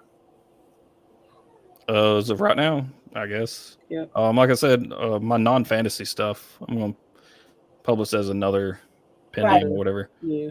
So my memoir would fall under that. Plus that Let But Not Forgotten series I mentioned earlier. Yep. And then anything else that's not fantasy.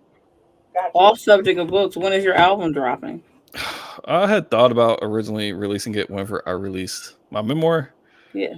But that's going to be a long ways away, and I don't know if I'm actually going to sit on it that long. I don't know. I still got a couple more songs I want. The only thing about the album is please do a video album as well. I planned on originally doing a video for every song, which right now there's like 30 something tracks. I know, so right? That's a lot.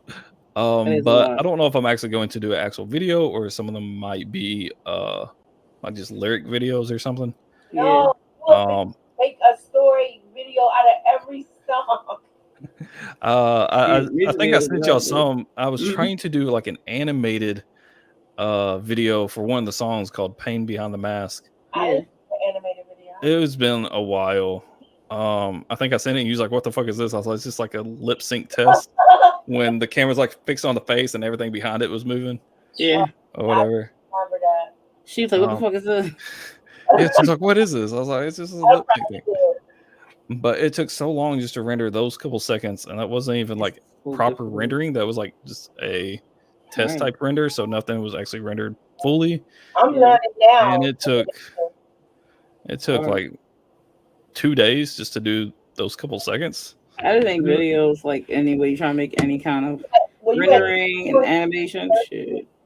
30 frames or 24 frames? I was doing it at 60. Oh, that's why. I was planning on doing that at 60 at 1080 once I get done. I think I did do 30. You know that. I think I did do 30 just for that test or whatever. But yeah, the regular rendering, I tried to see what that did, and I took over a day to do one frame. Right. 60 fucking frames for one. 60 frames seconds, and then it's like a 3-minute and something song. Oh, it was going to take over a year at that pace. I figured it up then. I was like, fuck that. The animation I'm doing is 12 frames, 12 a second, and that's going to take me forever to do. Yeah, but what I had done, I actually came in here and sat on my bed and filmed myself, like my arm motions, my head movement, and everything, and then was tracked it frame by frame and was transferring it over into that. So my model was actually moving exactly how I'd move and all that kind of stuff. Listen, I just had to do a music video since I do dance, so I would just have to record myself doing dance stuff, or like, you know, like they do in fucking music videos where they just sitting the fuck down or some shit singing the song. Like I would have to do a music video style, which I do kind of leading into that now for my dance stuff. I'm starting to do more editing to my shit. So I'm gonna do my next one. The editing itself isn't that bad, but it's just that 3D rendering thing. I'm fucking with some of my videos now, but that's as far as I'm gonna go. But I'll do music video stuff. Like I plan on trying to do music video style next time, like different. The song that we did, or whatever. I had an idea for a video. Oh yeah. I was thinking about having. It kind of reminds me of like a relationship, like toxic relationship type ordeal. Yeah. Had somebody running through the woods or something, since a lot of mine has to do with thorns and brush and this and that. Having to do like running and almost like a horror type thing, like he's being chased. Yeah. And then every so often you just kind of see like over his shoulder, and there's a chick back there, and just like she's slowly. God, that fucking scared me. God damn, what the fuck was that? Thunder. It's been storming all night. Damn, your thunder's serious. Oh, that scare you? It got everybody. Yeah, you can stay in here, okay? That sounds like a bomb. Why? He should be scared. Who wouldn't be? Make me come Okay. Well, yeah, you can stay in here if you're scared, okay? You know what? I'm gonna have to go in a few minutes. Okay, you can sleep with us if it's still storming, Bo. Yeah, we both gotta go soon. I gotta go because it's like well past the time I need to. My kid, like, where the fuck she at? I gotta go soon because my voice is giving up on me and I can't dream. We'll let D.O. do his close out for everybody to be getting his book if they ain't got it already. You want my sand thingy? Here you go, Bo. Okay. Okay. Okay, go to sleep then, Bob. Okay, the girls are asleep. What other girls are there? Okay. I was like, are the girls asleep? Jara and Kita are. Okay, who else is there? That is too cute. But he's right. It's other girls that aren't asleep. Oh, if y'all want to buy the book, it's in paperback, ebook, audio. All those links are down below. You can buy it from Amazon, Barnes & Noble. I don't remember all the places. All the links are down below. It looks like this. Without the glare. Bomb ass cover. Yeah. So yeah, all those things are down there, as well as something that they've done and I've done myself. The what kingdom you belong to? It's like a little quiz. Oh, I did mine. Yeah, I was about to say both of y'all did it, and I've done it. That link's also down below. Anybody else wants to go do that? I laughed at the fact that both of y'all came from the same kingdom. I said, siblings. Yeah, I've been saying all along. You know, I thought I'd be Millar, closest character, You Albert. so wrong. That's what it was. I know, right? And I don't. Does it show y'all what, like, how you answered afterwards? Yeah, no, it gives you the picture, and then it gives you The description. of I why was you about landed. to say I can see. 100% agree with why I landed there, but I said I can see exactly What you said? what y'all answered, and Yeah. then it also shows like what's kingdom or whatever I associated with each answer, so I yeah, can go through and see. Yeah. So yeah, and I think Aphrodite, you was like one away from being tied with something else or whatever. Whenever I went through and counted, oh shit, Aphrodite. and I can't remember what it was. you gotta tell me which one. I can't Nice. remember. Cause I think maybe you might have been one or two. some of the questions was hard for me to answer because literally, like, I can't give a good example because I have to go through it again and show you. But literally, like, my answer not here. Yep. So I have to pick the closest thing that would be my answer. Yeah, I didn't pick the closest thing. You know what I did? I said, "What's my second choice?" Right. Yeah. Go with the Right. second I choice. messed it up because there was some that were close, but it just was like it would say like, would you? I'm making this up. Would you eat a cheeseburger on a Tuesday?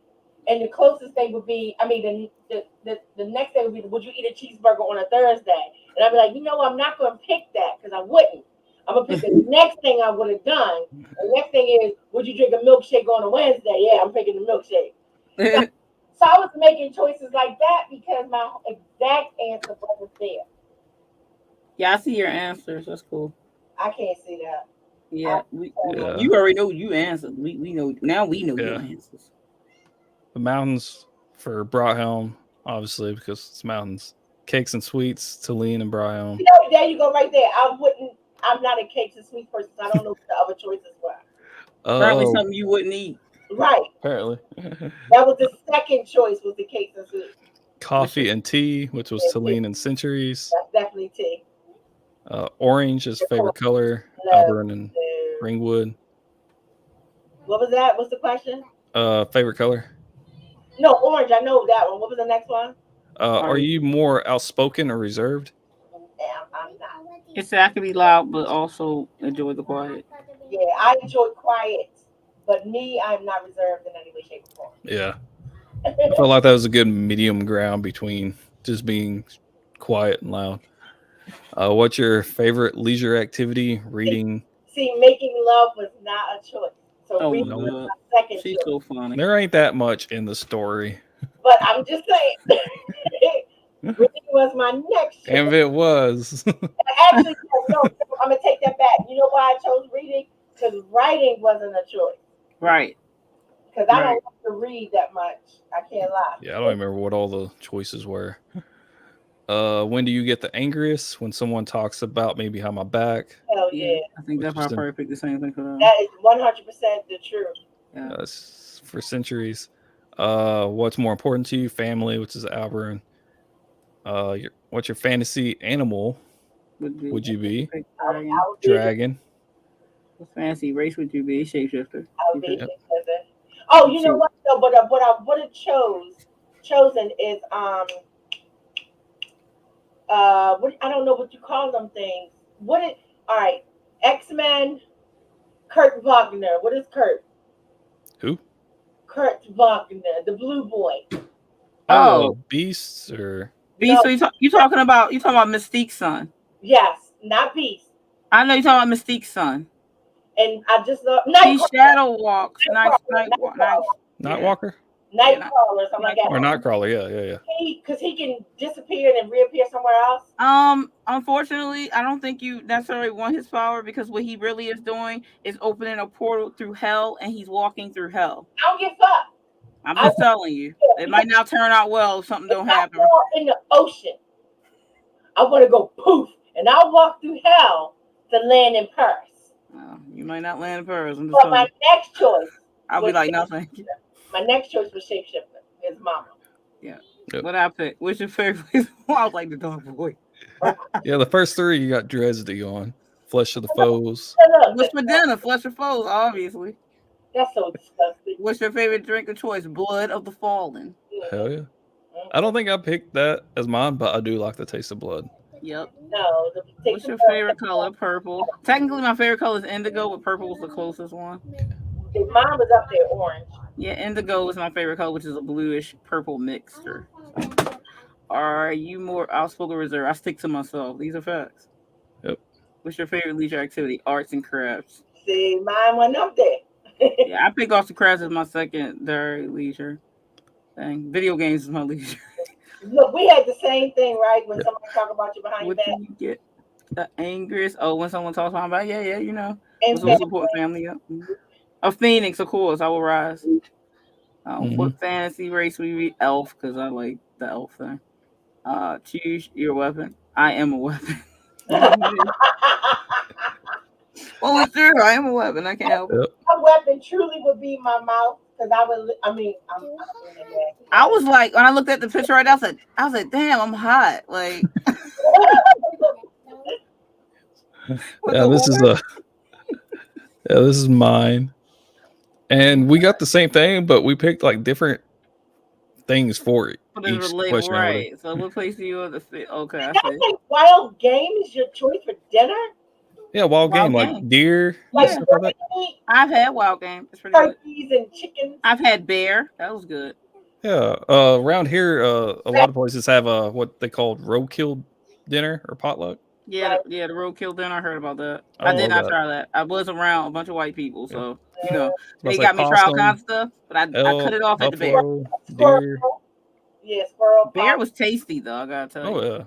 Oh yeah. What's your favorite drink of choice? Water. I do prefer water, but I went with the obvious, the mistress of horror. That's all I drink. Look, if I was telling the truth, but the truth is my dog side was like, you want the blood, you know. I got a can of Pepsi waiting for me. What's your favorite color? Green. Look at the Damn right. Are you more outspoken or reserved? I can be loud. That's the same thing Aphrodite picked. What's your favorite leisure activity? Listening to music. Yeah. Again. I don't listen to music leisurely. It's like always the fuck on. That's why I was about to say, while I'm working, I got music playing on Spotify on my phone. Right. We all got the same answer for number 7. Yep. Yep. And that's no damn lie. And number 8, family. I really get heated. What's your favorite animal? What's the fancy animal would you be? He said nightmare. Watch the fuck up. I love horses. I love like dead stuff. So damn right. Right though. And then favorite fantasy race you be? Vampire. We be making some cool ass team though, like a dragon, a vampire, and a fucking elf walking to a bar. You know something's going down. Shapeshifter. There you go. I am a weapon. You know we both said that shit. I might not be a strong weapon, but I'm a fucking weapon. I'm a fucking weapon. I really do think that my mouth is my weapon. I'm a really good fighter. I meant that literal. I mean, I'm doing martial arts, so I am a fucking weapon. I don't need nothing else. I will fuck you up. Yep. So yeah. This is fun. Actually, us doing the game next time will actually be kind of cool. Because you got to talk about the book so much and the different behind the ground, and they get to show all the. We didn't know you was going to do that, so you like surprised us to show the fucking castle layout and shit. Yeah, I thought of it last week. I was like, you know what, I want to do that. I'm at the show. So like I said, almost every day I've done one. Look how cool he is with this shit. I want to show my brother and my mom that she'd be like, I said, yeah, like I said, I did each of those plans in about a day. That's crazy. Probably about 4 or 5 hours of actual working on it. That is awesome. Okay, so you got me inspired because I have so many different my fantasy realms, and I always want to see like the buildings and stuff like that. Yeah. And see my normal set, like Paul said, is easy, but my fantasy stuff is not, and I really want to see that shit come to life. So that'd be fun. I'm glad they can't hear me. I just realized I was passing. I curse around them all the time. All right. I want to hear Auntie Aphrodite cussing. Yeah, I tell them that's a grown-up word. So when y'all get older, y'all can say it. I don't care. That's all right. My son never. My daughter be like, I'll just say it in Japanese. So my son never cussed. I'll be like, that's fine. He just wouldn't do it. Only got one kid that cussed when they were. I never would say anything. Then I started cursing like a sailor since I fucking hit 18. Girl, I never stopped fucking cursing after that. Like fuck this, fuck that, fuck this, fuck. Yeah, because you're so naive at a younger age, and then when you get to that point, you're just like, fuck this. Fuck this. Exactly. No, I cussed my entire life. There was no point in time in my life where I did not cuss. The only time I would curtail my swear words was if I was in school.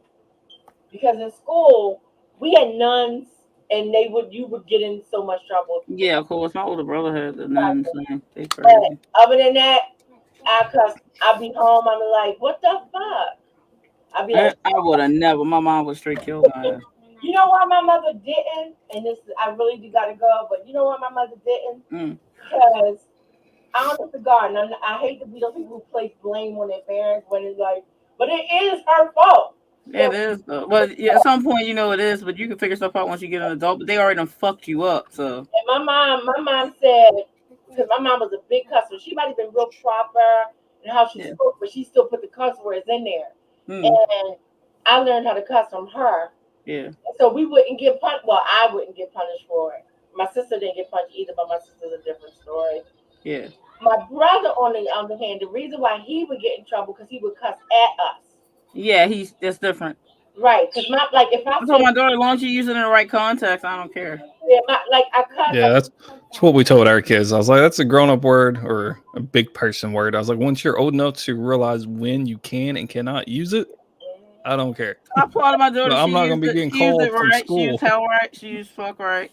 So I was like, but I would do shit like this. I'd be like, oh shit, like if you hurt your finger or something. Yeah. But I wouldn't go turn to my mother and go like, fuck you. Oh hell no, dude! I've never to this day still cursed at my mom in that way ever. Never, me either. And I've never had. I mean, I call her a bitch all the time, but we call each other bitch in a loving way. Right. I'm almost 60 years old, and I never cussed at my mother. Yeah, I've never cursed at my mom. She deserved to be cursed at a few times. I call my mom a bitch a couple times. I call my mom a bitch all the time, but we call each other bitch as in the endearment bitch. Like, bitch, what the fuck? Type of situation. I remember the first time I ever called her a bitch to her face, she slapped me. I figured that probably is what happened. Yep. I slapped her right back. Hey, you laid hands on me. Words don't mean you can lay hands. I know. She just stood there, just all shocked, just stared at me. I was like, what? Do it again. You hit me. I hit you back. I slapped you too. I ain't gonna lie. I slapped you too. But but I cuss in front of my mom my whole life. My father don't cuss ever. Yeah, you would never cuss. Never, ever cuss. The worst he ever said was hell. And he only said that because he was talking about hell. I'm talking about the place that exists. That's what he was saying as far as he's concerned. Yeah. My father did not cuss. My mom, on the other hand, shoot, every other word. And so that's why she didn't get on us because. Well, my mom always said, do as I say and do as I do was her thing. So she wouldn't do anything that she did not want us to do. So that's why we never had any liquor in the house. That my parents drank. I'm sure my dad and my mom drank something when they were young. I think my mom tasted something maybe when she was younger, but she said she never had anything. My dad definitely did, but he didn't drink at all as far as I knew growing up. He smoked, though, and I got him to stop smoking because I said I didn't want him to die. So he stopped smoking because I said that to him like cold turkey immediately. But my parents wouldn't do stuff in the house. We've never had liquor in the house because I only know if they ever, like I said, my mom never drank. My dad could have drank something when he was in the military when he was younger, I guess. But they never would do anything that they didn't want us to do in turn. So I said, you have to take that all the way to the next level because you can't. My mom, she beat the fuck out of my older brother. It was just straight up abuse. He never did anything. If he got a bad grade, got beat up. If he said that's how it was. He got beat that's up. What most mine was.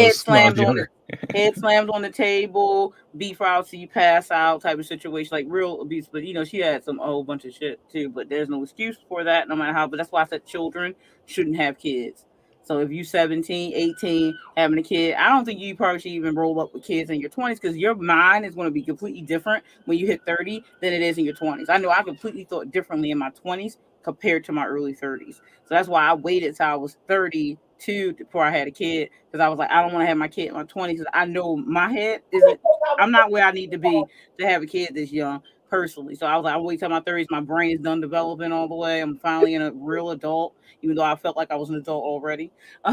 But I'm like, that's why, because really, you're not going to see stuff the same way. You're not going to react to stuff the same way. I didn't think I was, by the time I turned 25, I didn't think I was getting kids.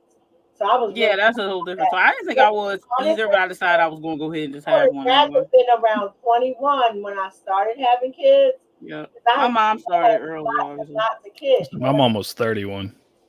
And Yeah. see, I was 20. Some people ain't never ready. I was 27 the year My dad was 21. Damn. I wish to God My mom's all the way around. My dad was 16 I years was old. younger when I had kids. My mom just got with him so she could have a kid. I see. Right, see, I was feeling like that too. Like I didn't feel like, that I could have kids or Yeah. would have kids. I had Jeremy. That's like a miracle kid in that case. You know what I'm saying? 27 the year that he was born in. Yeah. So I turned 27 3 months after he was born. Yeah. But if I would have given anything to started having kids like at 21. So a lot of people do. I was 27, I was having my last kids. Not My mom was 28 when she had her last kid. So she So she got pregnant 22. again after that, but she couldn't have the twins. right. I was 22, almost 23 when I had Most my first people one. have their kids, and most people average is in their 20s when they start having kids, which is fine if you got your shit together. In my opinion, I always thought kids are expensive. I was like, and also I'm not where I need to be in my opinion. Our first Some one was people an oops, are but though. yeah. But some people are. Some I people got a wasn't going house. to wait that much Some longer. people are established. I wasn't fucking even close to that. I'm more now. That's why I was like, okay, I'm gonna have a kid. I wasn't out for like the marriage thing and all that stuff. I didn't care about that. Wait a minute, Stewart, you had your baby at 22? I had it in November. I was 22, and I turned 23 December. Because I wasn't even fooling around at that age. Like, when I was 23, my wife had just turned 21 a few days before. Yeah. I think that's a good age. Most people start around that age, though. Most people I know start around that age anyway. Very few people start later than that. Working since I was 16, so it's 6 years, almost 7. I've been working. I've been living away from my mom since You're already an adult anyway. I was 18, so 6 years or 4 years. 25, Yeah, 4 years. 26. Jeremy was 25, 26 when he had Ptolemy. And like I said, that's normal usually. I mean, that's later in some cases as far as Jeremy having them then, but I think that's good in my opinion. But they didn't need to do nothing before that because they weren't stable before that. Yeah, that's exactly. So at least have your house if you're gonna do whatever you're gonna do with your spouse, or if you're gonna have a spouse, or whatever your choices are. But at least wherever you figure your stable is, whatever your stableness is, because everybody's is different. Then I think that's when you can start with the kid thing. Because some people just be like, "Oops." Yeah, I mean, ours was an oops, but I mean, we was already had our own place at that point. Yeah, but you got somewhere for your kid to be, not like, oh man, I'm living with my parents and I don't know what's gonna happen with us. Yeah, because I know when we first started talking about starting a family and at least y'all talked about it or whatever, I was like, well, you need to get a job because that's what she wasn't. So she got a job, saved up some money, we started renting a house, and yeah. Well, we know, Stu. We know you think so. It ain't like you just be jumping into shit. My kids, because my baby was definitely a surprise and absolutely a miracle. But when they got pregnant, I think that's when it was just good time. Like I don't even know how to describe it because they were working like nonsense jobs and halfway in school and stuff. But soon as they found out about the baby, they just went into override, like and got shit together. Before that baby was here, everything was set. But that's what you try to do too. So but that's good when you think about that. But my world got flipped upside down though right after we had ours. That's usually what happens though. Man, you can't control that shit. Something could go wrong. Yeah, you know what I'm saying? We had her in November, and then on January 3rd, I got laid off. Yeah. I had that. I think I was pregnant. And I was I worked all the way through, and I couldn't really. I was out on leave. I couldn't stay out, and I had a C-section. I couldn't stay out because I would have had to change my paperwork from the standard 6 weeks they give you to 12 weeks they give you when you have a C-section because I'm getting based off of natural birth or whatever. So I was like, I didn't even go. I just went back after the 6 weeks because I had to, even though I was in pain because of the C-section surgery. But I had to because they was like, I was making at my current job I had at the time, I was making probably like $1,300 a week, and I got paid weekly. And it was like they only give me $300, almost $1,000 a week. Yeah, it was ridiculous. I went from like $1,300 a week to $323 a week, and because that maternity leave is bullshit. It's not even what you're paid or close to your pay. So I was like, nope, I gotta go back. Can't afford this because my little brother, because we all was sharing expenses for the house, and I was like, no, he just got laid off, and then I had that everything fell on me because of it. So I was like, no, I gotta go back to work. Like I can't even with it. And that still made everything tight. But see, you don't plan some things like that. You got stuff planned out, and I was ready to buy that house, but then that fell through. You can't control that shit. But my shit is in order for sure now. But it's like I'm ready to have a house built in a couple years and shit like that. But You know what makes me sad, money wise? All my shit is straight now. My credit is straight. My this that. I just don't have any money. yeah, because that's not an easy thing to have when you got to be, you know, Because disability. I'm living off a disability with no aspects of being able to go back out in the workforce. Exactly. So it makes me really so sad because like I get so little. Like I'll tell y'all in private, but I get so little a month. They don't give anybody anything, in all honesty. I really, it's bad. It's so bad. I used to work your whole life. They like fuck you. On my worst job, I made what I get a month in a week. You pay all that money in, and they like, yeah, well, we kept it. We have yachts. What can we say? Screwed me because literally, and now literally, I have proof of my life. When I was 13 years old, I worked for the city. I got paychecks. I've been literally working since I was 13. They don't know how they treat. I feel you. I've been working since I was 13. I suppose I worked since I was 16, but yeah. Yeah, so it's painful and it really hurts because I worked every summer. I got my camp counselor money, you know, and I worked when my mom wouldn't let me work. And they're going to spit in your face is what it is. So my mom didn't play that because she paid a lot of money for my tuition. So I had to concentrate on school when I was in school. But when school was out, I could do whatever the hell I wanted to do. And then when I graduated when I finished with high school, I could do whatever I wanted. But before, and I worked my ass off from 13 up until 21 because when I was 23, I left Maryland and went to California. And I was in California until I was 26. Yeah. So things don't always work out the way we want, I tell you. And so 3 of my work was in California. But other than that, like the rest of it was still Maryland. And Maryland screwed me. Big surprise. Maryland screws like what? Maryland it's just not right. That's why I'm grateful for like my Patreon and I'm grateful for my books. Because if it wasn't for that, I wouldn't even have money to afford fucking prescriptions. I know, and the prescription thing is ridiculous. After I pay my bills, I don't have anything left. Yep, you gotta be like scrounging with that shit. That's because they don't. Our system's just fucked anyway. But and it's like I really feel like I was neglected big time. Like I got dissed because I worked my ass off all my life. They do it to so many people after that. It's totally fucked. Until I couldn't work, and then when I can't, okay. Yeah, no, they said we're gonna keep. There's a hope when people fall into that so they can get to keep all your money. That's what that is.